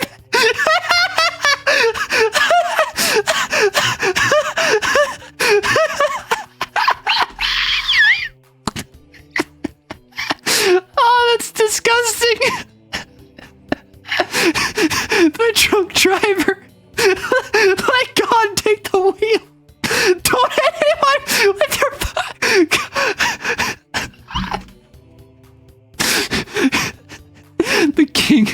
The king's chariot. God's drunkest soldier. All interfacing rolls you make with 0 die and ignore a bonus dice if you're sober. Your abilities gained from this agenda only activate when drunk. Attacks made with your car can never be covered. Wait. I'm sorry. I was hiding it. I forgot that I was hiding it. Oh my gosh. I think that adds to it so much that you couldn't see the piss-stained agenda. Oh my gosh.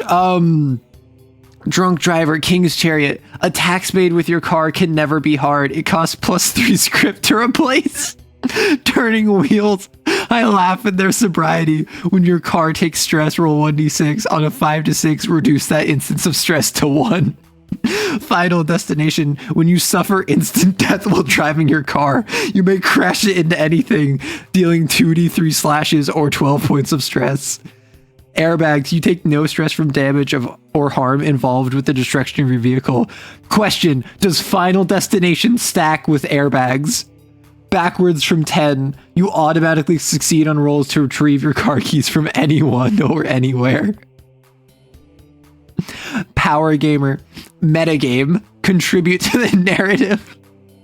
It's my character. When you gain a new blasphemy, you may argue with your admin about why it makes sense narratively. On a success, it does not lower your sin cap or increase your XP cap.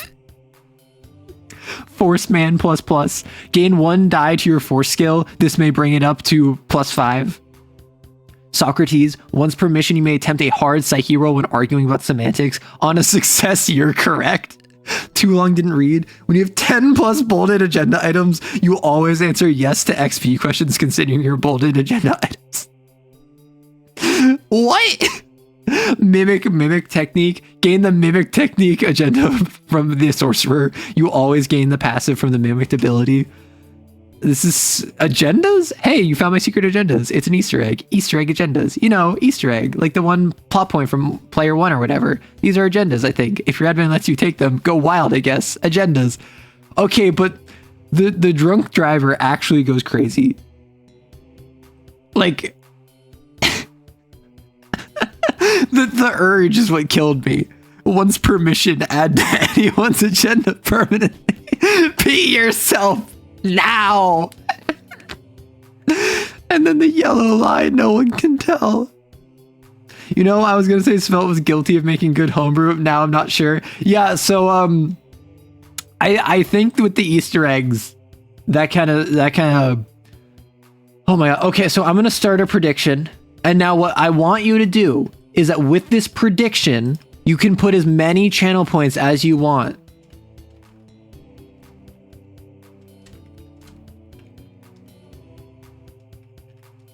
However, I'm going to award channel points to the losing side. So if you vote for good and good wins, you will not get points awarded to you. I will only award points to the losing side. However, this means if you are on the losing side, you might put more points into it to get more points out of the prediction.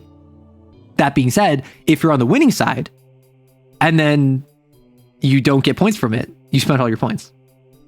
You can also sabotage the other side by putting a bunch of points into it, trying to get points in a side that you're not supporting, and then win a bunch of points by like hedging your bets. Is this a permanent? No, this is going to be like for 5 minutes. Yeah, Svelte is not actually going to get banned from the channel. It's going to be for like 5 minutes. Yeah, I would not permaban someone over something like this. It's silly. Oh my goodness gracious. What even am I doing? I was just laughing so hard about peeing one's pants. It made me think of the goblin meme from Lancer of just like eject power cores now. I cannot vote in good conscience for pants peer. Holy heck. That's my thought process. I would have voted positively. I would have voted in favor of Svelte.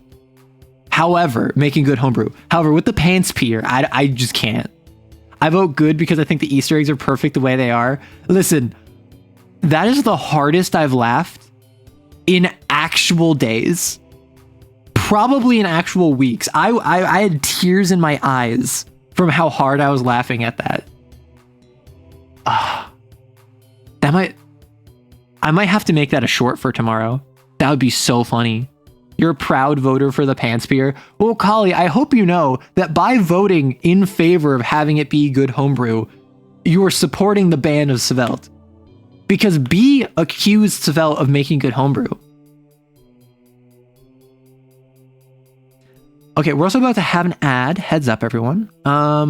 I'm going to... Oh, frick, I forgot that was there. I'm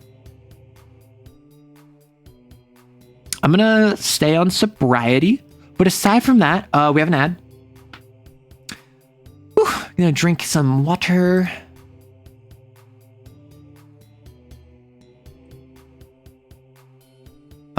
Where is choose outcome prediction? Oh. Well, Svelte, you barely managed to survive. Apparently B is getting banned. I'm so sorry. Driving in my car right after a beer. Hey, that bump, it looks like a deer. DUI, how about you die? Sorry. That's just what I'm blasting every time I take the driver kit and I get drunk. I might have created the accusation with most dilemmas. True. Thank you for the subscription, Protomile. Even if I lost, I'm proud of doing that. Well, beep. In about 2 minutes, you're going to get executed. Like the sin you are. I hope you're prepared.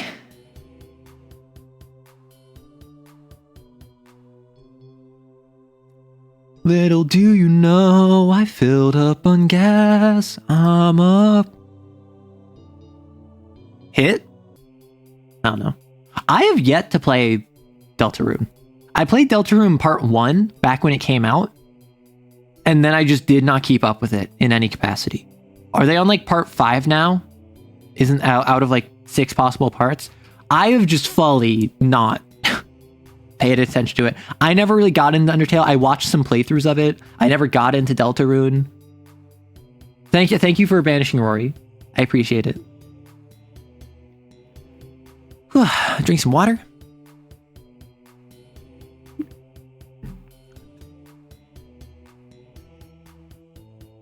That was a mistake. Water's poison.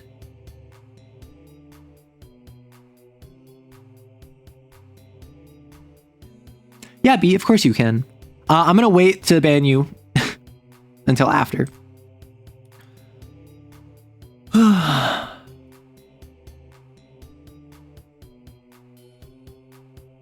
We have 20 more seconds. Gosh, I'm hungry. I had a croissant, and I had some grapes, and I had a protein shake. I'm gonna have some pasta when my stream is over. And what else am I gonna make? It's a Saturday.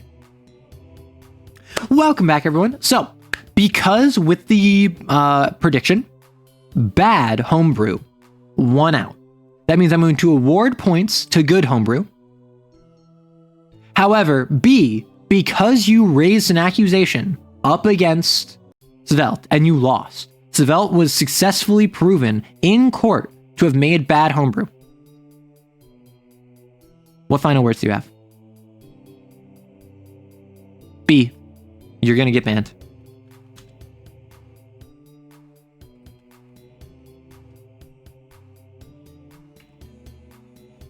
I'm giving you wipe my stain, but don't. No, okay. No. Listen, it's a Svelte sweep. We got that Svelte sweep up in here. The entire Harpocrates dossier is just one representation of that. But sobriety, the resolute. A pessimistic exorcist with the most failed missions in Kane history. Sobriety's... How does failed mission classify? Failed as in like the sin got away, or like they couldn't kill the sin and then they had to orbital bar it? Like orbital drop it? Sobriety's status as a virtue is constantly under question from Castle and Seer admin, but is kept on freezing schedule at authorities' behest. Sobriety's grace wraps itself around their nerves, forcing a muscle memory-like stricture against them in response to strong stimuli. Their high blasphemy clarity takes advantage of this by flicking their flame's brain synapse as a supernaturally enhanced fight-or-flight response, but also forces the user to remember sensations like pain vividly and frequently. Sobriety has expressed extreme dislike of this ability and often partakes in benders and macrodosing of inebriants in order to nullify it, while off mission and also on.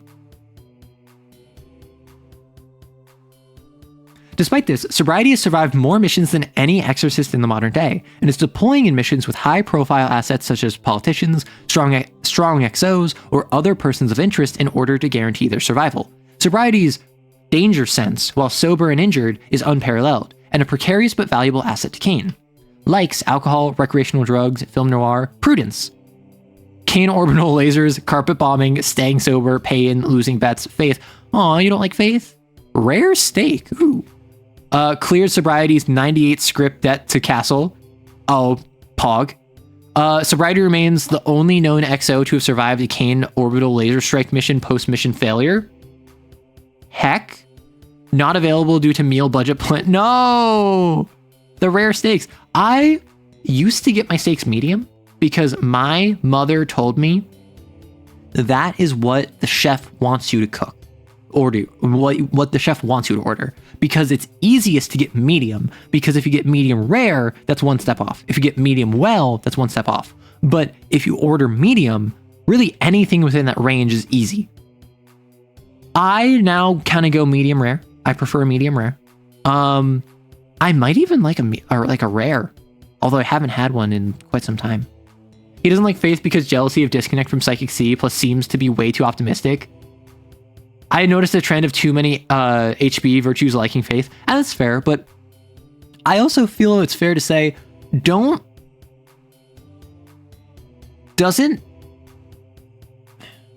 in like OG, like Games for Freaks 1, I think only Fortitude doesn't like faith.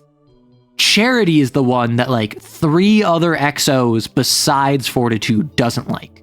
Like Justice doesn't like Charity, Faith doesn't like Charity, and I think Hope doesn't like Charity. He likes Prudence, which is cool, but he doesn't like my fave Nun, which is odd. Oh, that's why. Also, I do love how a lot of these I can pick. Like, I figured that the fact he doesn't like Faith is because Faith is so sweet and so nice and so like, and obviously homebrew, headcanon, your assumptions of what all of the virtues are. But the headcanon across the board I've seen of Faith is that like they're sweet, they're cute, they're wonderful, they're lovely, everyone likes them, and it totally makes sense that sobriety would not like them out of jealousy. So you cannot consume substances such as cigarettes, alcohol, or other inebriants. You always roll 0 on actions done out of avoiding immediate pain. Huh. You never upset another individual and turning them down offers substances, advances, or otherwise. Gain the clarity power, you may use it once per mission. You gain the ability to borrow script from other XOs. Once per mission, breaking your first stricture relieves one's sin. You gain access to lucidity of the broken mind. You may only activate it when you are on the brink of death, and it persists afterwards as a permanent passive. I think we looked into this before around the dating sim. Because this is Harry Dubois.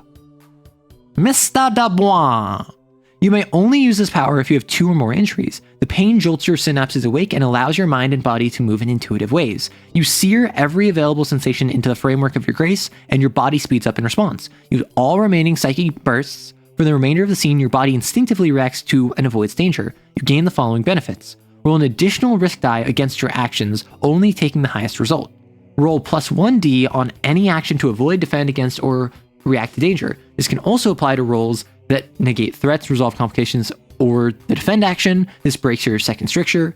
Automatically succeed in any roll required for you to flee the current conflict scene. This breaks your second stricture. So these two say this breaks your second stricture. Does that mean it allows you to ignore your second stricture, or you have to choose to take the 1d3 stress? When this power ends, you suffer severe full body pain, and all actions you take become hard by default unless assisted by teamwork or setup until your next rest. When you rest after using this ability, gain plus 1d resting die. While inebriated, you cannot activate this power. Breaking your first stricture will always end this power early. Lucidity of the broken mind. Permanent. Your brain opens up in infinite pathways of possibilities when you experience your pain in full, allowing you to perceive all paths in which you die and find the ones where you don't. Gain plus 2 stress cap. When you are on the brink of death, you take minus 3 stress from all sources. You cannot increase this reduction in any way. Suffering instant death while on the brink of death prevents you from defying fate.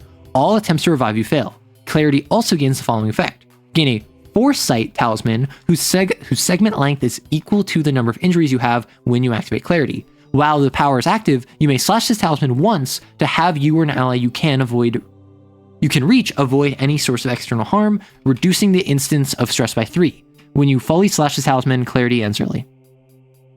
Cannot use it while inebriated. Faces like the coworker everyone likes. Sobriety is the bum who likes the smell of neat whiskey and Prudence's breath. Is this the yaoi? Is sobriety tight with Prudence? And it's like, it's toxic, it's messy, it's disgusting, but like, it's good. I am returned. Hello, B. Welcome back. I hope you learned your lesson. Excuse me. His name is Tequila Sunset. Oh, no, you're not. That is, okay. That is hilarious, Maddie.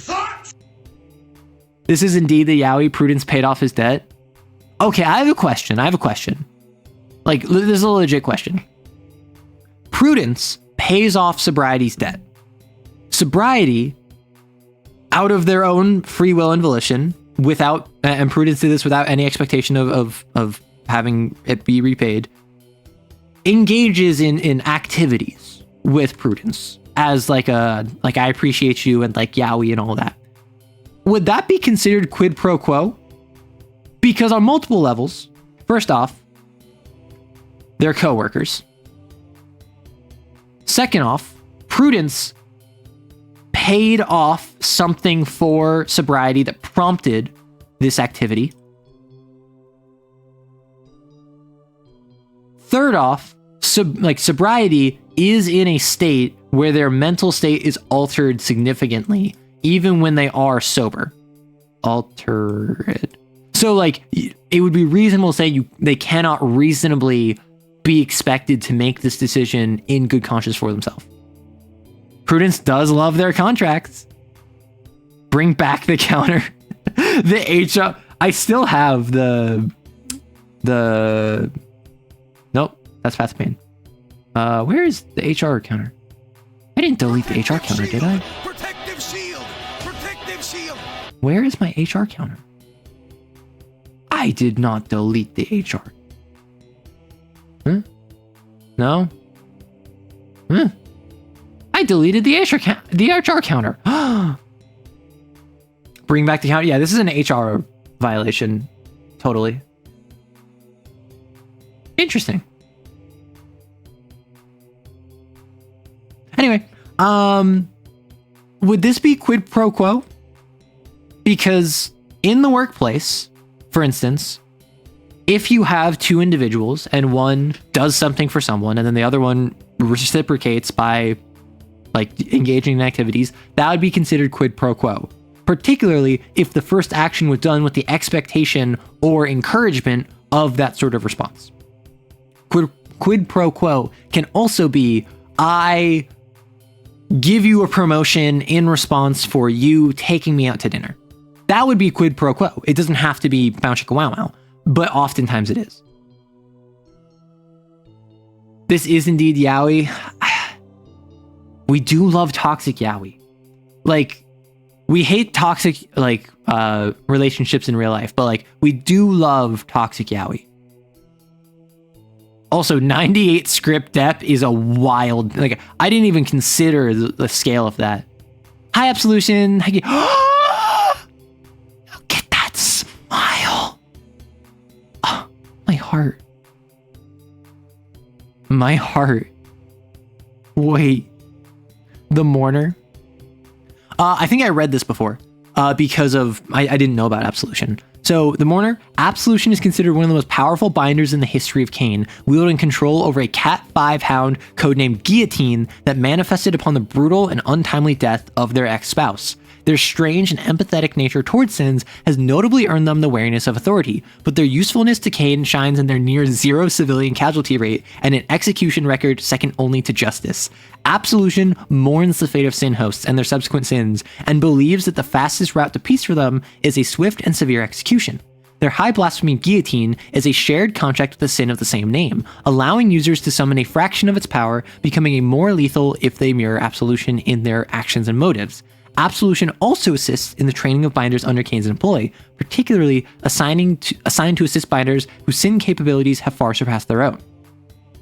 Based on a poll of binders created through Palace obtained mind tulpas, over 89% of binders displayed a preference of being hunted and killed by absolution over other virtues if given an option. Like guillotine, yay! Firearm discipline, pog. Small talk, photography, cool. Death metal, let's go! Non-committal relationships, based. Hope, justice, yes. Thunderstorms, oh, does guillotine get nervous? Yutiao dough sticks, I'm unfamiliar. Beef stew. Yutiao dough, oh! It's a Chinese recipe of like their donut sticks. I like that.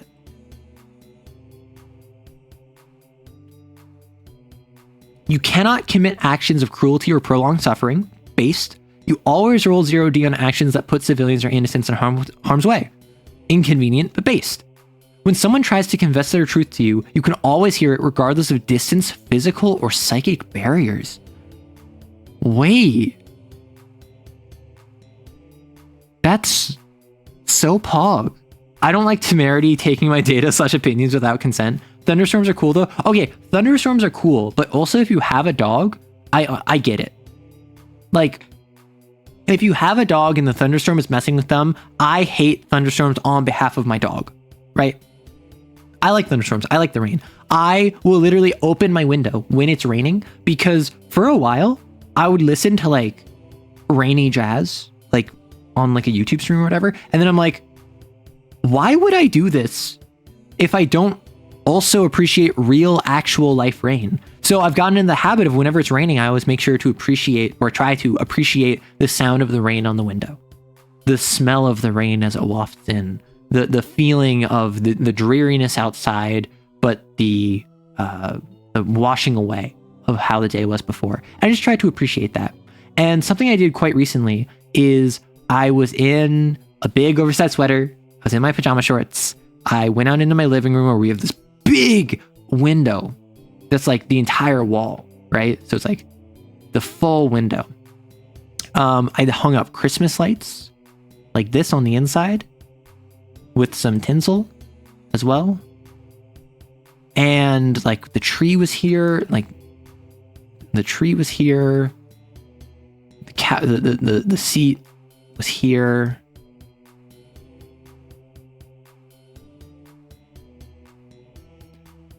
And I'm just like curled up Yummers. on my on it with my phone. Cats on the back of it. As it's just pouring rain. And I'm just like in the light of green and yellow and blue and red as the cat's just chilling on the seat behind me. It was such a comfy experience. I hate fireworks on behalf of me and my dog. Exactly. Look at their face. They never hurt anyone. That is the face of someone that takes the pixie agenda and then leans fully into kill, kill, kill. Okay, so, but I do really like this. Gain the guillotine power. You may use it once per mission. You may take 2 non-lethal stress to gain +2 dice on any roll to connect to, empathize with, or get closer to any other individual. You may use guillotine multiple times in a mission. For every time after the first, you must sacrifice an existing limb of your choice. If you have no more limbs to sacrifice, your body disappears after the blasphemy resolves. Make a new XO. I assume this is much like with the Butcher or with the Ogre, that when you lose an arm, everything that is tied to it becomes hard, and then if you survive the mission, you adapt to it, right? That's my assumption. Guillotine. You summon the cat 5 sin guillotine at a point within range you can see. It immediately destroys an area of space equal to your half cat within range while ripping buzzsaws, jutting blades, and utter destructive force. Holy heck. Use all your psychic bursts. This instantly eviscerates mundane objects, structures, and humans caught within the area. Roll psyche to deal severe damage to one foe and 1 slash to every other foe caught in the area. Adding dice for each yes you can Answers successfully up to a max of half cat dice plus 3. Is your target the only sentient living being in the area? Do you feel empathy for the target? Is half or more of the target's execution talisman slashed? Is your target grieving, mourning, or experiencing loss of some kind? Have all 3 trauma questions been answered? Do you plan on executing the sin? For every question you can answer yes to, take 1 stress. You may choose to take 3 stress instead for a question you can answer yes to for the bonus dice it grants to automatically succeed. Ooh. For every question you cannot answer yes to, ignoring sin-only questions for non-sin targets, take 2 stress. Any stress taken from the blasphemy cannot kill you or inflict instant death, but can inflict injuries. So it's not non-lethal, but it is non-fatal. For every injury this would inflict, lose a digit, finger or toe, of your choice on your body. Actions taken with that hand or foot are hard for the rest of the mission, unless assisted through teamwork or setup or teamwork. If you have no more existing digits, you must choose to lose a limb instead, suffering the same consequences. Digits or limb loss cannot be restored by any means. After the mission is over, they can adjust to their disability and it no longer has an effect on them. Determine with admin how your character heals. The blind hound it's blind. The blind hound guillotine detects your scent after the blasphemy resolves, realizing you are not absolution and quickly demanifests. Oh, got it. You summon it, it appears, and then it instantly demanifests. It's not a you summon it and it fights for you. Got it. There's a very small, sad description below the high blasphemy. I mean, I don't think that's sad. I think it's like, for instance, one of my roommates was just out across the country visiting family for like a wedding. I was watching her cat for the duration, and like the cat was spending much time with me in my room, like sleeping in my room with me. And now that she's back with her mama, right? The cat's back with her mama, and like I don't care. I enjoy the cat, and the cat will still come over and spend time in my room when her mama is at work. But like, it's not my cat. Just in the same way that like guillotine isn't your dog. I demand pictures of the cat. Shows up. Hey, wait, you're not supposed to summon me. Leaves. Yeah, summoning sins at will. Does absolution have the pan-romantic agenda though? No! Do not the dog. Do not the dog. Which I assume that she is a binder. Her spouse, or their spouse died, manifested a hound. Because they had a connection to their spouse, they used their binding ability to control the hound. And my assumption is that the hound has grown in cat over time alongside them. There's 3 main guillotine theories. I mean, that's my main one. Like, obviously it could be that it's their hound that they bound when their spouse died. It could be their spouse's hound that they manifested when the spouse died. It could be the hound that killed their spouse. Got that dog in me. Well, no, the dog is outside of you. The dog is a type 1. Which I think what might work, what might make sense, is if absolution, they killed their spouse on accident. Like, I think that would be really tragic, is that they accidentally are the one that killed their spouse, and then, oh, they have a saw blade. Hog. See, I told you. Pixie agenda. Kill, kill, kill. Look at that smile. It's so cute. I like to mention the hound has a nuke. The hound has a nuke? Oh my gosh, it has a nuke. I know your spouse is dead, but are you free for dinner? Like,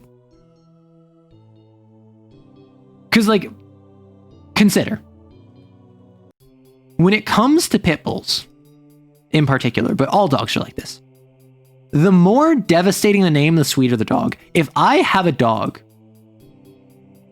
named Nuclear Warhead, which naturally I call Nuke for short, that will be the sweetest dog that if I leave that dog alone in a room with a baby, that dog will just like become the baby's new parent, right? Absolutely sweetie. Nothing bad could ever happen when that dog is around. If I have a dog named Princess, I could be in full riot gear or plate armor. I could be in Chastity's Iron Maiden, and I would fear for my life. I would do a dog date as a binder with absolution. That's so cute. Pit bulls are babies. I love pitties. And the fact that there's this like huge campaign to say how evil and vicious they are is unironically tragic. Pit bulls at their worst are generally like used as fighting dogs, which is abuse to the dog. That is mistreatment of the dog. And now people are going out here and blaming the dogs for the actions that they take because they were abused. And that is just not okay. She hates non-committal relationships, but I never said I wasn't willing to commit. Listen, it's not even that like I never said I wasn't willing to commit. It's like absolution. Absolution.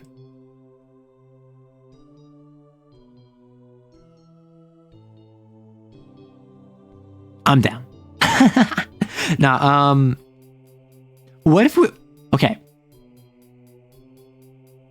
What about a virtue gang war, but it's just polycules?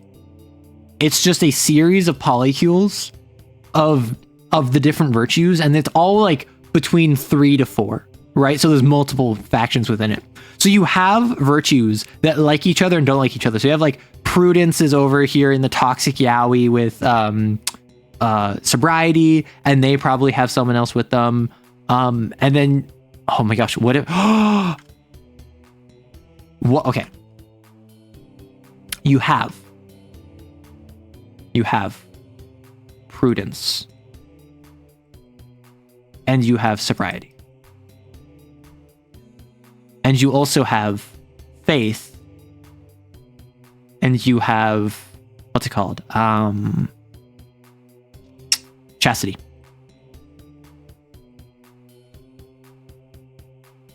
Boom. Boom. I actually don't know if they like each other. I can't remember. But like, and then boom. Boom. Like, I don't see Prudence and Chastity getting along. I don't see Sobriety and Faith getting along. But like, consider. They were called nanny dogs? Yeah, because they're so sweetie. Like, if I look up Pitbull.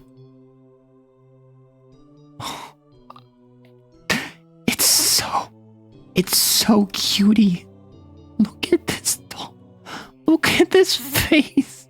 I love dogs. That's why I hate Justice. If Justice, like Justice is a narc, right? But I can work with that. I can like loosen them up in multiple senses. But if they hate dogs, that's a no-go. There's one thing I'd like to mention. If you use guillotine against a sin, no matter what, if you have yes to all, you will lose a finger. So there's a limited amount of times you can feasibly summon guillotine. By the nature of the high blasphemy, your relationship might not last long. What meaning is there behind this?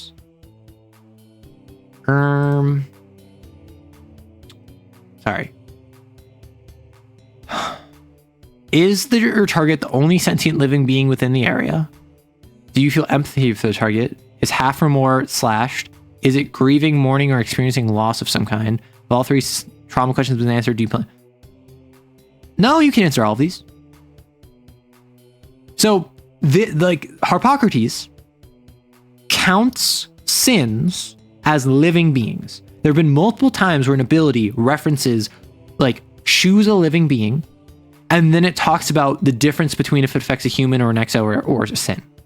Do you feel empathy for the target? Yeah, you can feel empathy for a sin. Is half or more of the target's execution talisman slashed? Like, could be. Is your target grieving, mourning, or experiencing loss? Depends on what it is. I would argue that most sins automatically are. A lord is grieving the loss of whatever was lost, of whatever like was removed and is trying to bring that back. An ogre is mourning the warmth and attention and connection of others. An idol is mourning what you could have been. And then have all three trauma questions. You could do that. Do you plan on executing? Yes. And then for every injury this would inflict, lose a finger. Oh, wait, for every question you answer yes to, you take 1 stress. Oh, yeah, you automatically lose it. Yeah, you're so right. You're so right. Even if you answer yes, you still take 6 stress. Yeah, no, you're so right. Unless the only circumstance where you can get around that is if you increase your stress cap and you have no stress, which you can do. In private quarters, you can increase your stress cap. You can increase your stress cap. I'm certain there's something. You can reduce incoming stress, actually. If you have private quarter, so absolution would not be very good to summon in the dorm. So you need a private quarters. You can take him on his walkies. Some people choose virtues for the high blasphemy. I choose them because I want to make them happy. Listen, do I think Fortitude's ability is good? No. I legitimately think that strength is not a very good ability because for what it doesn't actually help you that much. However, I've already made my thoughts on Fortitude very clear. I've made my thoughts on Fortitude very clear. We have yet to hop in the Memetics division. What's the one that was up here? Yeah, the gas station baddie.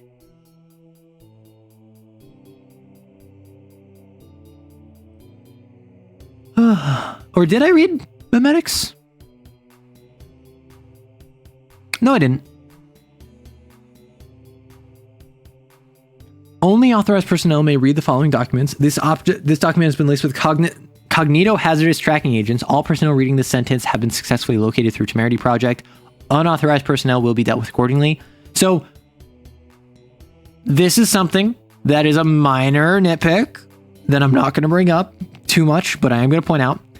As fun as it is to have the redactions, if you are only authorized people may look into this document, nothing in here should be redacted.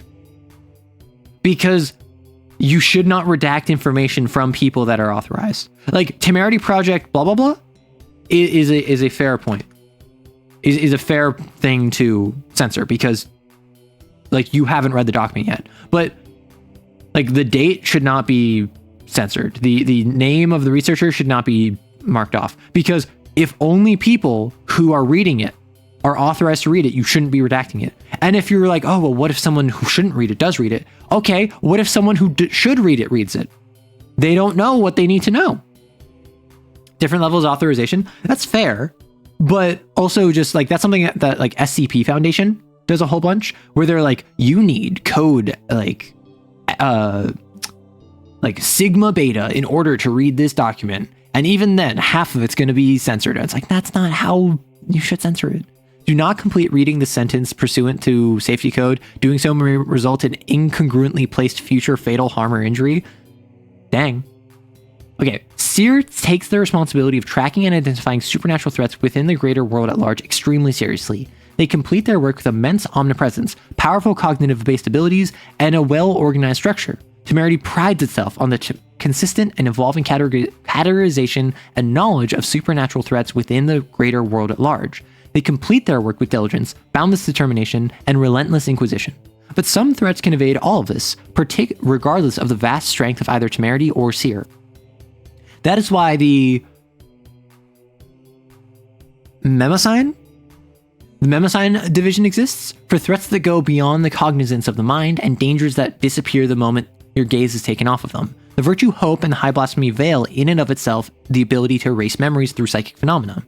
It was previously recognized that this was the only way to redact memories in a precise and drastic way, but we were wrong. The Memesine division specializes in hunting down and tracking threats which cannot be recorded, supernatural phenomena which erase themselves from documentation and memory as soon as they are marked and recognized.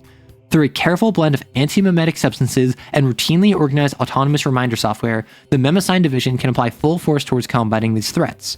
Due to the nature of what we fight here, each file belonging to the Memesine division can only exist one at a time. It is presumed that other cases and file information exist, but do not currently persist in our minds. Not yet.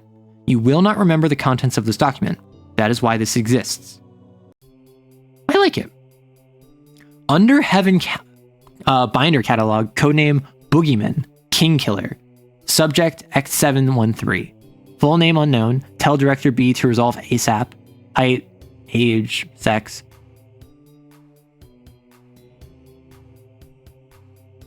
Not tension, not veil. Subject 6'7". 6'7"? It's the funny number. Pog. Sorry. You like what? I don't remember. I think I'm something about a false hydra? Time for Svelte to flex their use of esoteric ideas. We love it. Subject X713 is a recorded under heaven binder, which is only considered a rumor among Kane divisions, otherwise known as Boogeyman through name only. Her significance lies in her brutal execution of sins, exorcists, humans, and binders alike on her 2 to 3 year cycle, with Ma'at events occurring once during each cycle.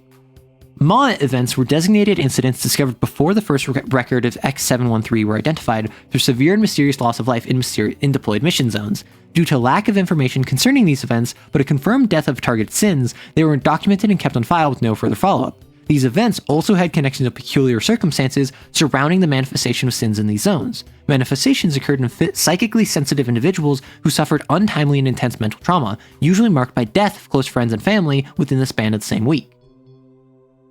Her first sighting occurred in 2016, where local gas station CCTV footage was left intact after being retrieved by a witness blasphemy user who later succumbed to their injuries.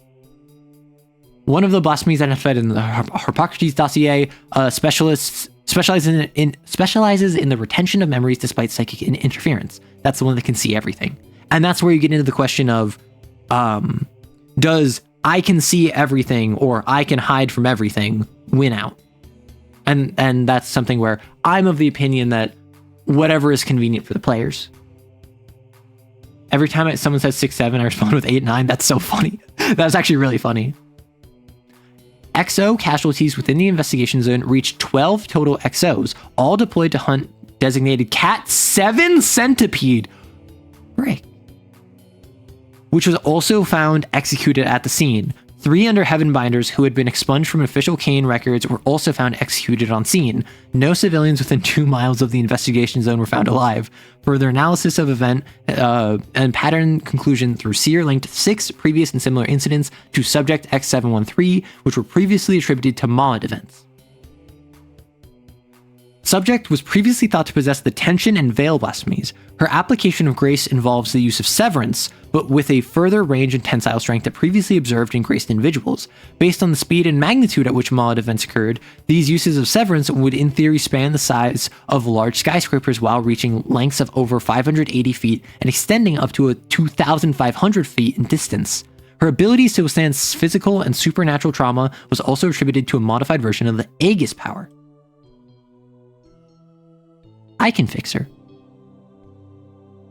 Addendum. Subject 713.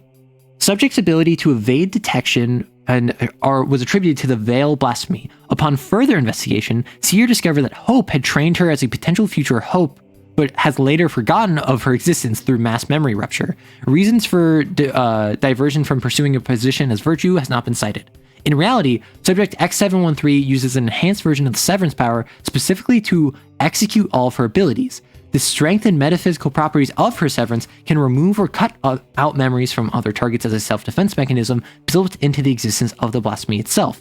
Those who witness X713 using the power lose all recollection of both the subject and events transpired as soon as they stop perceiving her. Captured under Heaven Binder was inoculated with anti-meme procedure 4B after being revived from death through the use of item Black Blood Medicine and retrieved from Mod Event 2021.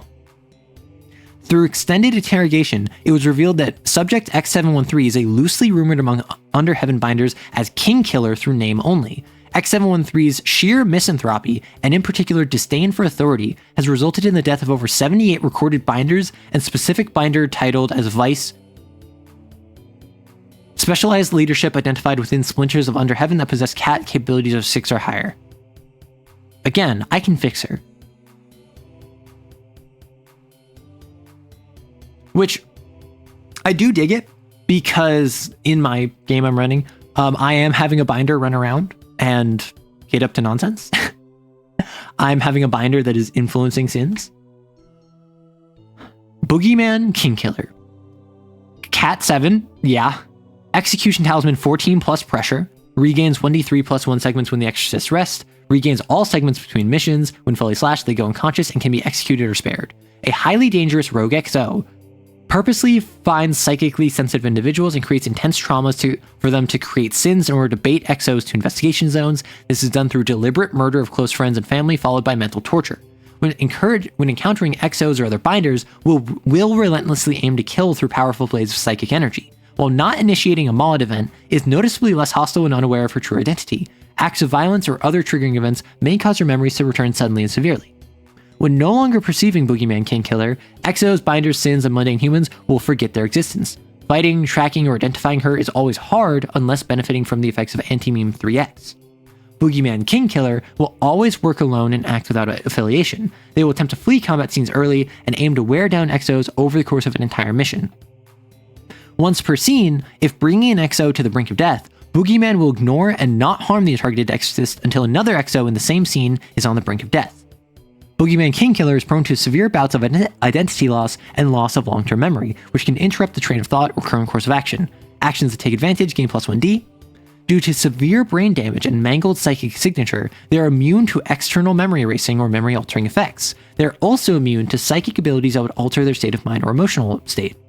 Cognitive hazardous effects of Boogeyman's memory loss will end if she dies, causing large groups of government, mundane civilians, and Kane officials to remember her existence. Dissemination of information requires use of hope. Reactions, close to long distance psychic slash, barrage of weapons and explosives, mainly reserved to overwhelm or damage null or Defiance of Heaven. What's the I? 543. Oh, so like worse than a sin. Create a complication or threat. Severe attack. She gets a severe attack. Wow. Rend can use once a mission, start with a pool of 2d and target an XO. That XO must make the following question, removing 1 die for every yes they can answer yes to. Do you remember the face of your mother? I'm surprised. Oh, it's all about memory. Is a separate one about is your hand your hand. Then roll the dice. For every dice rolled, inflict 1 injury. Oh! For every die roll, inflict an injury, which cannot inflict instant death and instead would bring them to the brink of death, and instantly destroy all structures within short range, or sunder. Boogeyman Kingkiller targets the systems that connect your brain to your body and slashes the most vulnerable part. You gain a hook with the following special affliction. All activity becomes hard unless assisted or set up. You may ignore this for the duration of a scene if you choose to take 2d3 stress. If you enter the brink of death while you have this affliction, you must answer the following question truthfully. What is an important memory to you? You make a hard psyche roll. On a failure, you lose it. This affliction is not removed between missions and cannot be avoided through agenda, item, or blasphemy power. Crazy. The end remembers you. Regulated and monitored objects for purchase related to Memosign program. You may only learn of these objects' existence after being recruited, rescued by a Memosign agent in the field. Memosign agents are deployed to assist XOs if contact with the current foci of the division has been successfully identified within the investigation zone.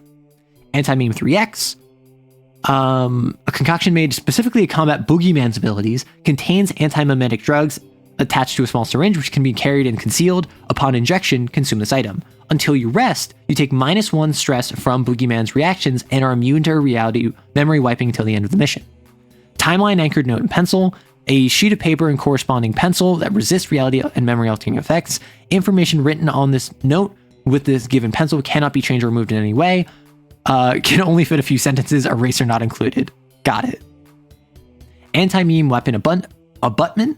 A thin piece of glass-like substance which can be permanently added to ammunition of a service weapon or a service weapon of your choice, made from the bones of Hope 3X.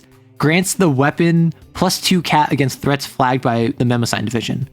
Psychic-assisted surgery and neuroplasticity therapy. Temerity and Castle approved surgery and physical therapy to repair damage to the nervous system, allows you to remove the affliction. Also increases your stress cap by 1, but only once. Aren't anti-memetics information that want to be forgotten? No, so memetics. Well, so an anti-meme is one that wants to be forgotten. I suppose this is forgetting the forgetting. It's weird. It's weird. I'm just imagining them doing the low-tier god meme to get someone to manifest an ogre. Oh no. That's crazy. Like, I'm having a binder run around causing sins. Like the ogre that was just manifested last time, there was a poltergeist that they talked to. And the poltergeist referenced their friend. And that was never followed up on. And now the reason the gatherers are around grabbing the host of the Lord is because the binder was encouraging gatherers and getting more gatherers around because they wanted this exact thing to happen where they would steal the host and then that would mess with the Lord. They did not expect it would become a spider, but Memesine flagged drifter profiles. Occasionally, the unknown forces behind blasphemies and sins break through the veil, manifesting fleeting yet dangerous entities known as drifters. Some of these drifters, however, are born from hypocrisies of the human mind, erupting from a part of the psychic gestalt that is folded over itself. It is in the gaps that these drifters avoid the perception of living beings in both presence and memory. The Memesine division works to record and hunt as many of them as possible, but the full nature in which these categories of drifters exist is still largely unknown. What follows me walks the line from my personal hell to yours. The Gray Men. They're aliens! 1 to 3 foot tall, formed from the psychic gestalt from humanity's idea around aliens. When they appear in an area, assumptions or beliefs about them manifest into reality, only aggressive when harmed or suspected to be dangerous. Upon death, they dissipate into psychic mist. They fade from the memory within 2 to 3 days, and images taken of them always appear blurry. 2, 4, 7, 3, 2, 1, stress inflicted. Behavior. At base, they tend to run away from other living beings and remain as elusive as possible. If captured, their main priority is escape. Their behavior, capabilities, and durability may change based on changing beliefs of living things in the same area as them. Special Endless Night Sky may gain anywhere up to +6 segments on their execution talisman, and up to deal +4 stress on reactions if perceived by mundane humans or exos as extremely dangerous. May gain new complications or threats based on changing beliefs. This is hilarious. That's so silly. I had Under Heaven doing this in a campaign I finished running earlier this month. Oh, one of my players for that campaign would have loved this. He loves the classic Roswell aliens. Chain Smoker. A drifter that only exists in alleyways and other tight spaces in urban neighborhoods, targets individuals walking along at night near gas stations and convenience stores, almost completely silent except for the distant sound of a metal lighter flicking open that it can manifest from its main body, usually to get the attention of someone passing by. Extremely lethal if not dealt with accordingly. This is perfect for my Lord Hunt. I actually might steal this. Or I guess use it. Hides and compresses itself into alleyways or tight spaces until a living being walks by, which it extends its long arms from a hidden body. When this happens, it ritualistically produces the sound of metal lighter flicking open before holding out a cigarette while the filter faces towards itself. If the living being takes an action other than lighting the cigarette, it attempts to grab the living being and drag it into its body, devouring it. If the living being lights the cigarette, it draws a long breath before disappearing and leaving behind a trail of smoke. Beings that survive this have no memory of this happening. Special Black Lungs. Only attacks beings that fail to light its cigarette. Roll the risk die twice and takes the lower result against XOs who have smoked during this mission. Rolls the risk dice twice and takes the lower result if they've smoked before. Interesting. I love it when they're like esoteric, but I thought this was like a turtle face. But no, this is the cigarette. This is the chain smoker. Interesting. Do not approach the stranger. Imperceptible through any means, any recorded information about one from images to writing inevitably destroys itself, either fading away or physically combusting. A mysterious entity that only targets exos that have forgotten the face of their mother. Man, we're really focused on that because it is kind of crazy. Extremely violent and will eviscerate living beings to get to them. 3+ pressure, exclusively solo. Behavior, an unstoppable force, has the ability to move through physical matter and kills mundane beings without effort within its path. Attacks through indiscernible means, but are undeniably physical. Unspoken promise. Does not truly die once its execution talisman fills up, only disappears temporarily. Once per rest, when an XO remembers the stranger exists, it appears in the same scene as them. The stranger stops pursuing an XO if they regain the memory of the face of their mother. Wild. Yeah, the stranger's something.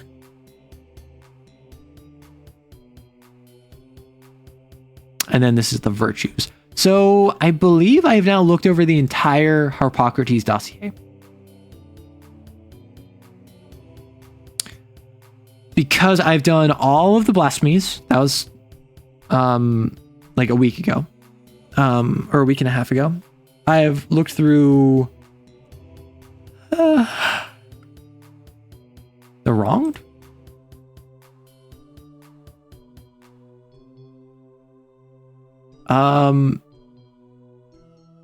I don't think the wronged is here.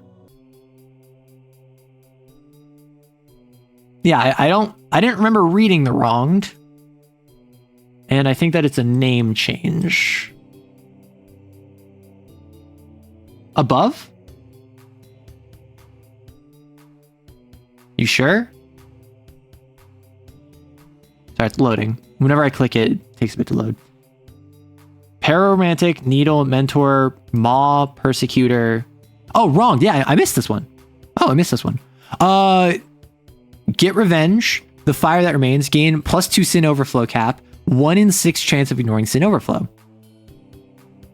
Nice. You may only take this agenda item after a close ally has died or imagoed permanently. Once taken, a character can only swap out of this by spending 2 advances, get its ability for free. Oh. I like that. I like it. Okay, I like it, Picasso. Yeah, I totally missed that one. So I've looked through all of the agendas, the bound sins, or the bound weapons, the sins, the Memosine division, the virtues, Cardinal Virtuoso, I didn't look at the black market.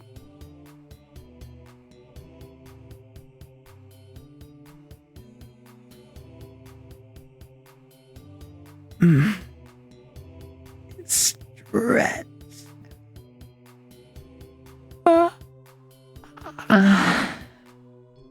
Okay.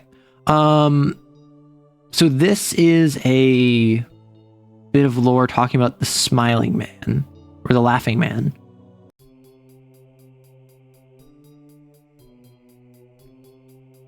Oh, I get it. This is a lead-in, so it's just be careful here, kid. There's a lot of messed up stuff you're going to see, but just remember one rule. If you see something you don't like, turn a blind eye. Throughout a short history, throughout 1828 to 1831, a small group of highwaymen targeted a major impasse of national road between Terre Haute and Indianapolis in order to illegally procure goods from trade caravans that would pass through. At some point between their business dealings with settlers and explorers alike, they encountered something that had escaped the veil, something they had never encountered before. This would have rendered most mundane humans catatonic, but through fate or chance, W. Blank, the leader of this group, turned out to be psychically sensitive individual. In an act that would define their future for generations to come, W. something struck a deal with a sin, a being of immense power, and completed an act which would be recognized to Cain as an act of binding. The Syndicate. The Blind Eye Syndicate in our modern day is a multi-conglomerate collection of businessmen, artists, connoisseurs, and binders with 2 vices above all else, pleasure and wealth. I see why it's Laughing Man, because the Laughing Man fits that perfectly. It's a type 3 bounce in that is all about pleasure and like attacking, what's it called? Celebrities. Missed opportunity to call them the Syndicate. Okay. The Cat X, Sin, the Trailblazer, grants the Syndicate to claim both supernatural, legal, and metaphysical ownership over all products and services they claim legal proprietary rights over, making it nearly impossible to reverse engineer or research such anomalous goods without the risk of nullifying their psychic properties entirely. The reason they've existed for so long without the interference of Cain has been an enigma until recently. Through the work of the Memosine division, it has been discovered that the disappearance of the 19th Hope was not due to mass memory rupture, but rather their capture by the Blind Eye Syndicate in 18-something. By breaking down the component of the Veil High Blasphemy and granting Hope's psychic signature into a physical chemical form, the Blind Eye Syndicate created a form of powerful memetics called the Last Supper. Upon consumption, most prominently through the form of breakable dental implant, the consumer dies and erases themselves from perceivable reality. Every detail of their past, present, and future ceases to be recognizable and untraceable. Their fail-safes aren't the only thing that makes the organization powerful, however. Through intergovernmental clientele, a large presence on the dark web, and a slew of connections, pinning down any one member is a daunting task. More importantly, individuals known as collectors who procure most of the syndicate's goods are psychically sensitive individuals, bred for the purpose of getting into dangerous situations and getting out of them with something of worth. Besides unknown leadership, other members are known as merchants, are often deployed to meet with clientele, expand the customer base, and transport anomalous products, weapons, artwork, and anything of value. Their prioritization of wealth and hedonism means they are not particularly aligned to any one group such as Cain or Under Heaven, and do whatever it takes to maintain secrecy. That is, until they are certain beyond doubt that they can take control. The Death of Hope. Generously gifted by the Juarez family and the Sycophant organization. Yikes. A secret is safest in a broken shell. Okay. Collector. Cat 0 to 6, depending on strength. 1 plus cat is a roadman. 3 plus cat is a specialist. 6 plus cat is an adjudicator. A member of the Blind Eye Syndicate with psychic abilities. Extremely organized and proficient agents, but tend to avoid all conflict at all points. Their primary goal is the procurement, protection, and solicitation of anomalous object assets. Collectors fight with precise or subtle versions of blasphemies the exorcist may be familiar with, often valuing discretion and efficiency over a flashy display of power. They often carry 1 to 2 anomalous items with them, which can be used a variety of ways during combat: a supernatural weapon, cognito hazard, etc. Most collectors have a miniature pocket dimension, similar to the pocket passive from Gate, of some kind that is sewn into the inside of their clothing, which can store a large amount of items. They possess a self-deletion pill. I have to remember this is going on YouTube. They possess a self-deletion pill on the drilled into their molar, otherwise known as Last Supper. Upon activating said capsule, it instantly kills them, and also supernaturally erases their existence from the cognition of all living beings. Their history and future no longer exists. Then they have some attacks, complications or threats, and on a threat, it automatically triggers when all segments of the collector's execution talisman have been slashed. Players can only negate the slash if they're aware of or have knowledge of the process known as Last Supper. If the threat is successful, they bite down on their Last Supper, supernatural effects or items on their person become mundane. Merchants, human potentially, are cat 0 to 2, sometimes 3, depending on physical conditioning or in rare cases, the presence of a sin seed. Right, because if they're human, they're going to be like cat 0, maybe cat 1, and then if they have a sin seed, they're an XL. Cat 3 plus is a trader, 5 plus is a professional, a member of the Blind Eye Syndicate tasked with the distribution of goods, usually accompanied by a collector whose strength and cat increases based on the rarity or worth of the object the merchant is carrying. They have access to the black market, but rarely carry all items on the selection. May give an XO a choice of items, access to items of the admin's choice on the black market. This can be done through good relations, coercion, intimidation. At Cat 3, some have the ability to create deals or contracts which are supernaturally sealed upon a shake, which instantly kills the party that breaks the pact. Both parties are made aware of the shake before the shake is made. They possess the Last Supper. Upon activating it, instantly kills them, blah, blah, blah, blah. And then they have a slash 1 to 3, same deal.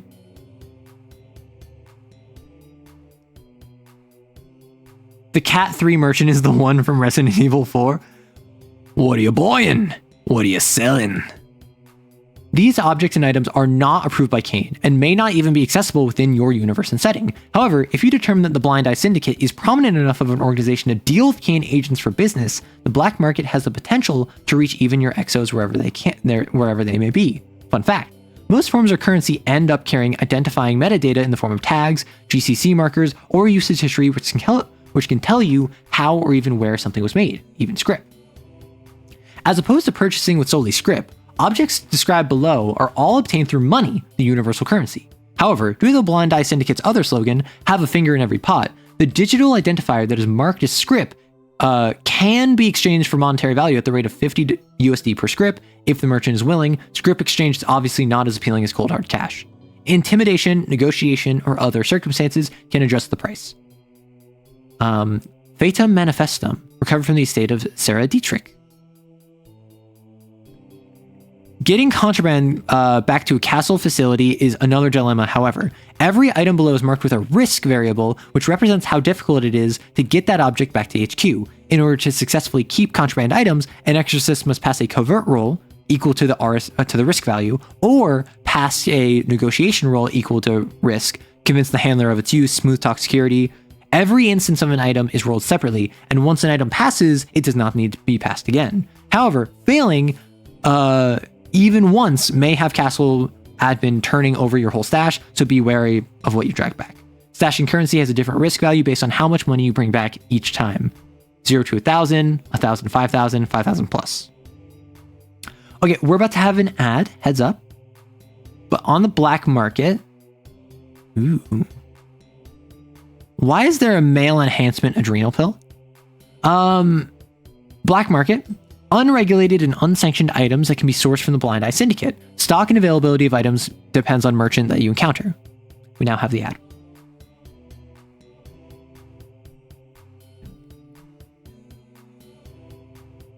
Boogeyman is a bit strong for my cane hunts. However, their role is basically exactly what I'm looking for. So what I might do is I might have it be a rogue under Heaven Binder, and then I might have the Syndicate be involved. The black market has an item for each sin and 2 extra. That's pretty pog. One of the things you can buy with script and base cane is a credit card. Get that, find an ATM, and withdraw the limit. You're so right. And if you just do that repeatedly over time, you can smuggle it back and just build up cash over time. So I'm not going to read these yet, but I love adding more factions. Like, I've talked about this before. I love it when there's like a politically sophisticated game. When in Vampire the Masquerade, there's not just the Camarilla and the Sabbat, but also the Anarchs and the Anti-Tribu, and there's factions within factions, and there's this divides and disagreements. I love that stuff. That just is what draws to me. And similarly, in Cain, I loved the fact that there was Under Heaven as this tertiary option, because there's Cain, there's the individual sins that you face, and then there's Under Heaven, which is a secret, unorganized, not a main thing, but it's also a thing. It's totally a thing. And I just love that stuff. So to have the Syndicate be like a fourth party almost, mostly a third party because Under Heaven, but like to be a third party is so cool, because I love the idea of like you're fighting a sin and you know Under Heaven is involved. So you approach the Syndicate to get black market gear so you can take out the binder. And then it turns out that the binders are actually trying to control the sin, where Kingslayer is there, or Kingkiller is there, and Kingkiller's killing all of them. So now I have to fight Kingkiller. Like, that kind of stuff is so cool to me. Sounds like I need to play Blades in the Dark. I do need to play Blades in the Dark. I looked into it briefly. I made that one video on it, but I don't have a group for it. I think it would be really fun. I like the chat section before this section. That's basically the guys just talking to each other. I can read it. I was going to skip it because I didn't know how long it would take, but yeah, I can read it. Gosh, my hope was to work on the Cain distortions today. I'm kind of feeling it. I'm not gonna lie. I'm kind of feeling the stream catching up with me, and it's only been like 5 hours. Normally I go for like 7, but I think once I wrap up the black market, I might be done. Okay. Welcome back. I just hopped back up to the section leading into the Syndicate because people were talking about it. Really? That was it? I worked on that keylogger for months, and I hid in that one cafe for hours waiting for the researchers to connect to my spoof Wi-Fi. This is nonsense. No complaints on my end either. I actually kind of liked it. Are you kidding me? Over half of that stuff is Synseed slop. Are we sure Pugile is real and not some researcher's severe attack fantasy farm? The only way we turn a profit is if we went through Temerity's dumpster. I disagree. Can you imagine pummeling a sin to death that way? So cool. Needs more lore. Feels like the researchers decided to fake some of their research results so they can insert their own headcanons. Sad and bad. Why is every blasphemy kind of freaky?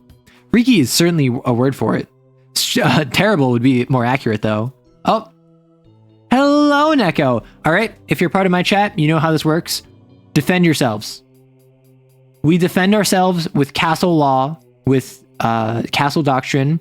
I want you firing off into the Catboy. I want you taking him out.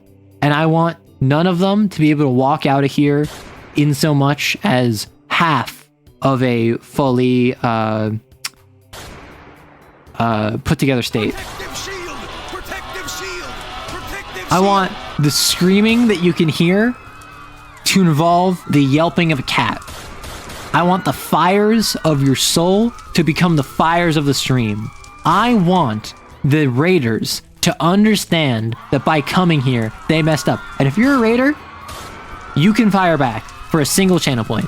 So if you just stick around for a bit and or you follow, that's all you need.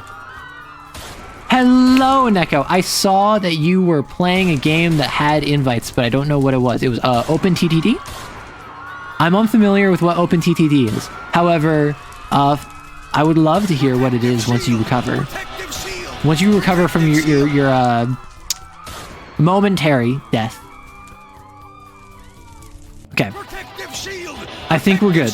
I think that the shots have been fired. I think everyone's dead. Hold fire. Hold fire. We no longer need to fire into their corpses. It's a transport simulator. We shipped cargo and painted a map in stupid ways. So I saw that, because I was lurking in your stream, I saw that it was like open lobby. Is it people can join? Was it like, it looked like isometric, almost like Sim City, almost? Sounds interesting.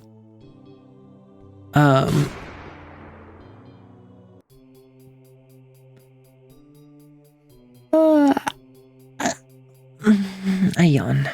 Right now, if you don't know me, I'm Arrow Writes. I'm mostly a YouTuber. I talk about TTRPGs like D&D, Lancer. Right now we're talking about the TTRPG Kane, where you play as a psychic exorcist fighting against the sins of humanity that are manifested off of people's trauma.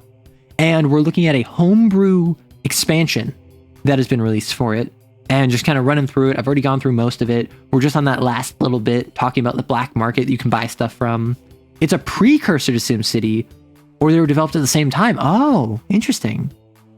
I didn't realize that it was like old school. I thought it was more of a recent game inspired by it. We were doing multiplayer and running different companies trying to make a buck, but also compete stupid products. Have you considered having everyone make a different company of the same thing?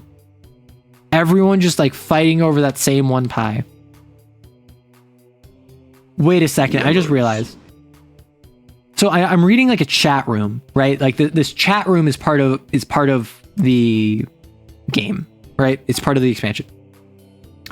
And they're complaining like they're 4chaners. I literally saw Centipede Keck as an emote. Oh, we did fight over resources a bit. Yes, but you can fight over more. Sad and bad. Why is every blasphemy kind of freaky?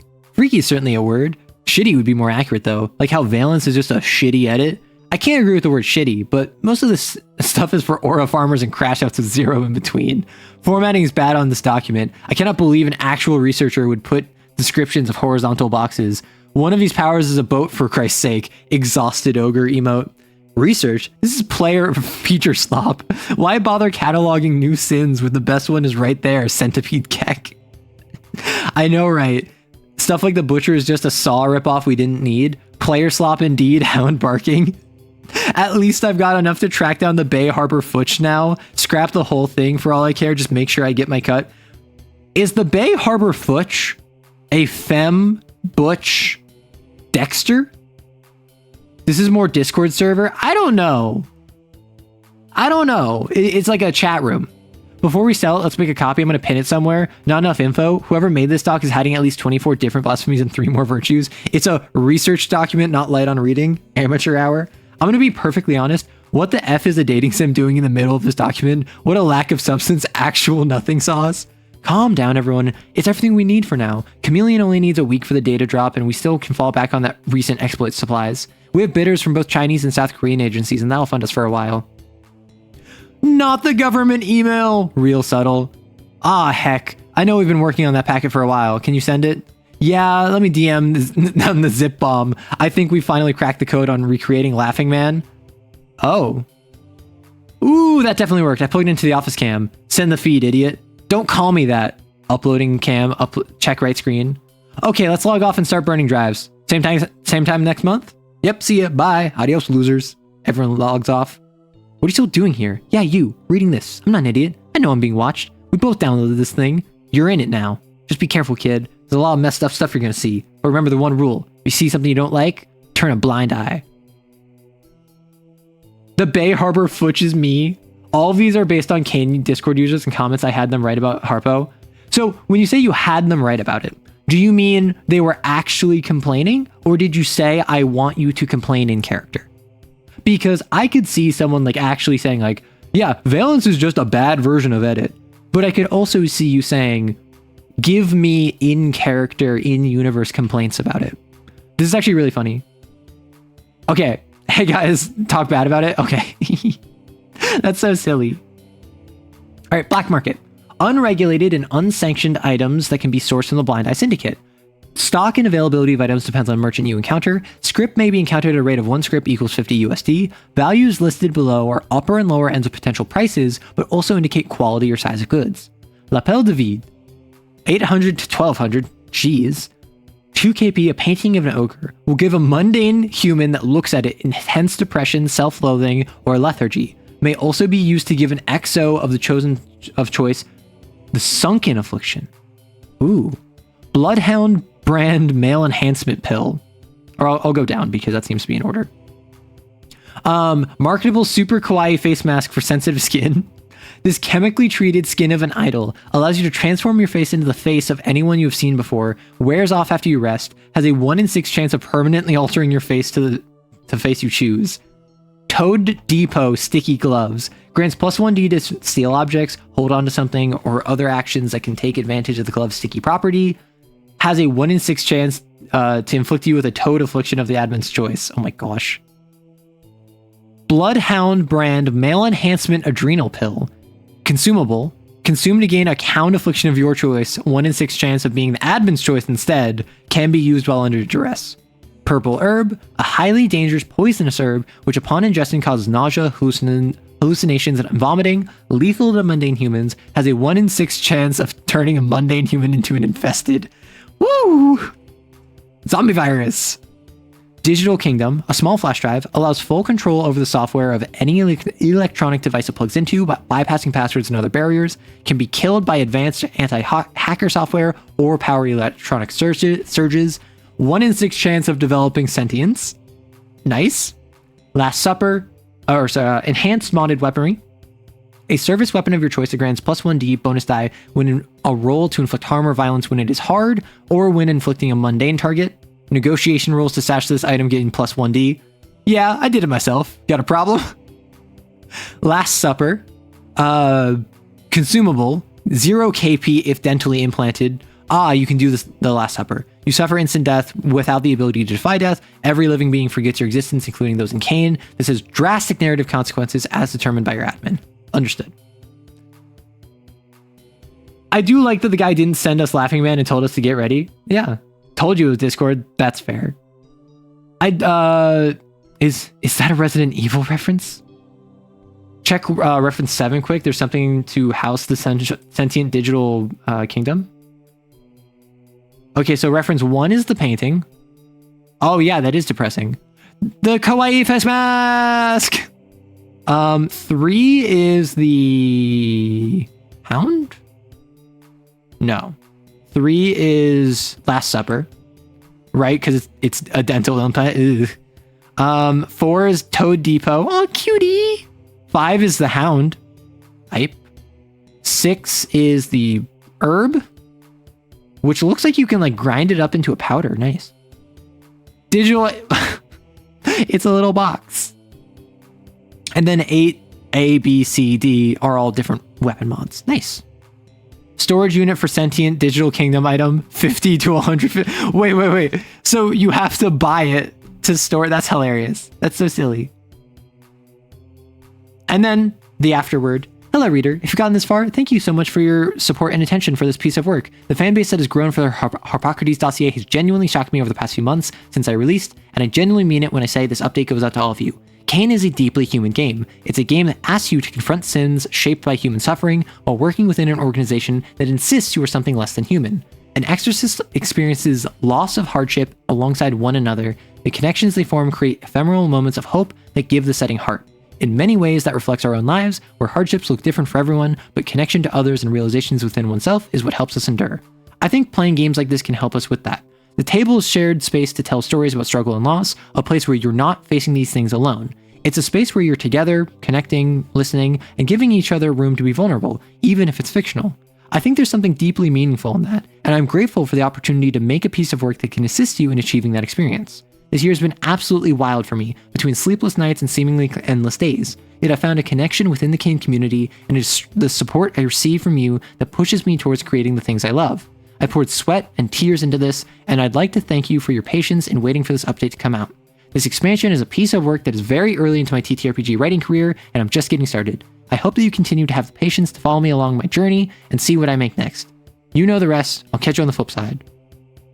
Svelte Snorlax, Dillian, Ewan? This is so sweet. Wait. Oh, wait. The Tamagotchi is the storage. Oh my gosh, that's hilarious. That's so funny. Honestly, like, I'm very happy with this as just a piece of work. Svelte, if you're still here, was this your first foray into like uploading like homebrew?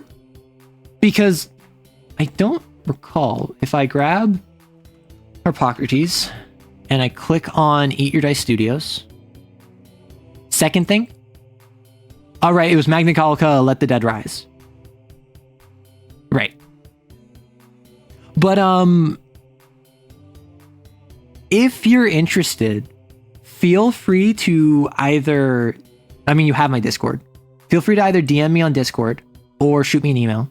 And if you're interested, I could make like a video talking about Harpocrates, and I would love to get your thoughts on it.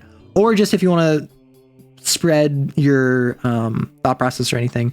Like, I absolutely love this. I think that you should be extremely proud. I and you know that I mean that because I spent multiple hours complaining about this. First was Magna Gothica, yeah. Like, I spent a bunch of time complaining about this, and I spent more than 3 times that time just absolutely glazing it. This is fantastic. I love it. I think it is amazing.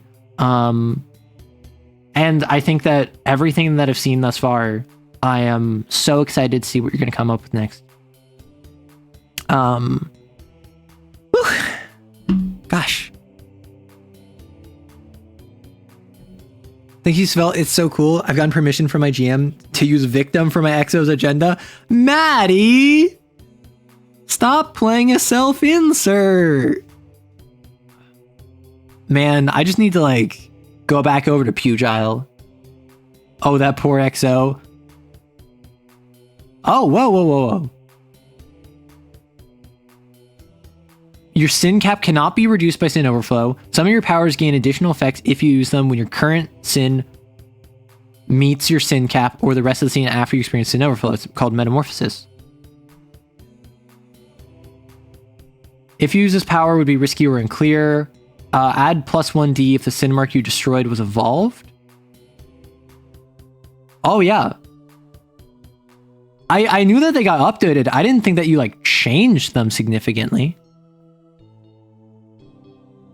Like, I knew that you were saying that you were updating them. I just assumed that that would be, like, rules tweaks. Because I know you were talking about, there was one of them that you were just like, I'm going to swap this. Interesting. There were changes? Gosh, we have to go through all of the blasphemies. You have too much good content. Holy heck.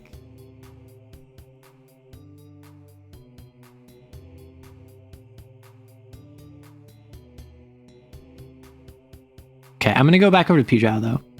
That's Wave. Oh, Lighthouse, nice. I guess I'm just going through them again. Whoops. The 6 blasphemies below are here considered level 4 clearance. Blasphemies, every instance of their manifestation has been kept hidden by temerity due to their highly dangerous and unstable abilities. This is only the first layer. Take the next step and descend. Check the changelog in the download file to see what got changed. Yeah, but also I could just sort through it and not waste my time. Spend a bunch of time running through it. At the very least, first, I want to see what the metamorphoses are. If you roll for Psyche using this power, gain +1d for every sin mark possessed. What's the severe attack? Yeah, severe. Oh, Fusillade. Okay, got it. Your blast now. Oh, you made it a blast thing. Your blast now only manifests through your limbs and physical strikes as its range is reduced to touch. When you use blast, roll 2 or more 6s on a violent or harmful action. You may take 1d3 sand to deal +1 slash as your grace coalesces into finite destruction below. Gain active. Once per mission, targeted creature start with 66, and then the question's going down, and then you deal a bunch of slashes. Oh my gosh. And then you immediately experience sin overflow. That is hilarious. Matured sins born from pugile users often possess an additional domain, aspects from multiple sin types, or maybe more belligerent regardless of type. Hunts to execute them, gain +2 script. Wild. Arrow's bolded agenda item must be do something the easy way. Maybe. Yeah, Metamorphosis is so unhinged. I kind of love this.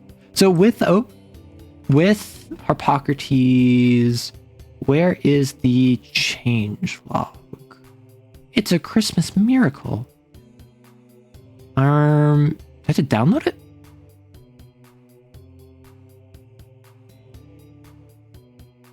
Change log.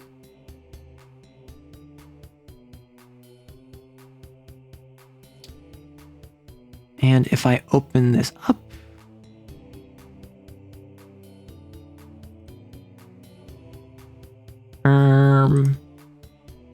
sorry.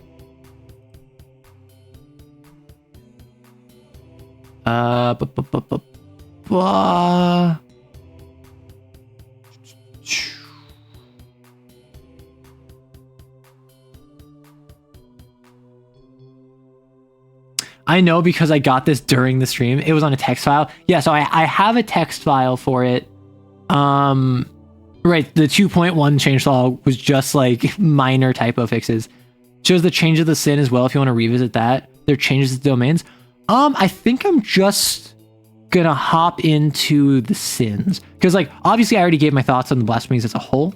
And I don't think even with changes I'm going to focus too much on the differences. But I will look over the sins again. So during you have many hands, particularly because I'm gonna run a spider soon. The spider gains the ability to force humans to commit violence when they're within a nested area and within close distance. They make an additional risk roll. It's made in addition to any made normally, and then they take damage from a mundane human. That loathsome grand design. This is... It has some goal and is changing the city to accomplish it. And it can only be accomplished at pressure 2+. Visual changes to roar and physic and physic. Yeah, let's go through just the visual differences, see if there's anything. Because like before it seemed pretty consistent. I just realized... Oh, that's fine. It's whatever. It seems like the green ones seem pretty similar. Oh, yo, Utsupi! Yo, I rock Utsupi. Valence being edit, but it's alchemy. Roar, ooh. Yeah, I do kind of like the changes to roar. Witness. Valence is such a cool name. It is. The Valence shell. Physic. Ooh. Yeah, the puppets. Necrosis. Your psychic abilities reject the natural order. When this hook fills up, things are returned to how they should have been. Your previous wounds or injuries begin to open up again. Roll the fate die and take... Oh my gosh. Roll 2 dice, taking the lower result for a permanent scar which resembles stitches burst open from... Ugh. Rolling double ones will result in instant death as your tendons snap and... Oh, ugh. That's nasty. I hate it. Physic is the one that had healing, correct? What was it? Yeah. Oh, wait. It's a pillow. I love that. So... Right, wound is the one where it's if you've... Are you willing to rip yourself to pieces to wipe the stain? So they removed the synergy where you can heal an enemy and then you can deal damage to them. The physic blasphemy was registered into Harpocrates' dossier due to lack of substantial research for reliable field use. Yeah. I rock this. I'm going to focus on the sins, though. As I mentioned. Eulogy of a mangled god. Contra can be combat maneuvered, and you take cat +3. Ugh. Minimum cat 6. It's crazy. You take -1 stress from all the spider's abilities while inside of it. It can shake off Exorcist as a threat, which I understand the reason you probably changed that is because if it can just do that as a complication, it's way too hard. It's held together by silk. Burn away the silk or attempt to cut it on a roll of 2+ successes. Destroying it adds 2 talisman. Got it. And then it can just do massive damage. The broken wheels keep turning. The spider lets prey struggle in its web. Once per scene, when they fail a roll, you can cause an additional consequence. You can only do this once to each exo per rest. Perversion of composure. Over the exos have visited at least one nest, and when an exo starts a scene in a nested area with none of either, give them an affliction or an injury based on a roll. Drunken killing of a fly as a threat or tension move once per mission, kills an important NPC, and then incriminates them as a result, right? Strangling the spindle. Oh. I feel like that's a different name. I love how you keep referencing the spindle. The spindle is a really like one-off reference that I think is so cool. Right, as pressure increases, time kind of halts. And then silver lines without end. I did not remove this energy. Previous questions. Okay. I'm sorry. I thought that you did from physic. The spider's silk increases in tensile strength and sharpness as the pressure increases, making it devastatingly lethal. Silk now has the ability to kill most mundane humans, and it's razor sharp. So when pressure increases, you can do stuff. Cool. What changed domain-wise? Like, yes. You can check the change log. Spider. If I check the spider...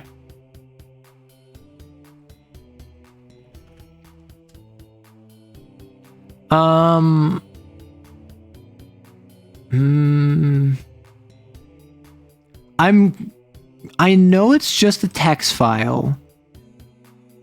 However, I am a little worried that I'm going to dox myself if I stream it because like internal files are kind of weird about that.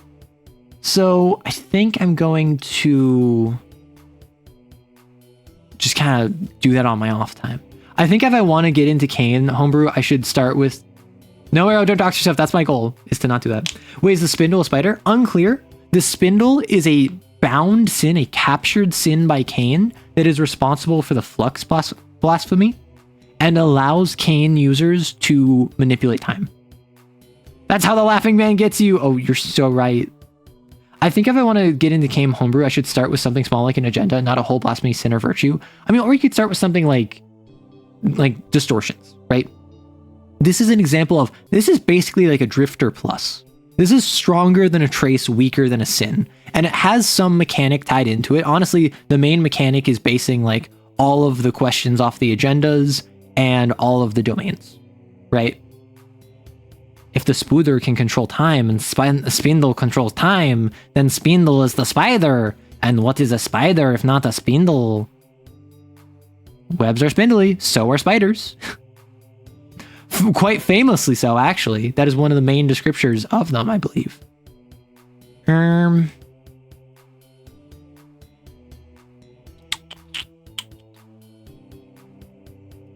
Gosh, I don't know what to do from here. I would love to talk more TTRPG. I would love to talk more either the creatures TTRPG or distortions. What are we feeling?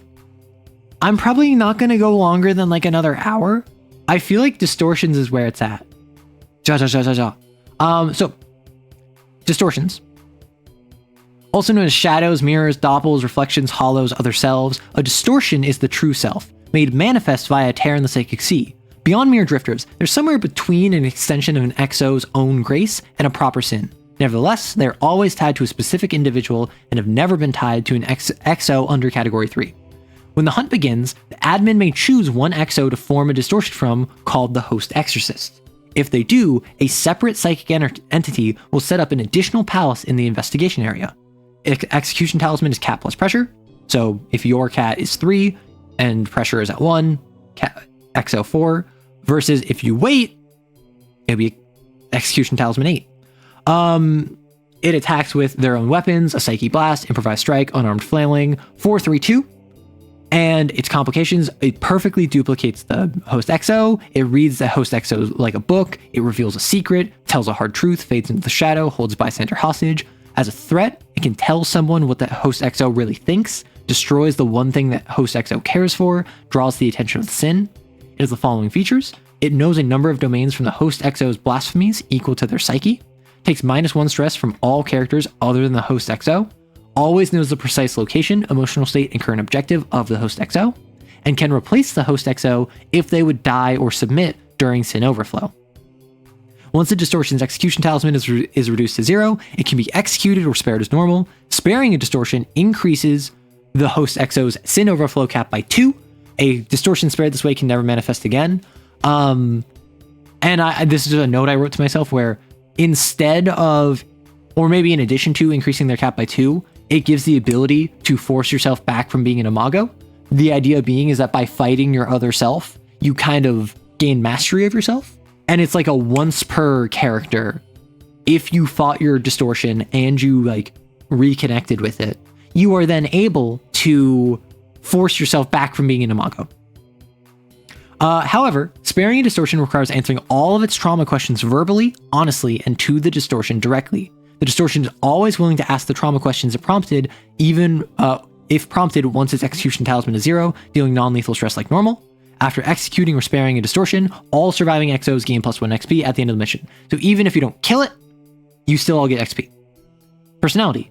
Distortions are based on the innermost desires and subconscious of the host XO and will act accordingly. They might negotiate with or appeal to the emotions of the other XOs, ambush the XOs while they're fighting the sin, leverage traps or mundane obstacles to exhaust the XO's resources, attack them directly and as often as possible. However, a distortion always has the following objective that overrides even the strongest convictions of the host XO. Replace the host XO. If the host XO dies or submits during sin overflow within a short range of the distortion, it can make the distort the self reaction for free. It cannot make this reaction normally. Distort the self. This distortion fades, psychically overtaking the host XO.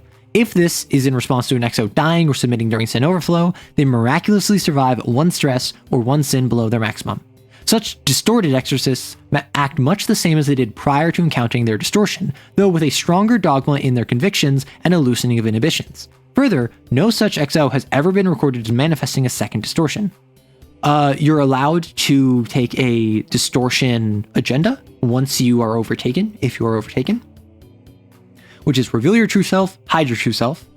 Abilities, I am thou.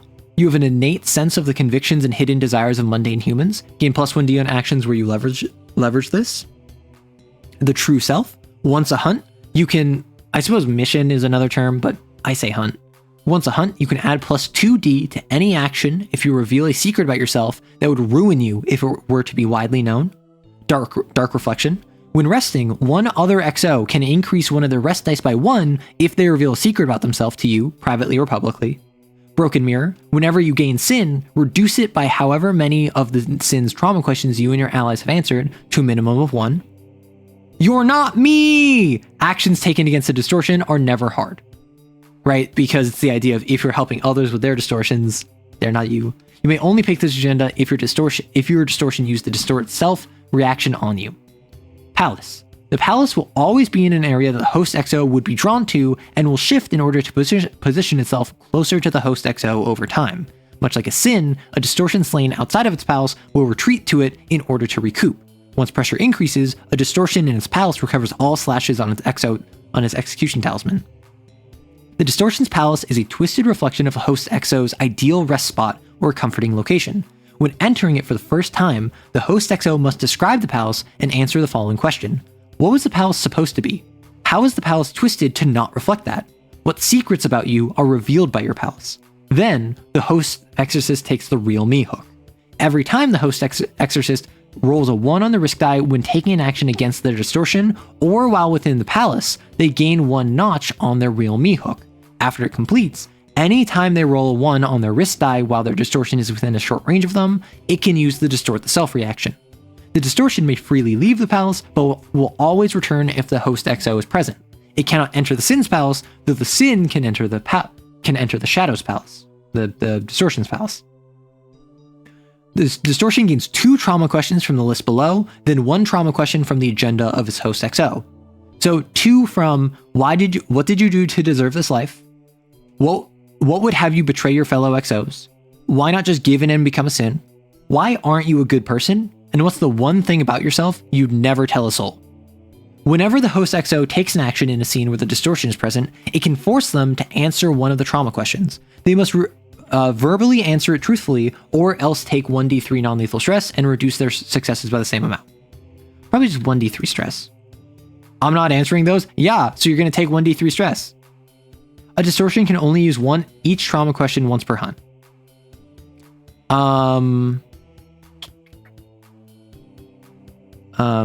However, the host exorcist can still answer a question.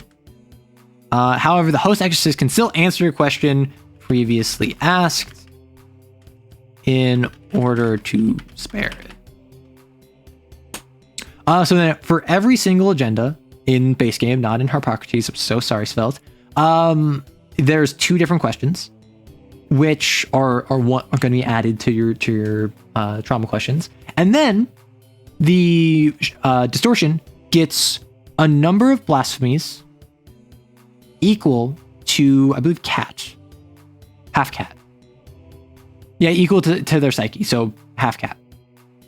So with tension, when confronted with truth, you shield your eyes. The distortion is clad in psychic armor, shielding it from harm. It no longer takes -1 stress from all actions other than the host exorcist. Instead, it takes -1 stress from the host exorcist and reduces all stress from other sources by 1d3. As a complication, the distortion can reform its armor into a jagged amalgamation of blades. Any XO that attacks it can take 1 stress for every 1 they roll, not including the risk die. The armor fades if the distortion ever takes 2 or more stress from a single hit. These crumbling towers of salt and sand. Drawing on a wellspring of psychic force, the distortion can manifest physical barriers to ward off foes. As a complication, the distortion can create a mental block up to cat size within a short range. Once per hunt, as a complication, the distortion can create a series of psychic walls around the host exorcist. This includes the ceiling and floor. While within these mental blocks, the host cannot spend psyche bursts for any reason, but can still use blasphemies by gaining sin. Mental blocks are impenetrable to mundane harm, but have a talisman equal to the distortion's cat for psychic damage. The distortion can move freely through its barriers. They can be opaque, transparent, and any color of the distortion's choice, but are always a sheer surface. The heart on my sleeve, a scabbard. Whenever the distortion takes 2 or more stress from an attack, the risk die is rolled twice and the lower result is taken. Once per scene, when the host XO attacks the distortion, it can automatically force the risk die to become a 1. The distortion gains the following affliction. Bleeding Heart. When not setting up or benefiting from teamwork or a risky roll, the XO must choose to either take 1 stress or have the action become hard. So with tension, it's all about hey Fei. With tension, it's all about barriers, defense, damage reduction, making you attacking it not the optimal play. Meanwhile, Ardence, give me 1 moment.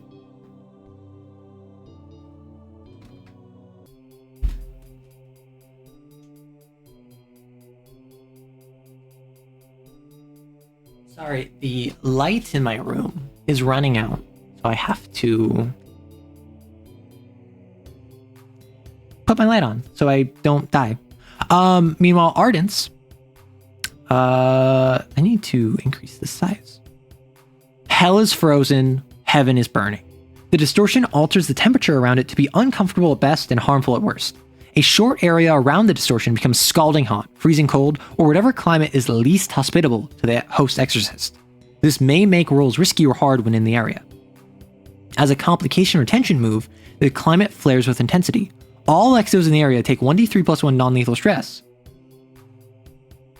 Or 1 non-lethal stress, or probably 1d3 plus 1 stress. Or 1 non-lethal stress if they are in appropriate attire. Humans in the area suffer from heat stroke, hypothermia, or instant death. The thunderous fury of an unquiet mind.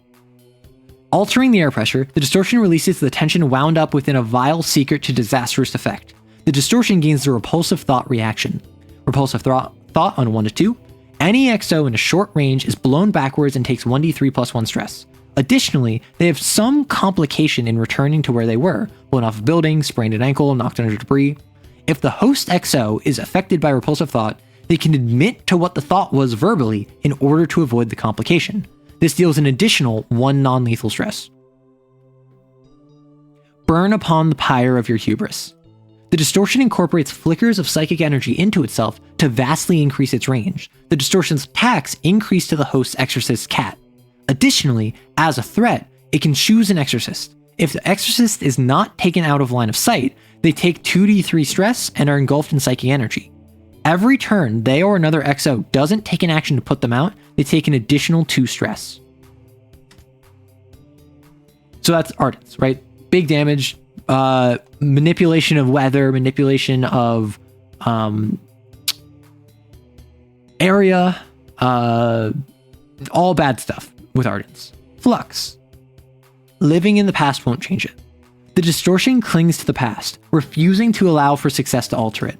As a complication, the distortion can force an XO to re-roll as a reaction. The distortion can force an XO to re-roll 1 die from a successful action they just took. Once per hunt, when the distortion's talisman is filled up, it reverses time to the moment before it was slain. The XO must re-roll all of their dice, including the risk die, and the distortion's execution talisman cannot be filled by that action. Time is a river, I am its dam. The flow of time is altered around the distortion, sometimes stopping entirely. The distortion can pause itself in time at will, seemingly floating in midair or otherwise defying conventional causality. As a complication, the distortion slows everything in a short range. It is impossible to set up or benefit from teamwork while in such an area. Attacks that rely on speed, such as firearms, become hard. The past has no future. The distortion slips between realities and timelines, itself not even certain where it belongs. The distortion doesn't quite look like the host XO, as if it had alterations to its appearance. When rolling a 1 on the risk die in a conflict scene with the distortion, an XO gains 1 temporal instability. Once per hunt, as a threat, it reverses time to the beginning of the conflict scene. The distortion and all XOs recover any stress, sin, KP, psyche bursts, and any other resources they used in the conflict scene except for temporal instability. They all remember what happened and are in the same position they were when the first round began, but gain 1 temporal instability. This ability is not recovered as a result of such a reversal. You still can't get over how this is Comic Sans? People asked for it, so I gave it. I am a river to my people. I think, real quick, as a complication or tension move, probably just as a reaction, no? As a reaction? Because it doesn't have to be a complication. I think when the distortion is reduced to, when the distortion's execution talisman, the Comic Sans hurts, but the concept is cool. Yeah, so I was gonna do this normally, and then people asked me like, hey, can you put in a Comic Sans? And I was like, all right, I don't really care. So I did. When the distortion's execution talisman is filled, every exorcist in a short range immediately takes 2d3 stress in an explosion of psychic energy. Right, because I feel like if you have an Ardence user, you have to have at least one of the domains make it so that the Ardence distortion like blows up. Okay, so we have 3 of the 12. Gosh, we have 3 of the 12. What are we feeling? I'm not gonna lie. The fact that I've already been streaming for like 6 hours before this makes me kind of not want to do this, but I was having a ton of fun doing this on stream. And I'm not going to do it I could do it on Wednesday. Basically, I'm just wondering, like, what are the vibes on this? How are we feeling about this thus far? Do we feel as though there's anything obvious that we need to change about this? Such as it shouldn't have a palace, or when you start the mission, whoever it manifests from should know that it manifests, or whatever. Should we make it less combat oriented? Because I'm operating off the assumption that these distortions are going to be a minor sin that is based off of you, that the goal is that you have to confront your own inadequacies and answer questions you don't want to in order to deal with it, and then you get good bonuses. And if you don't do that, you have to execute it. If you don't do that, you have to remove it, and then it might come back later. And like, given that it's only for category 3 and higher, it's, well, hey, we've been playing for a bit. We've had some development with our cat. We're stronger now. We're better. We're faster. We're smarter.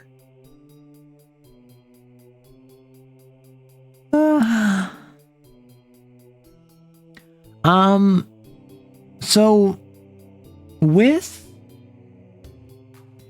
gate, gosh, that's like altering physical space.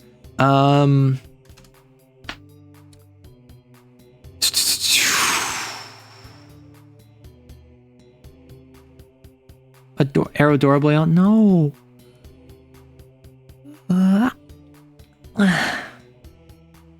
I can't think of anything to change. Okay, that's good. Hi, what are we up to here? Hey, Silver. We are currently running through homebrew for the TTRPG Kane, where you're a psychic death soldier fighting against the sins of humanity. And right now, I'm making homebrew for it, inspired by Persona, where your shadow, your other self, might form as a psychic manifestation that you have to go fight and slay. That's what I'm doing. And with Kane, so stands basically. However, stands but evil, which you might understand is just normal stands, but don't worry about it. The distortions, but don't remember that game. Yeah. The distortion. Oh, I chose the wrong one. Whoops. With gate. Let me open up the other one. The twin page, because gate can be fun. It's just a matter of making sure it's not annoying. Because I'm thinking, like, what can I give a gate user? Hostile door patterns. What can I give a gate user? All instead of being like short range, it's all about long range. Right? So they get a pocket, they get pinch, tear, transmission, bloom, maze. So I think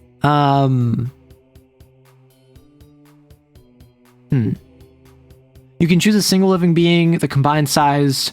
As long as you can see it, you can pinch space between you two. Sounds interesting, but don't mind me. I'll just lurk till I get... No, don't worry. Don't you worry it. So, like, we need, like, an Omewa mo Shinderu, where we can, like, teleport behind you. We need a maze. And we need... pocket space? So when I do this, I want these domains, these distortion domains, to represent all of the different things that blasphemy can do. For instance, flux. We have stutter, effectively. We have pausing time and freezing time. And then we have going back in time significantly. With stasis, we had barriers, we had protection, we had swords. What are the things that makes gate? I think, like, moving across space. I think trapping someone in the maze. And I think maybe bloom? By splitting space in creative ways, you can create a number of controllable duplicates. duplicate? Like Boogie Woogie? I mean, maybe. I think the easiest one is Omewa Moshindaru. The distortion controls local space. Like swap paces with an enemy? That could work. The distortion controls local space, bending and pinching reality around it.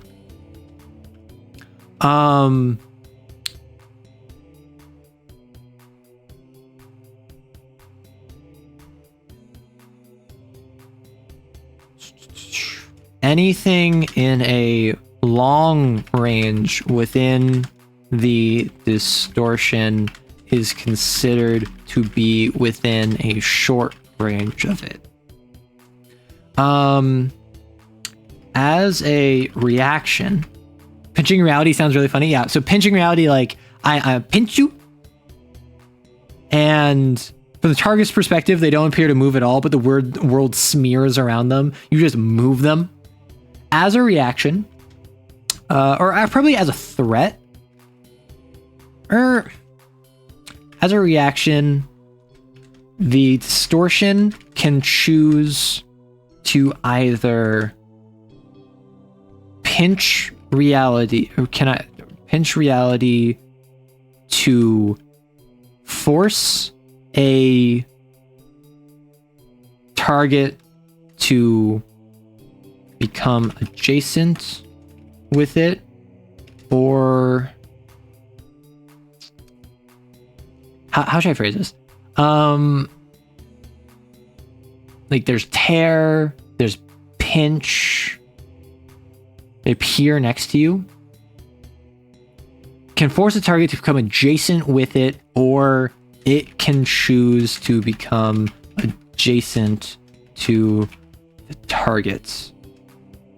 The next time as a reaction, the distortion can choose to either pinch reality to force a target to become adjacent with it, or it can choose to become adjacent to the target. It can also do this with objects up to cat size.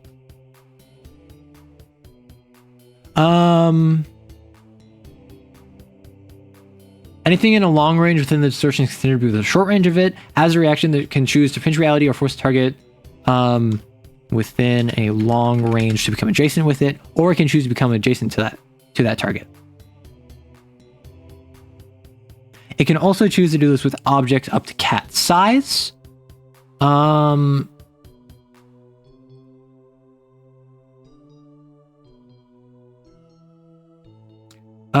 Turn non-ranged into ranged.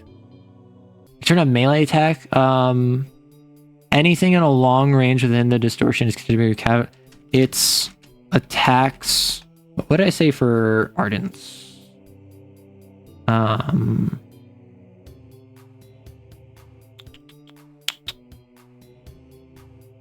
What was it? It was the distortion's attacks increase to the host exorcist cat. So with Kane, category is a level of rating that has a chart associated with it. So cat 1, your range is like a room. Whereas at cat 2, it might be a street, and cat 3 might be an entire block. So as cat scales, range increases, size increases, power increases, speed increases. So cat is a very useful metric of scaling. So within a cat range, within the distortion is considered to be within a short range of it. Distortion is cat. This means the distortion can attack or touch anything within cat range. As a reaction, it can choose to either pinch reality to force a target within cat range to become adjacent with it, or it can choose to become adjacent to the target. It can also do this to objects within cat size. So small cat up to fat cat. Exactly. How does maze work? Maze is you rearrange an area equal to cat around you Create or remove doors. You cannot remove rooms entirely or make anything or make any room smaller than a closet. Okay.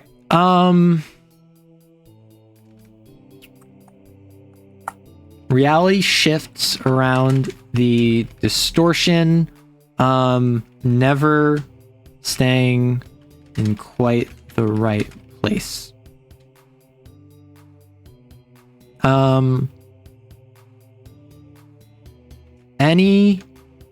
Anywhere the distortion travels grows. Anytime the distortion moves through a location, the admin may roll 1d6 fortune die. The rooms and locations grow 1 to 3 or shrink 4 to 6 significantly.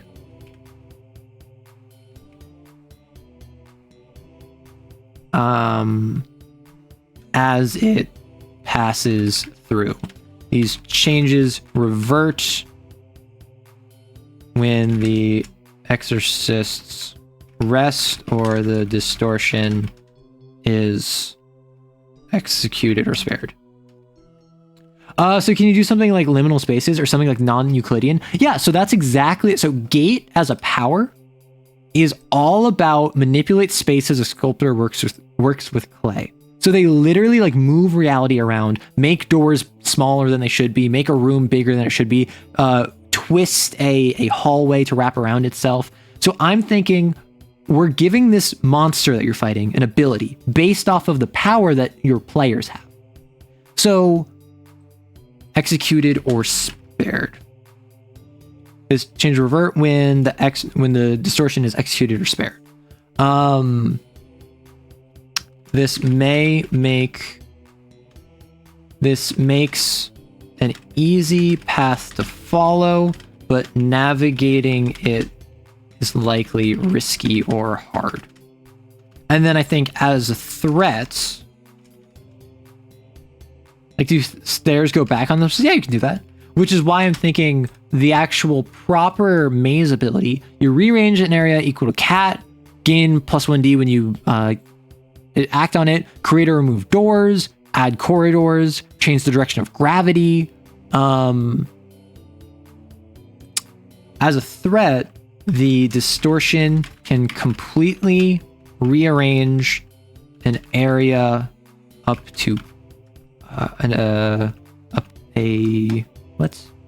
area equal to cat and area equal to cat. So the weakness of this is that it's not having other abilities. So the thing with what we're doing is that you're an exorcist. You have psychic powers. You have the ability to use gate. You have this maze and you have bloom or pocket or whatever. This monster you're fighting is based off of you. It's a dark reflection of you. The way that it is limited is that everything is based off of reactions. In Cain, when I fight a sin or the distortion, it doesn't take a turn in combat. It, in response to my action, rolls 1d6, and the lower the number, the worse the thing it does is. Which is why, as a threat, that is something where if it rolls really low on the die, it can do a threat. Or if I don't respond to that threat, it gets to do the cool thing. So that is why normally it just makes stuff shift around it. That doesn't actually make it harder to kill, that makes it harder to find. And then in a fight, it has the ability to, as a threat, the distortion can completely rearrange an area equal to cat.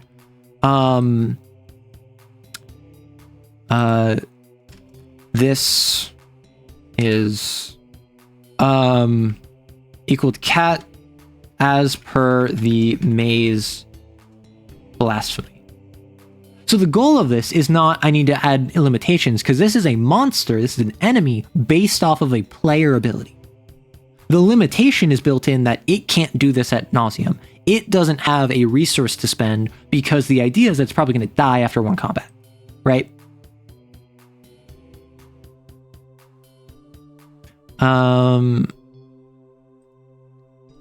It can completely rearrange an area equal to cat as per the maze blasphemy. When it does so, when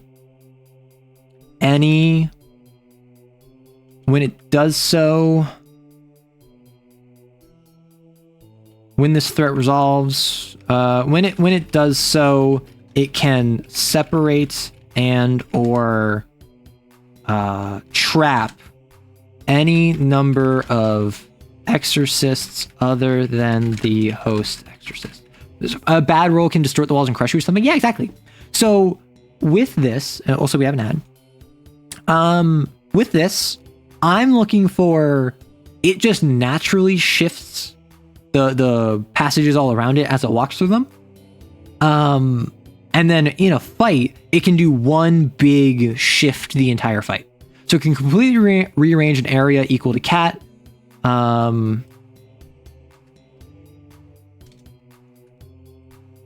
As a threat, it can completely rearrange an area equal to cat as per the maze blasphemy. When it does so, it can separate and or trap any number of exorcists other than the host exorcist.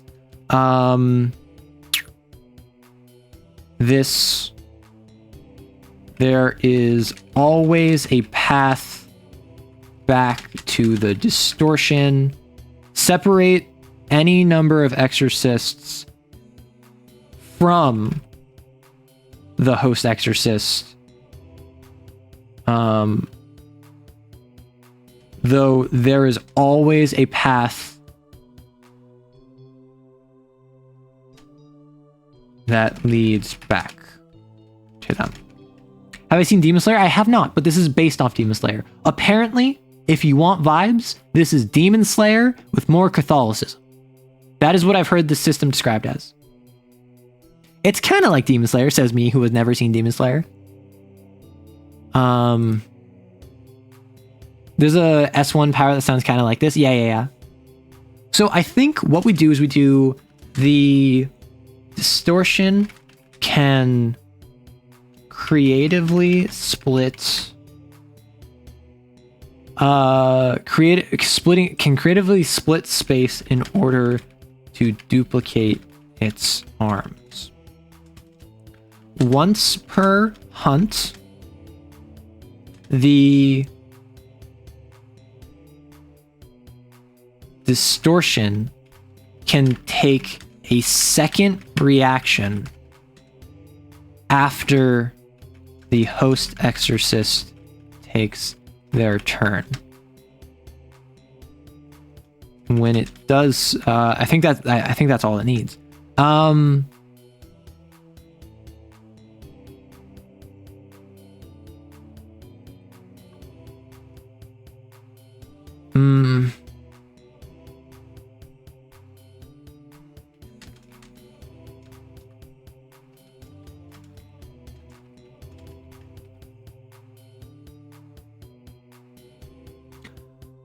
So I'm going to wait like 10 more seconds. I was just writing out an idea I had in my head.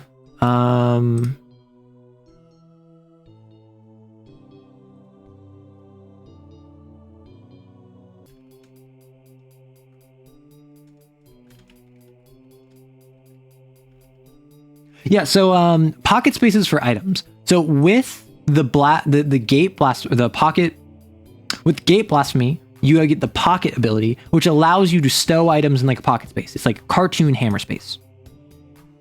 I'm not really referencing that. I'm focused more on maze, which is like alter the terrain. Bloom, which is you get extra arms, and like tear and pinch. So I think tear and pinch is like Omewa Moshindaru. What would be a good name for it? Your people call it maze. Oh my gosh. What's a good name for this gate power? Which...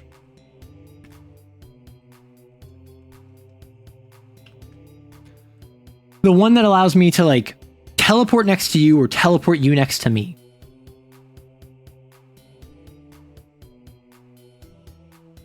As part of its reaction.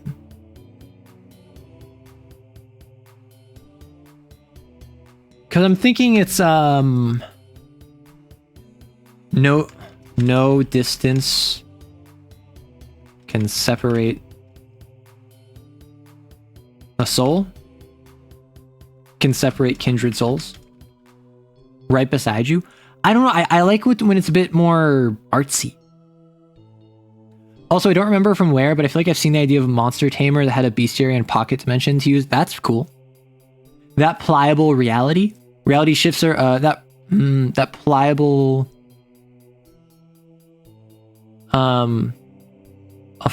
fragile reality, pliable reality. Reality shifts around the distortion, never quite staying in the right place. Anytime the distortion moves through a location, the admin may roll 1d6 fortune die. The rooms and locations grow or shrink significantly as it passes through. This makes an easy path to follow, but navigating it is harder, is often hard or risky. As a threat, the distortion can completely rearrange an area equal to cat as per the maze blasphemy. When it does so, it can separate any number of exorcists from the host exorcist, though there is always a path that leads back to them. These changes revert when the distortion is executed or spared. Shattered schema? A fragile shattered schema. Cling not to a shattered schema. Cling not to a broken world.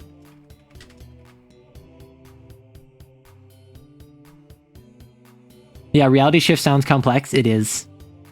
The many arms which grasp infinity. Isn't that technically a maze? Cling not to a broken mirror.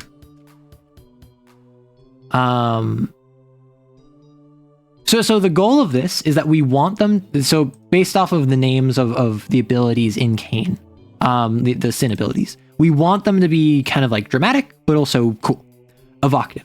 So this gate user, if you form a distortion, it can teleport around, it can mess with reality, and it can creatively split space in order to duplicate its arms. It deals +1 stress when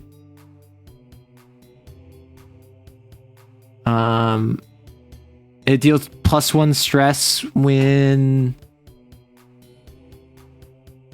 attacking a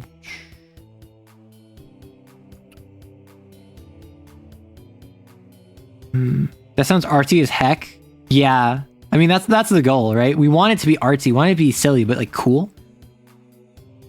The distortion can create a split space in order to duplicate its arms. Whenever it takes a reaction, it can perform a secondary action that cannot deal stress.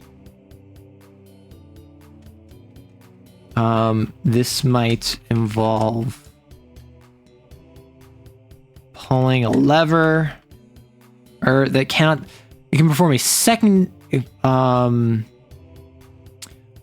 What if I do this? Once per scene, or once per round,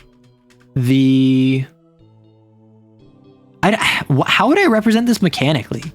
Because like if it has multiple arms, duplicate its limbs, it can crawl up vertical surfaces.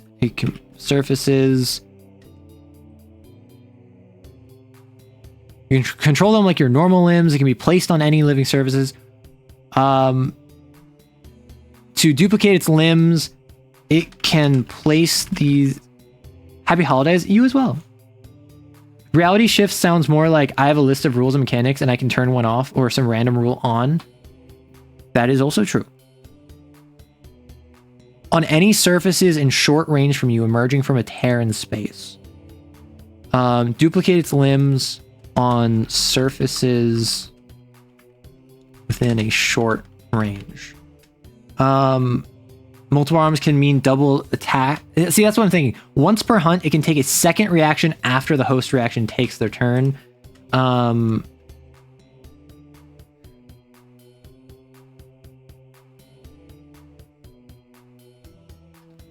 whenever it takes a reaction, it can also do one of the following.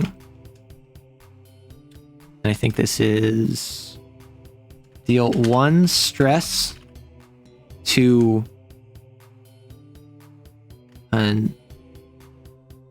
deal 1 stress to an exorcist.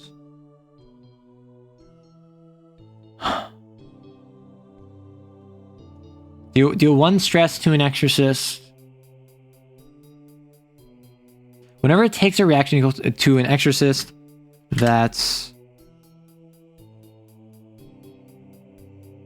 to the host exorcist. Deal 1 stress to an exorcist that has not acted this round.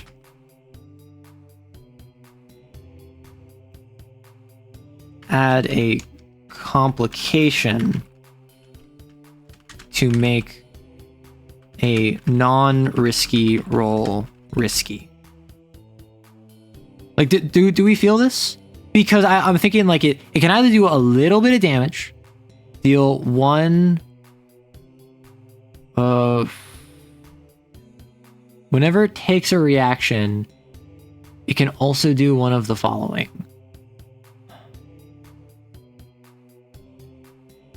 I could do like all rolls are hard unless within creative range, these can interface with technology, pull levers, or otherwise take actions alongside the main body within a short range. All attempts to set up or provide or do teamwork are hard. In this court, rolls are hard because I'm thinking like I manifest a bunch of arms, and like there's an arm right beneath you, and there's an arm right next to you, and there's an arm off to the side of you. I feel as though those arms are grabbing you, those are slashing at you, those might be stabbing you, and I already have stuff that messes with like how far it can interface with you, right? So I like the idea of like they can do stuff or otherwise take actions alongside the mind body within a short range. All attempts to set up or do teamwork are hard, you know? And then once per hunt, the distortion can take a second reaction after the host exorcist takes their turn. I would love to flip people off with 4 hands. Why only 4? Okay, Vector. Okay, oh, Smother, actually. I thought it was Vector, then Smother. Or is... No, Vector is first? Vector. Vector! So I'm going to... Vector is all about momentum. It's all about movement. So, I have one where it's like any rage attacks against it become hard. So I think with Vector, automatically remove velocity from all projectiles that would hit you, taking -1 stress. What are we feeling? So we're feeling, we got fling, that's flying stuff. That's lift, that is picking stuff up. That's finesse, that is mage hand. We have bullet, which is firing a bullet of air. We have current, that's like a force pulse. Vector is my worst enemy. So I think we do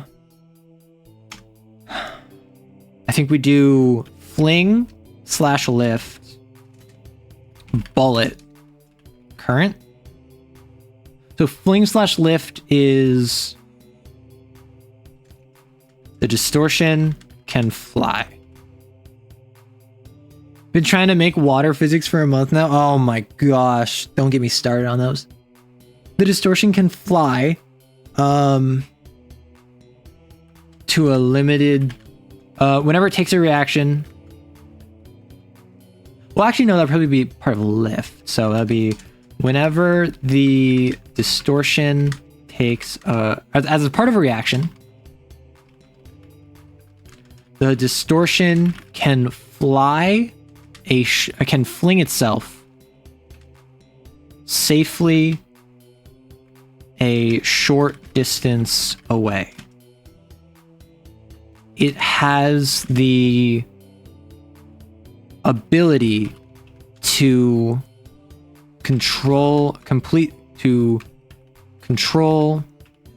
its momentum and can appear to fly a short distance. It appears to fly. As a part of reaction, the distortion can fling itself a short distance away. It appears to fly with extreme control, even around corners or while blind, or even around corners or through barriers.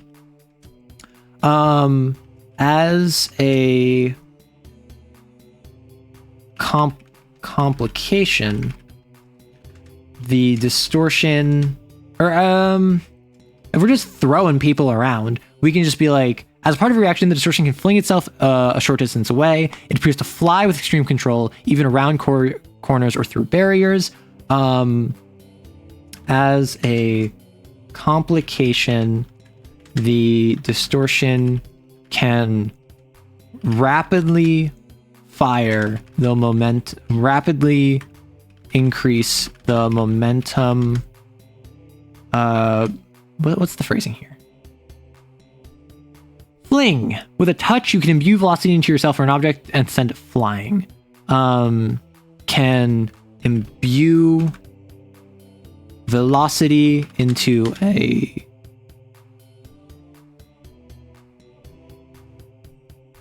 object or living being to send it flying. Combined size of the object or being and the range you send them must be equal to your cat. I'm just going to copy this. The combined size of the object or being and the range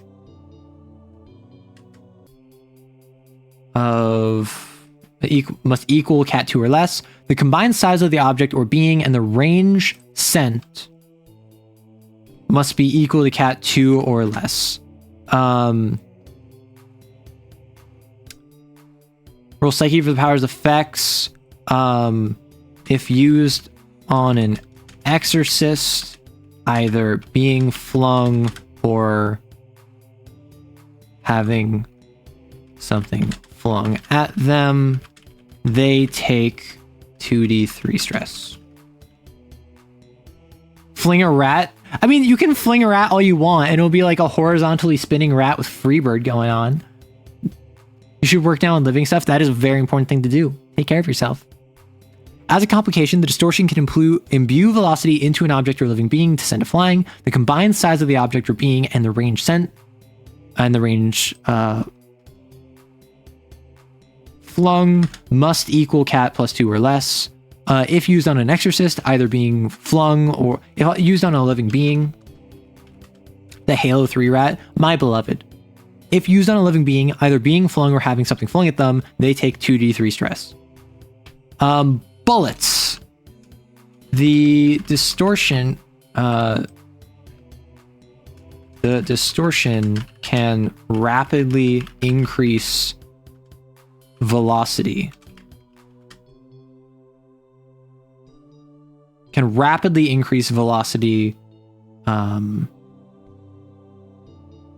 Of anything it touches.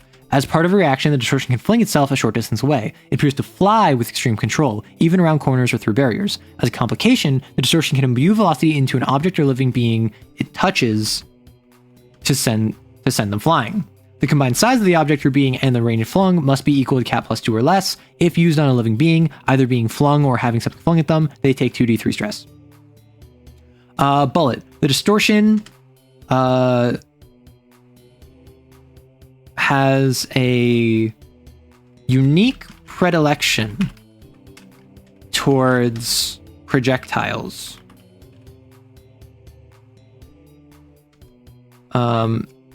And this is taking -1 stress from it. So any projectile that would hit it takes -1 stress, deals -1 stress. And then this is another instance where the distortion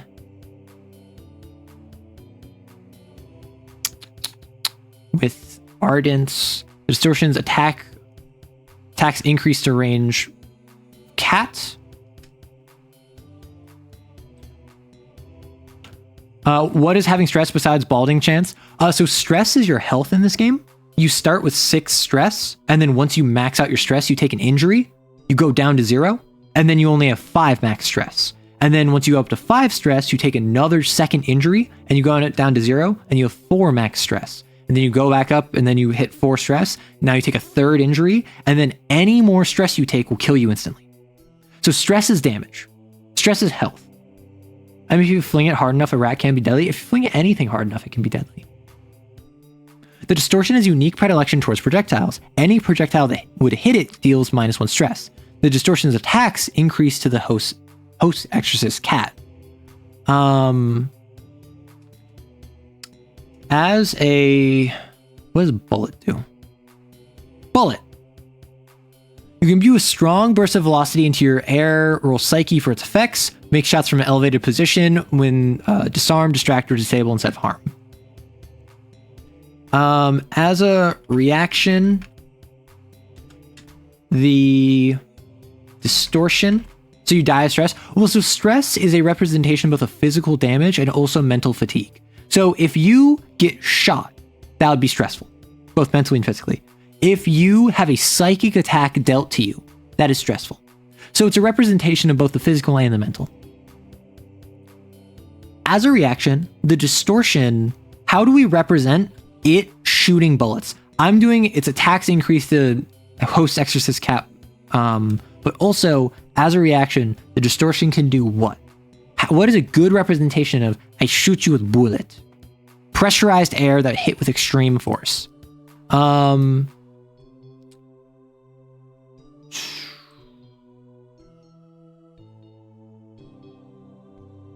The attacks increase to host exorcist cats, and it's -1 from projectiles. As a reaction, the distortion bullet can be air bullets.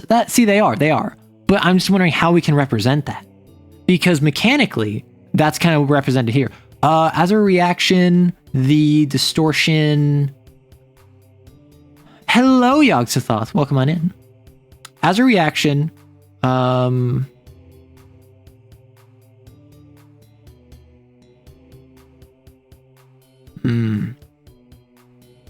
also finesse.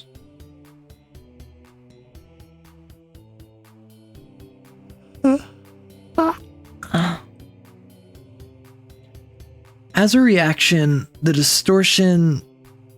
Oh, yeah. So I'm talking about in-game. How can we represent a monster that you're fighting, a reflection of your other self, a distortion of your true desires, shooting you by rapidly increasing velocity on air? Any projectile that would hit it deals -1 stress. The distortion's attacks increase to the host cat. Are you Kane? No, I'm the co-author of the myth. I am Cocaine. Cocaine Bear, my hero. As a reaction, the distortion, or as a threat, the distortion prepares an incredible amount of force. If the targets prepares an incredible amount of force to unleash on a target. If that target is air bullets can go like distortion balls. If that target is with if the threat resolves, any cover shielding it. All right, if the threat resolves, the target takes 1d6 plus 2. How do we feel about that? I think 1d3 plus 1 for this, and I'll go 2d3 plus 1 for this. If the threat resolves, the target takes 2d3 plus 1 stress. This breaks through all cover, but this breaks through all cover, but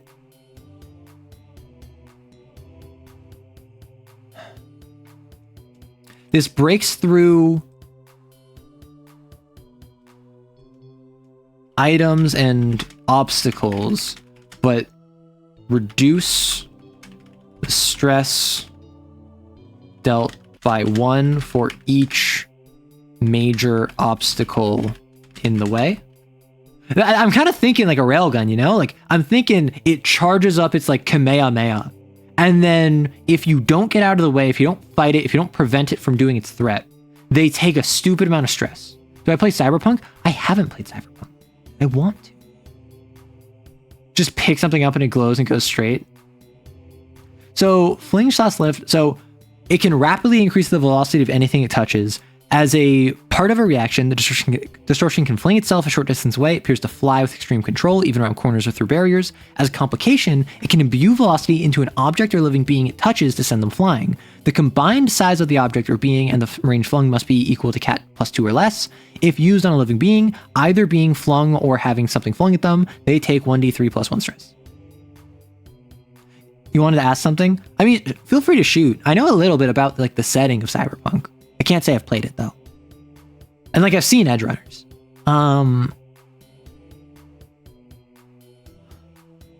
So what's the sort of name that we can come up with here? Like unstoppable force is the opposite of an immovable object. It's all about velocity. It's all about launching stuff away.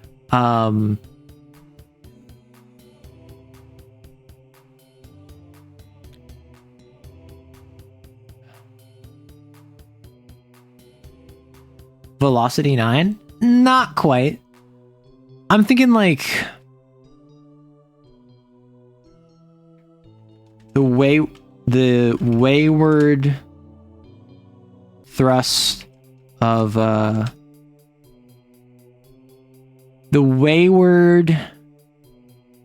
wayward path.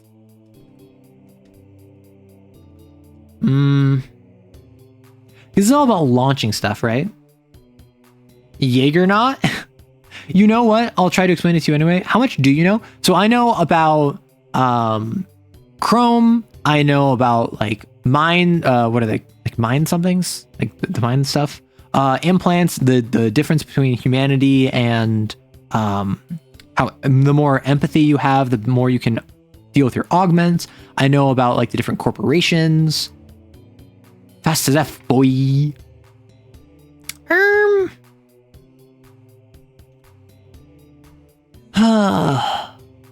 Fly, you fools.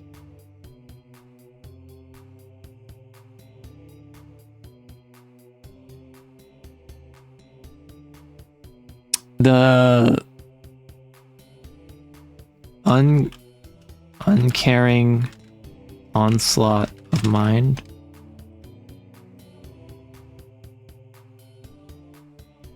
So basically, why are we talking about Google Chrome? No, you silly. So basically the idea was to put some Chrome in so you can link up to your agent. Sure. Right. Bullet.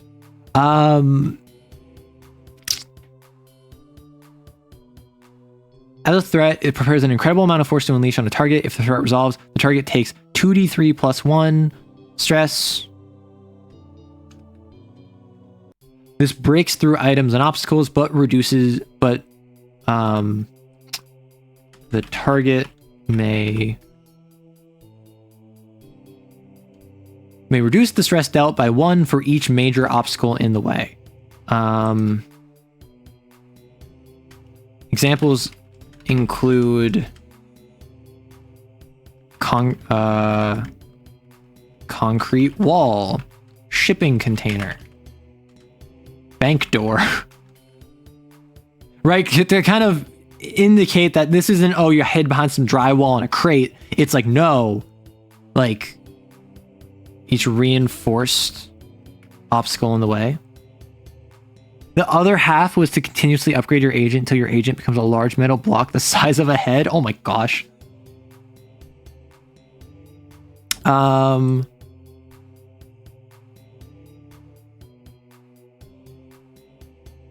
just gonna not name these yet. Fling slash what was it? Lift. So there's bullets, then current. A constant field of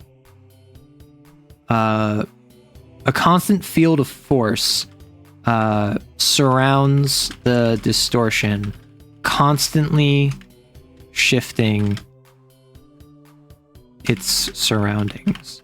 Everything in a short range around the distortion is either pulled towards it or pushed away.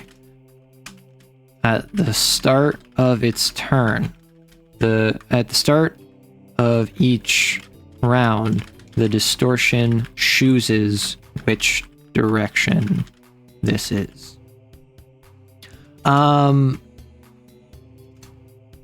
Anything up to cat size or smaller that is unrestrained is pulled at a walking pace towards it until it stops adjacent to the distortion. Living beings can grab onto.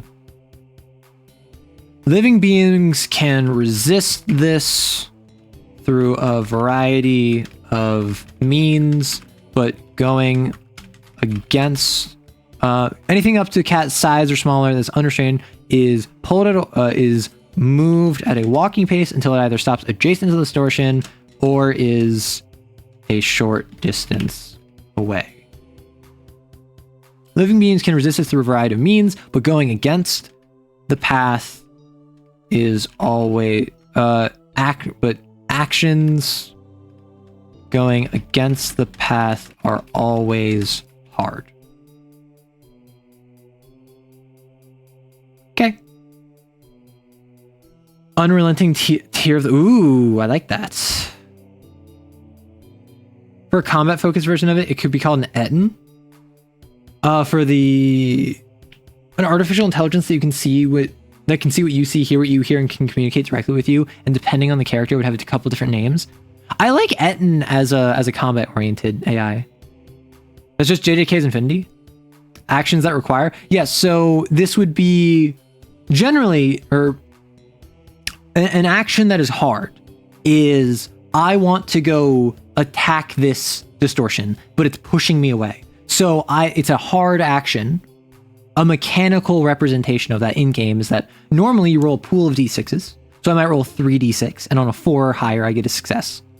When it's hard, only 6s are successes. So hard is a gameplay mechanic.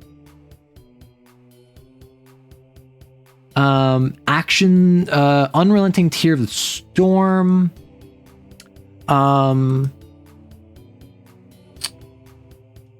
Eye of the never-ending storm. Eye of the never-ending storm. Bullet. Terror of the storm. The unstoppable force of truth. Fly.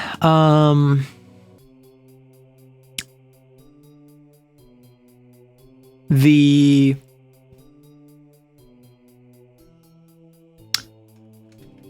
untethered mind. Hard is a gameplay mechanic. I'm sure I've seen this in Girlfriend before. Oh my gosh, you shut your mouth. Okay, so now we're at Smother, which Smother is suppress the innate properties of the universe, lie to God. What can it do? Suppress allows you to remove weight, stop technology. They stop being able to perceive, remove all friction.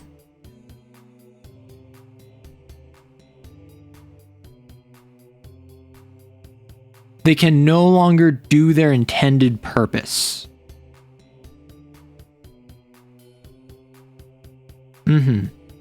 What? Yeah, Smother's really cool. So this is remove friction / sound / light / properties. Launching of my unchained mind. Let me... The unchained mind. I like that. Okay, so Smother, remove friction, sound, light, properties. I think that we do one for light / tech. I think we do one for properties. And then I think we do one for a techie, which is the character I'm planning for this stuff. It would be called a Heckinton Chariot, but right now I'm thinking it would be inaccurate. I mean, the Heckinton Chariot would be inaccurate. That would not be accurate. However, is it cool to you? Is it fun? Is it something you want? If that's the case, go for it. But yeah, that makes sense. I assume this is Cyberpunk, like Red, TTRPG. So I think one for light attack and then one for friction / sound. Awesome. Yeah, so I think Heckinton Cherries is a bit higher brow, right? I think Heckinton Cherries is a bit, if you say like, yeah, this is my Etten module, my Etten character, that's going to be more accessible, even if they don't know what an Etten is, just because it's fewer syllables. If you want your character to come off more intelligent or learned or cultured or whatever, probably Heckinton Cherries. But if you want your character to come off more simple, thuggish, brutish, Etten would be the way to go. Also, calling these distortions is very Project Moon coded, and I love it. People keep telling me about Project Moon. What was it? Someone said, I think it was Project Moon. They said Doppel as a suggestion, but I ended up not going with that. So I think the surrounding the distortion is an instability of reality in a short range around it. In a short range around it, these may make actions risky or hard. What did I do? What did I do? I didn't go for the... So in short range around it, the distortion can remove one of the following properties. This would be light, sound, technology.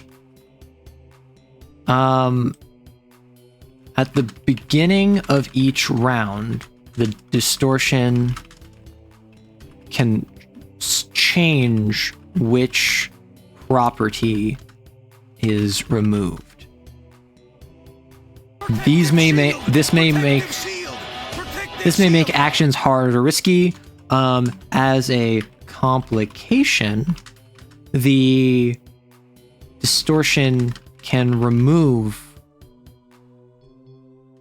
one additional property until the end of the round. You gotta go. This is very interesting. I'll be sure to check back later. Well, I do have a YouTube channel and a VOD channel, so feel free to check it out if you're interested. But otherwise, enjoy. So, surrounding the distortion is an instability of reality. In a short range around it, the distortion can remove one of the following properties: light, sound, technology. Can remove one of the following: light, sound, friction, electricity. I'll say technological functionality. At the beginning of each round, the distortion can change which property is removed. This may, or I'll say, this may make actions risky or hard. Potentially even impossible. At the beginning of each round, the distortion can change which property is removed. As a complication, the distortion can remove an additional property until the end of the round. So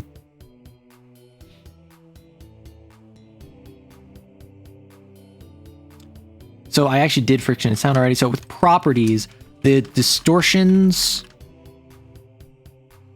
touch removes the ability for something to exist.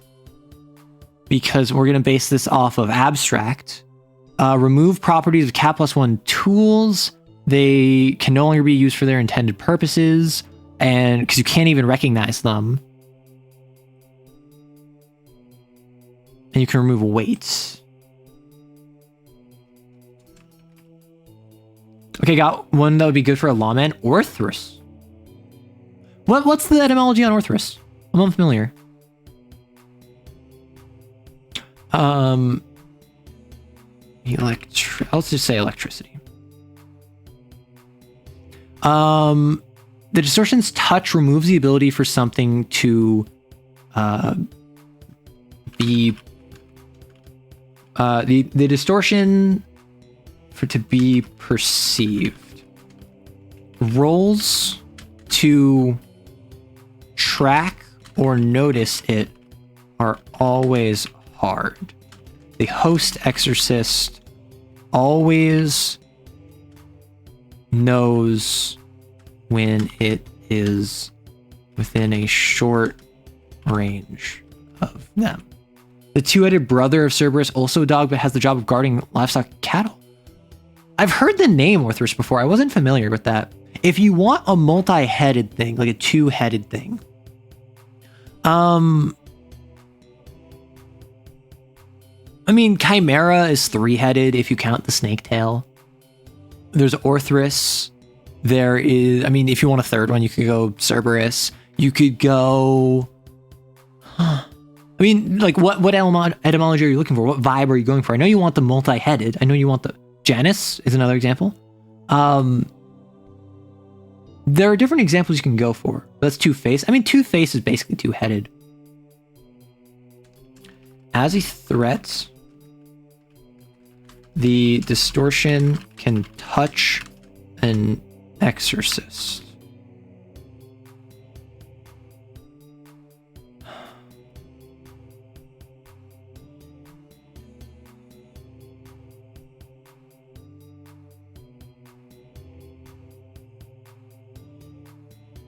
What if I just grab this? Electricity, internet, combustion, running water.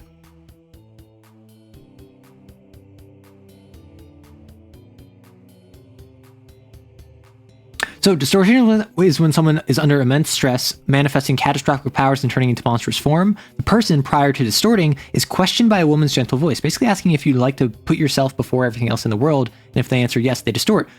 That's funny, because Cain is a system where people that are put under immense stress turn into giant monstrosities. A distortion is not that. A distortion is separate from that, but it is the same basic principle of like trauma leading to becoming giant monster. That's what I'm saying. It just fits.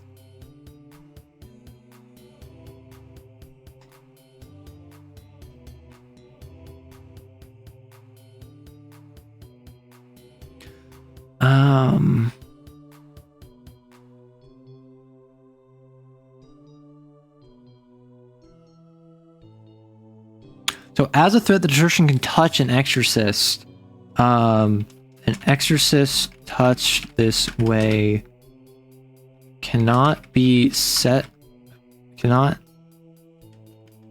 participate in teamwork or cannot be perceived by its fellow exorcists. Participate in teamwork or be affected by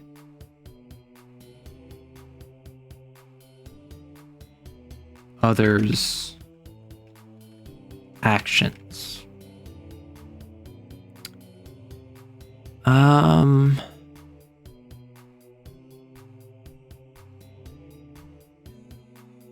Gainer grant 1+1. It may also affect. This lasts until the exorcist's rest. One thing that I did have the idea of is, what if Hecate Cherries is a direct upgrade of the 2-head idea, a Borgware item, aka a literal second head? I mean, what if you have it be that it's a combination of adding more and more and more, and so it's Hecate Cherries in that you're trying to build up to the fact that you have the 100 heads, 100 hands, or 50 heads, 100 hands. So it's the idea of Hecate Cherries, parentheses, aspirational. Right? Like, you're not there yet, but you're working there.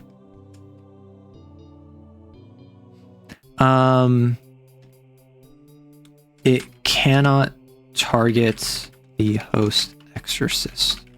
This ability. As a threat, the distortion can touch an exorcist. An exorcist touched this way cannot be affected, cannot be perceived by its fellow exorcists, participate in teamwork, or be affected by others' actions. Every turn,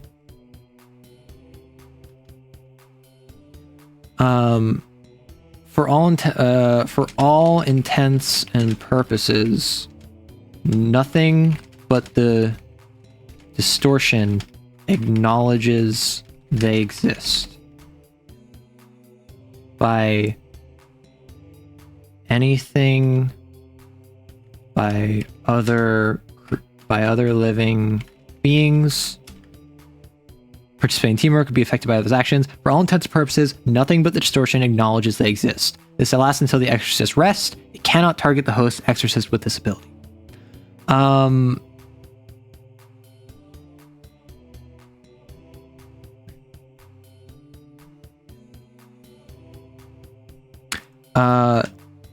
The unbecoming are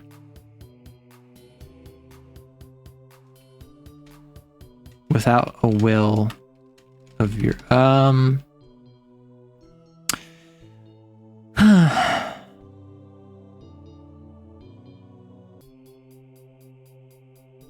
also, for all intents being, nothing but the distortion and sins acknowledge they exist. I'm not going to make it so that sins can just be snuck up on. Also, if you reject the temptation, you manifest something called ego, and it's basically a suit of armor and or weapons that is basically a physical manifestation of your will and is immensely powerful. So you want to add something like that to be cool, like Resolution in Darkest Dungeon.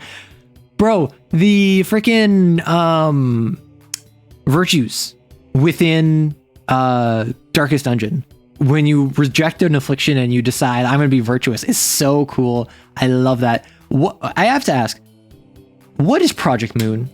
And I know I'm asking a dangerous question with that. What is Project Moon?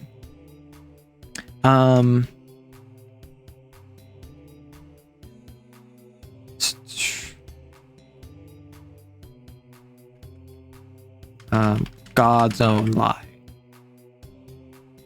Does that mean a Whisper user's abilities can't predict the future on this thing? Yeah. Like, the distortion's touch removes the ability for something to be perceived. Rolls to track or notice it are always hard. And psychic abilities two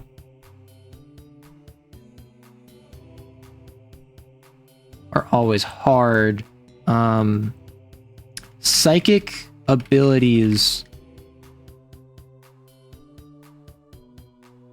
Distortion touch removes the ability for something to be perceived. Rolls to track or notice it are always hard. Psychic abilities can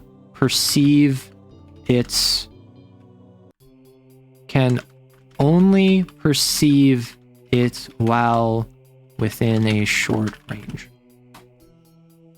It's a grimdark setting. I thought, isn't Project Moon like Limbus Corporation? Or am I mixing that up?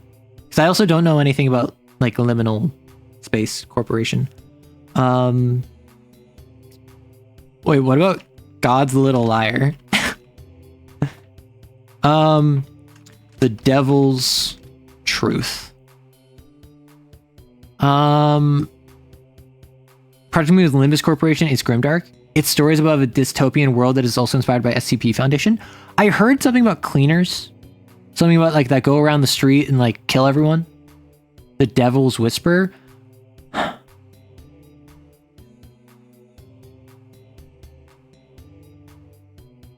Devil's Whisper.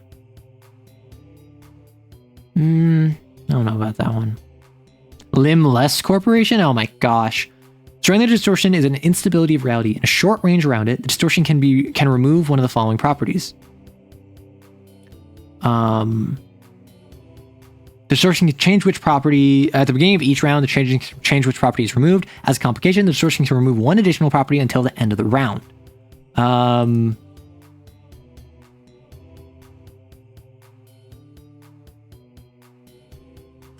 thinking like beneath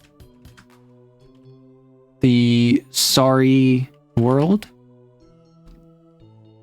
because it's removing stuff, right?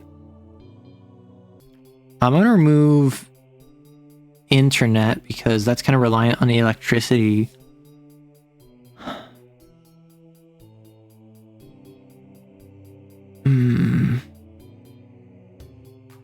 I'll leave it. Surrounding the distortion is the instability of reality.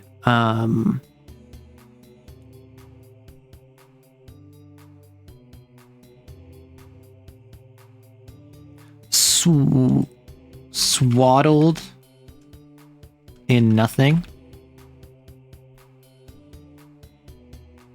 And then Devil's Truth. And then I feel like there's got to be one where we do Absentia. Absentia. You gain this hook, you fill it up. You take an injury and black out for a few moments. When you wake up, you're missing a body part. And then I think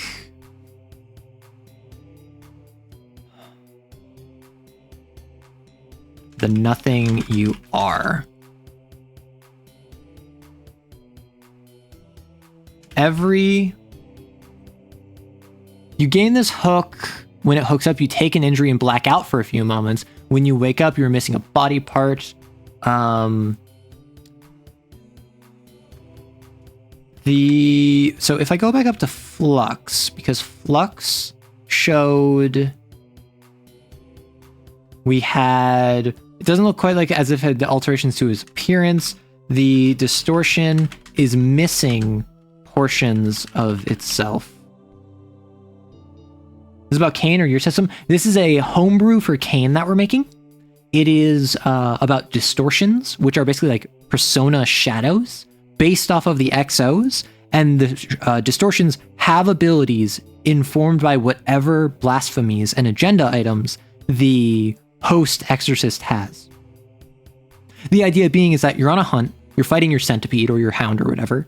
And then separate from that, there's a mini boss that's your shadow. That's your distortion.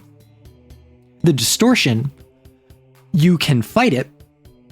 If you do, you get, you get experience, and then your sin overflow cap increases. And if you reduce it to 0, you can choose to spare it and permanently remove it. And it will no longer come to fight you, but you have to reveal secrets about yourself. There are 3 games. Lobotomy Corp is a management sim that is just managing a SAC Foundation branch. Library of Runia is a story-driven deck builder that falls on Lobotomy Corporation. And Limbus Company, as of now, the most adjacent story happening after Library of Runia in the same setting and space. Also, it's a gacha game, but the least predatory one you'll find on the market. No, Jet, I love hearing people talk about this stuff. I have had people in my chat before, in my community, talk about, I think it's that they said I would really enjoy Library of Runia. Because I like Slay the Spire, I like deck builders, I like the SCP style thing. Oh, a SCP Foundation branch, got it. A litmus test for if you will like Project Moon, learn about Love Town? What?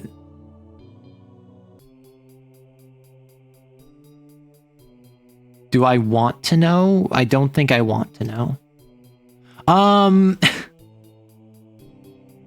Okay, fine. Love Town. Library of Runia wiki. Is this something I can show on stream? Is this something I can show on stream? Love Town sounds like one of the weird bad dating shows on Netflix.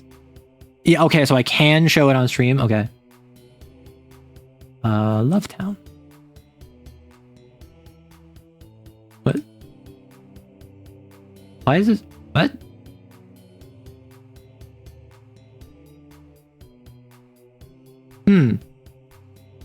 Please hold.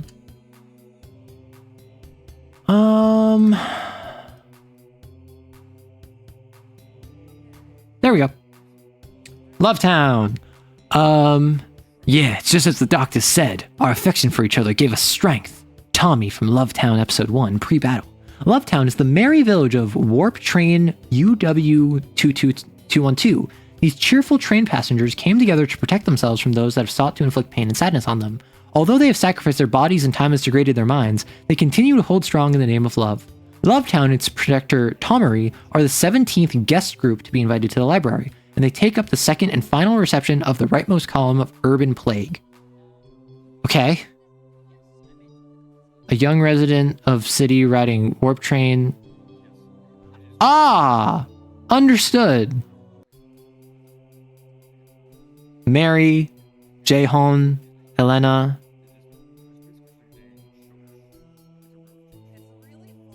Interesting. Okay.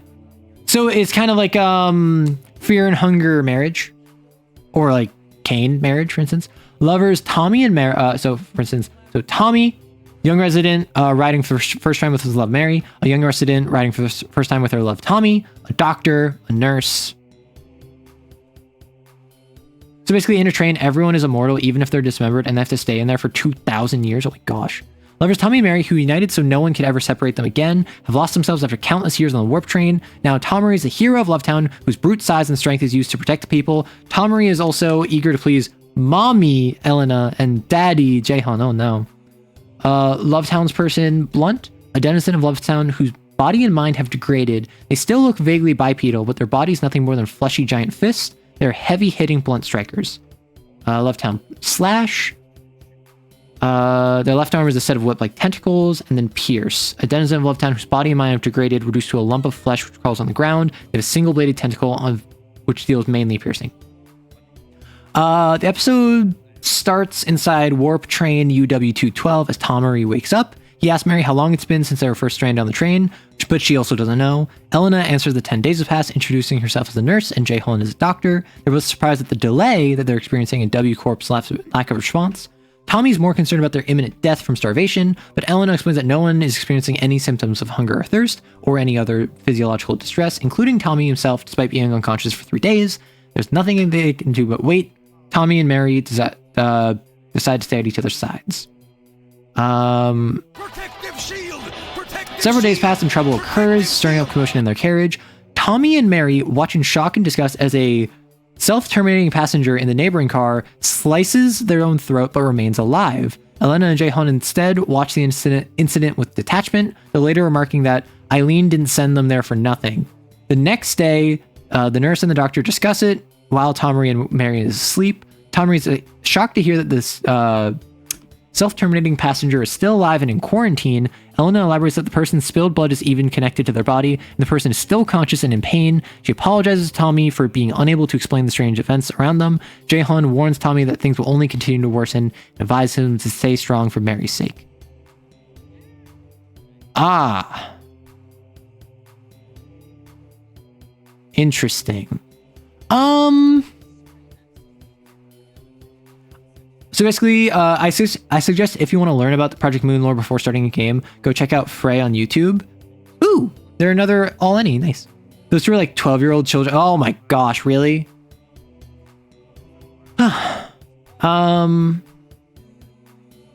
more weeks pass, and the prediction is true. Mary tells Tommy that passengers in 5 carriages are now self-terminating. Tommy soothes her. Their fellow passengers praise Jae-hun and Ella for keeping everyone in their carriage and several others sane. Mary fears that they may have been driven to that without their presence. Okay.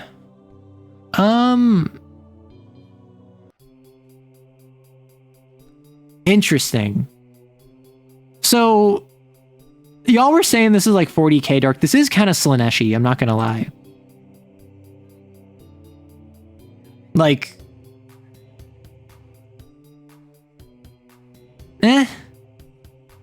I mean, I'll finish reading it once the ad is over, but like, I feel as though this is...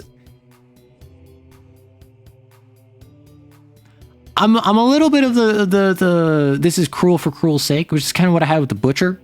When it comes to like gore, when it comes to like violence, I'm generally of the mind of like, I want it to have a point, and this feels kind of like, oh, look at how horrible the circumstance is, and that's why I said this is the litmus test. Like, is this the worst it is? Is that why it's the litmus test? Is because it's the worst it is? There's a reason for the 2,000 years of train. I mean, I assumed this is average. You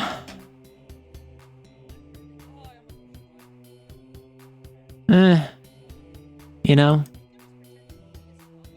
But like, I'm not sitting here being like, oh, this is so cool, and I'm not like squirming and terrified or whatever. I'm just kind of like, you know? Like, if people are so like mentally unwell about Project Moon, and I mean that in the best of way, I mean like hyperfixating on it. If people are so obsessed with it that they're constantly like, every time I mention anything related to it, they're like, Project Moon, I'm gonna give it the benefit of the doubt and assume this is just kind of like, the setting is sucky in like a grimdark sense, but at the same time the stories told within it are fine. Or the stories told within it are still good. Because what I don't like is, I don't like when it's, look at how sucky this setting is, look how sad these people are, now watch how we terrify and like maim and torture these characters just for the sake of having done so. Yeah, like, stories are good and well told, it's just the way, yeah, and that's what I'm assuming, right? Like, I've learned, I've had enough experience with people talking video games and tough settings like Berserk, for instance, Fear and Hunger, that the stories told within it usually are what draw them in, and like the nastiness of the grimdark is almost like ancillary. It's a lot of cruel for cruelness sake. Yes, I won't lie to you, but it's a body horror game series like Funger. Yeah, and like, I kind of got Funger vibes. I even mentioned it. Well, welcome back, everyone. 2 months pass and the situation is worsened further. Carriages 5 to 15 remain in solidarity, but the remaining carriages are in danger. Many passengers are not just self-terminating, but even raiding other carriages and torturing their inhabitants. The passengers in their carriage are terrified and beg Jae-hong and Elena for a way to defend themselves and their loved ones, in part with encouragement from Jae-hong. Mary and Tommy also affirm their desire to stay together. The doctor and nurse declare they will find a way, but all the passengers must agree and must be ready to fight against the vile passengers of carriages 16 to 30. The 100th day starts with Tommy in shock at the condition of the passengers who accepted Elena and Jae-hong's solution. Mary tries to convince Tommy to accept, stating that the only thing she cares about is staying together with him, but Tommy's still not ready to decide. Jae-hong warns him that their time is running out. It takes nearly 2 weeks to finally cave in, having seen what happened to the passengers in a raided carriage and not wanting Mary to suffer the same fate. Mary's glad, and then they operate, and after a week it's complete, and they're now relieved to be together so they can vividly feel their heartbeat, and this is like they're fused together, right? On the 150th day, Elena praises the passengers' love for enabling them to protect themselves from the other passengers. An urgent request for help comes from carriage 10, and Elena tells Tommy and Mary to respond. They're reluctant because they've never fought before, but Elena tells them that their love will give them new strength. It takes place over 3,000 days later. Tommy and Mary are now used to fighting them, and Tommy believes that their love really did give them strength. They return to the front carriages, now called Lovetown, and are greeted by Elena and cheered as heroes. The final scene takes place on the 7,240th, 724,284th day. They've regressed into the childlike Tomery. Oh, that's why the name was weird. His name is Tommy, but Tomery, who takes joy in smashing the living remains of the passengers and even folding them into various shapes. Tomery greets Mommy Elena, having been called for a special occasion. Elena tells Tomery that she has received the invitation to the library, bringing up the fixers of Molar office who disappeared into the library early in the train's journey. Tomery does not remember any of this, to Elena's amusement. Tomery apologizes and begs not to be punished. Elena waves the matter aside and gives Tomery the invitation. She tells Tomery to take the townspeople into the library and retrieve the books, even offering him a prize, which cheers him up. Elena knows they will never come back.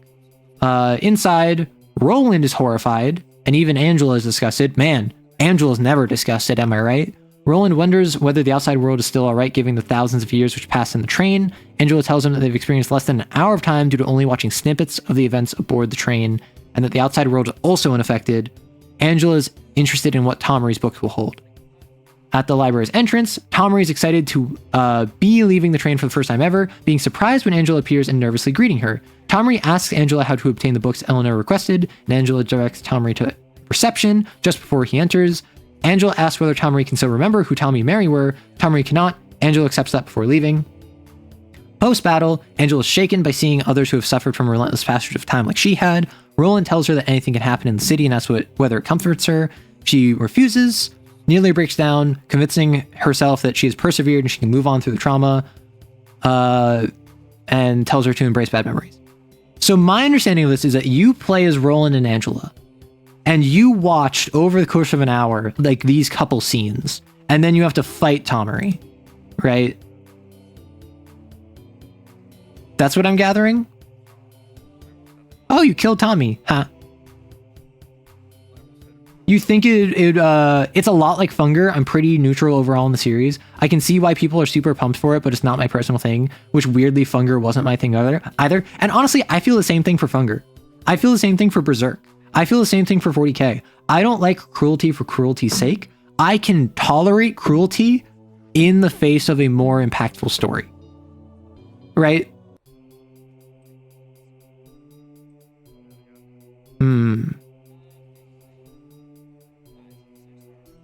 Yeah.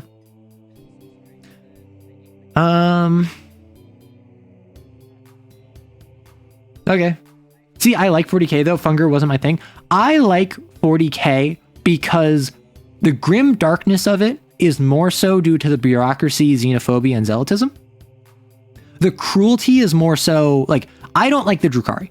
I'm not a fan of the Drukhari. I think that the Drukhari are in poor taste. Same with a lot of like the edgy chaos stuff. I'm like, it's just not cool. It's not fun to me.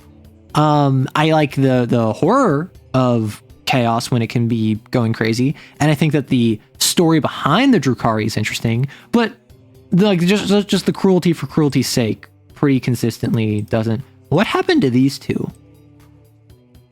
Currently a work in progress is a blood fiend. What the heck? What are these things? Okay. Do I like Warhammer Fantasy? I know a bit about it. I never got into it. I played like Warhammer 3. Total War 3, or not Warhammer 3. I played Total War 1 and 2. I haven't played 3. The art style and the characters looks good. Honestly, yeah, like, look at this smug face. I think I like 40k because it goes from grimdark to grim derp really quickly. That is also true. It's very derpy. Lovetown is an existential horror story of spending a theoretical eternity with oneself. So I don't quite agree the cruelty for cruelty's sake, but you know, it's my thought. I mean, what was the point? Right? They spent what 2,000 years where they can't die. Like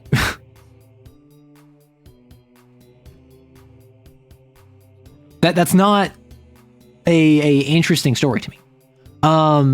That is just an expression of cruelty over thousands of years, which if it was, what would happen to this society if it was just over 2,000 years and there wasn't anything with like the, oh, you live forever. It's when you die, you're dead. How can you make something out of the 2,000 years where you don't die naturally, but you can still be killed? That might be interesting. And then the lengths you go to preserve your life in the face of adversity. But in this one, it's just like, I don't know. It's, they wanted an interesting boss fight, and they got their interesting boss fight, and they had to spend like a couple paragraphs explaining, or like probably like a couple dozen minutes of, because it looks like it's like a visual novel, at least in the dialogue sections. The Dryads are cool, weird tree people who hate humans. I mean, so are all the wood elves, right? And are basically the forest immune system. Yeah, and I love the idea of a magical immune system.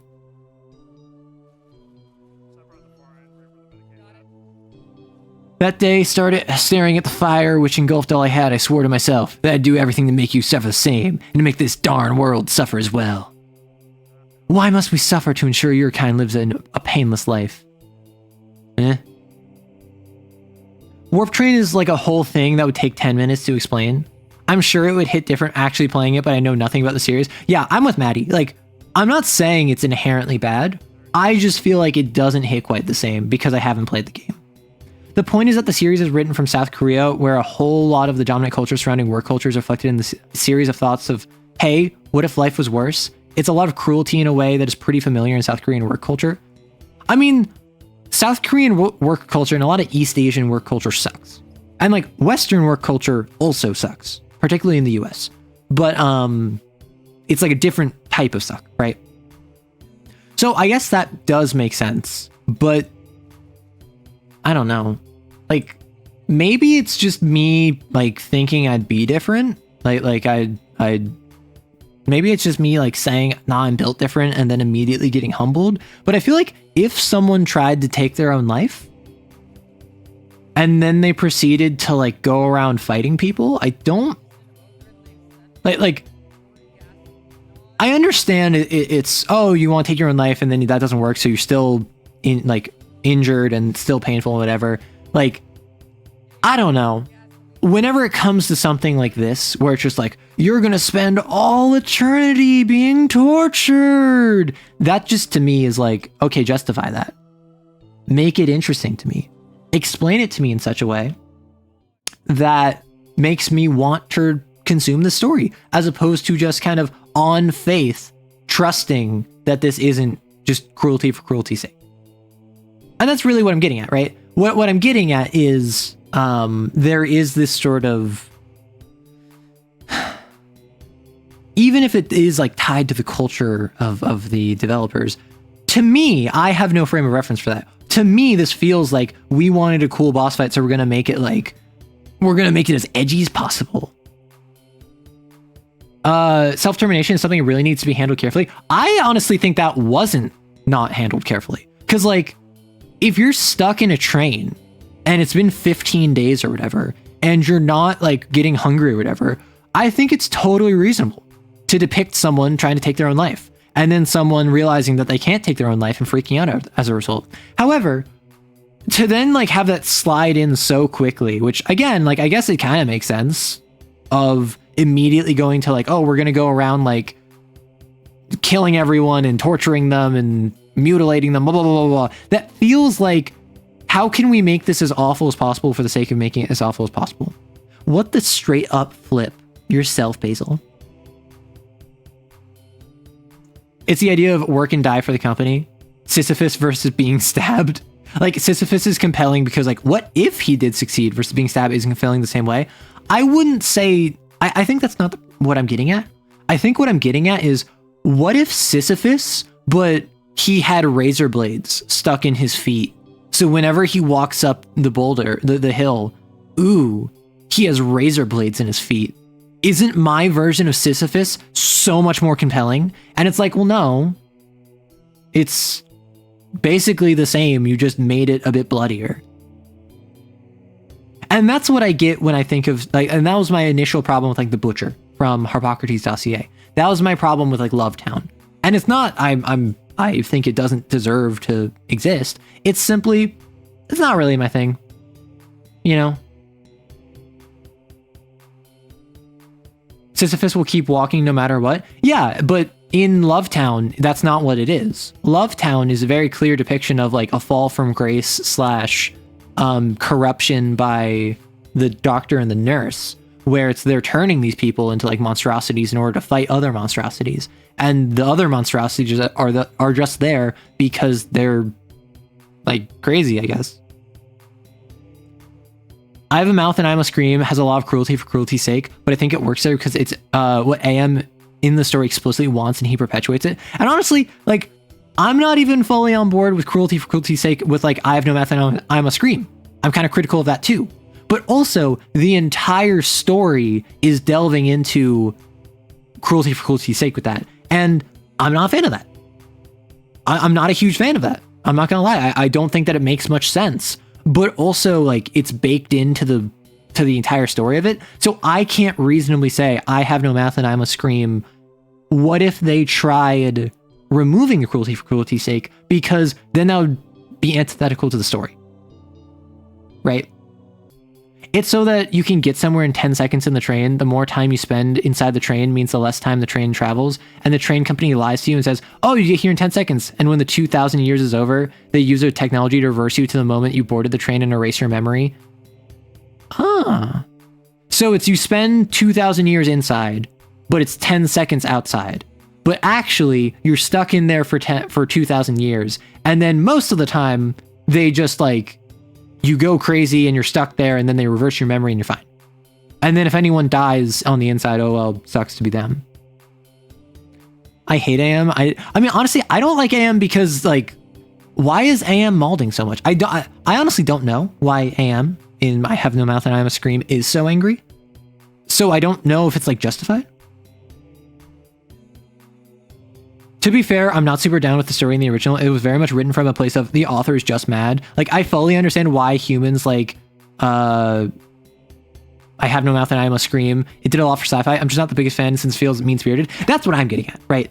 I'm not a huge fan of how, like, mean-spirited it feels from a meta level, right? And I'm not a fan of how edgy the Drukhari feel from a meta level. I'm not a fan of how, like, cruelty or, like, gore or whatever, just for the sake of it, doesn't hit me right. But also, if you get first class, you get to go into cryo sleep for extra profit. Ooh. To be honest, as a 40k fan, I hate the Drukhari and Slaanesh in general. I'm more okay with Slaanesh because Slaanesh is the god of that. Slaanesh and their demons are all about cruelty, pain, sadism, hanky-panky, desire, indulgence.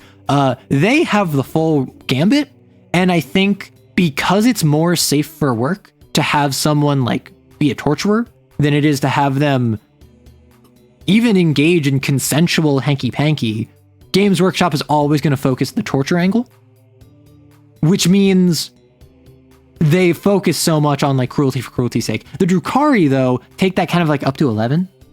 Okay, I'm done lore dumping. Thank you for the lore dump. Like, the litmus test of Project of Runia is something where, like, that's not something that I think shouldn't exist or that, like, I'm deeply uncomfortable with. It's just not really my scene, you know? It's just not really something that I think strikes me. The train is pretty cool. The train is pretty cool. I hate AM only because he has no end goal, no reason for why he did it. Honestly, even if he did have a reason, I don't think I would be a huge fan because literally, like, what does AM gain by torturing the last 5 humans? Literally, what does it gain outside of the self-satisfaction of torturing them? And I don't know. I'm always just critical to when I see someone who's just like, oh yeah, this is like the most worst edgy thing that can ever happen. This is gonna be like hell times 1,000. You're stuck in torture forever. And I'm like, okay, why? This is cruelty for cruelty's sake. This is at best fear mongering because you're trying to one up the Bible. Like, if it had a reason, then you would and could potentially be fine with it. I think something that I'm never a fan of is cruelty for cruelty's sake, in the sense, and I keep coming back to this, is like, oh, if you do this thing, this will be forever. You're gonna be in super hell forever. And I'm like, okay, you're just trying to one up the best selling book of all time, right? Like, whenever I think of my favorite 40k stories, they're never cruel for cruelty's sake. It's always people struggling. That's why I like Berserk. I have watched the 90s anime for Berserk. I have watched someone do like a read along of it, of like went through the entire series, summarizing the plot as they went through. I am never going to read Berserk. At least I don't plan on it. Because it deals with a lot of things I would find viscerally uncomfortable to experience. I am not trying to expose myself to that. That being said, I recognize and appreciate and focus on that Berserk is not about that stuff for the sake of it. It is about guts and the strugglers struggling in the face of terrible circumstances. It is about persevering in the face of evil, no matter what, no matter the consequences, even if you are seen to be the bad guy for doing so. And so I can appreciate that story. I can appreciate the story that's being told, even if I feel a lot of it feels exploitative. Fear and Hunger, oddly, has a bit of a clinical approach to it. Fear and Hunger, with its like dismemberment and its depictions of inappropriate activities and like assault and whatever, all of those things are almost just treated like, yep, this is just how the world works. Like, there are creatures that have exposed genitals and you can fight them and you can literally chop them off. And it's like, it's almost like Funger doesn't make it weird. Like, it still makes me uncomfortable, so I'm not a fan of it, and I still feel like it's cruel for cruelty's sake. But Funger almost doesn't revel in it. It's almost like it just kind of places it on the table and says like, okay, this is how you're going. And then it's up to you to be like, okay, I guess this is the game I'm playing. I don't like Eternity torturing humans forever. Also, the extermination of all humans. I mean, I think extermination of all humans is almost, again, it's like almost more clinical. It's, I can rock that as a plot point.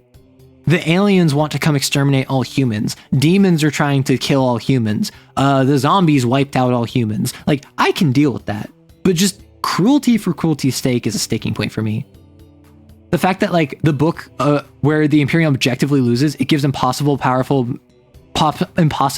beings a bloody nose and says you won't forget this. Sometimes.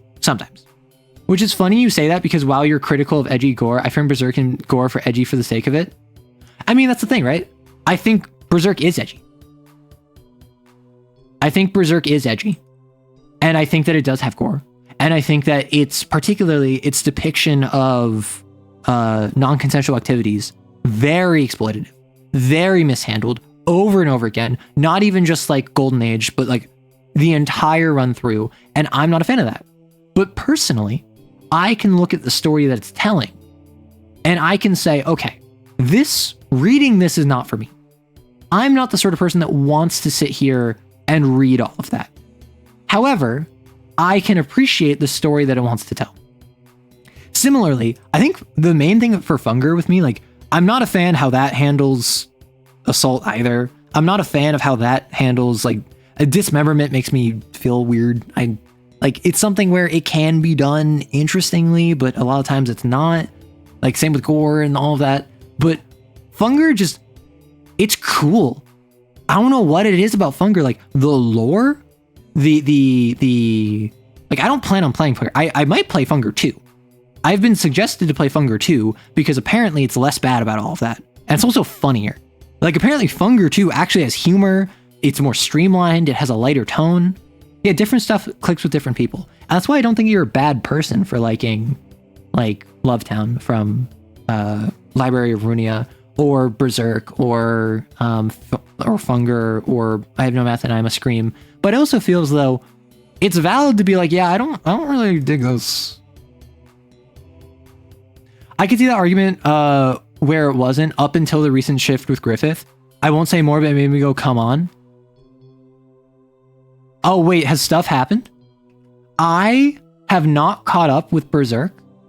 Like the read along that I was like watching someone go through went up until I think literally like right after Miura passed, right? Like the volume or whatever after Miura passed. I remember watching him talk about the final chapter that Miura penned, and then like a couple more chapters since then. Speaking of dismemberment and bringing it back to Kane, doesn't the centipede or hound severe attack dismember you? No, so it is the butcher can dismember you, which is Harpocrates. The centipede can like acid burn you and make you like lose fingers and whatever. And the hound removes your skin. It like flenses you. And that's something where like, I don't know what it is. Just maybe it's a TTRPG, but like centipede / hound, like even the ogre like breaking stuff. Like those feel less needless. Like obviously they're still cruel, but the point is that as a player, it is a mechanical downside. Well, so the centipede can like melt away your fingers and like acid burns on your arms or whatever, where the hound can like chop off your skin. But I don't know, these strike me as less than like the butcher, for instance. And I it's just vibes. At the end of the day, it's just vibes. I can't explain it. Funger 2 is overall a much better game. Yeah, and also is like, I like the setting where, because it's like 1914, I think, after the events of the S ranks for the various characters outside of Kahara who did A ending. More stuff has happened in Berserk. Ugh, yeah. Stuff has always happens in Berserk. Well, yeah, more stuff has happened. I meant like anything that's bad, anything that's notable. I could, yeah, so, oh gosh, it has been 7.5 hours. I think that is where I call it. Dang it, the person I was gonna raid ended.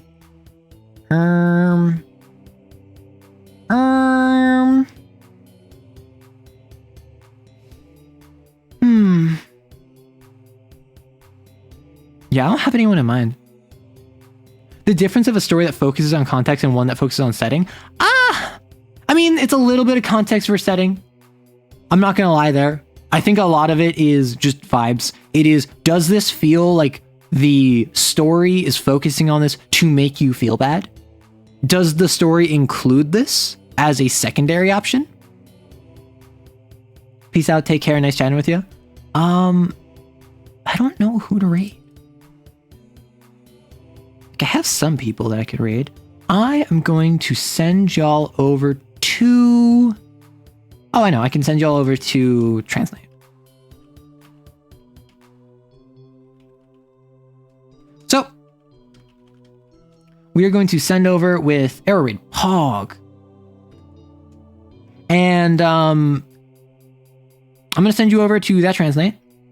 Consume Project Moon content. Bye, Arrow. Well, I might make some references to it in making Mega Dungeon. Who knows? You literally have them on your second stream. Small world. I am going to head out. Make sure to check out the YouTube if you haven't already. I make a bunch of TTRPG content. Join the Discord if you aren't already. Send them an Arrow Raid Pog, and I hope that you have a lovely day, or night, or evening. If you're a VOD watcher, or you're a lurker, or you're a commenter, thank you so much, and enjoy your day. Bye-bye.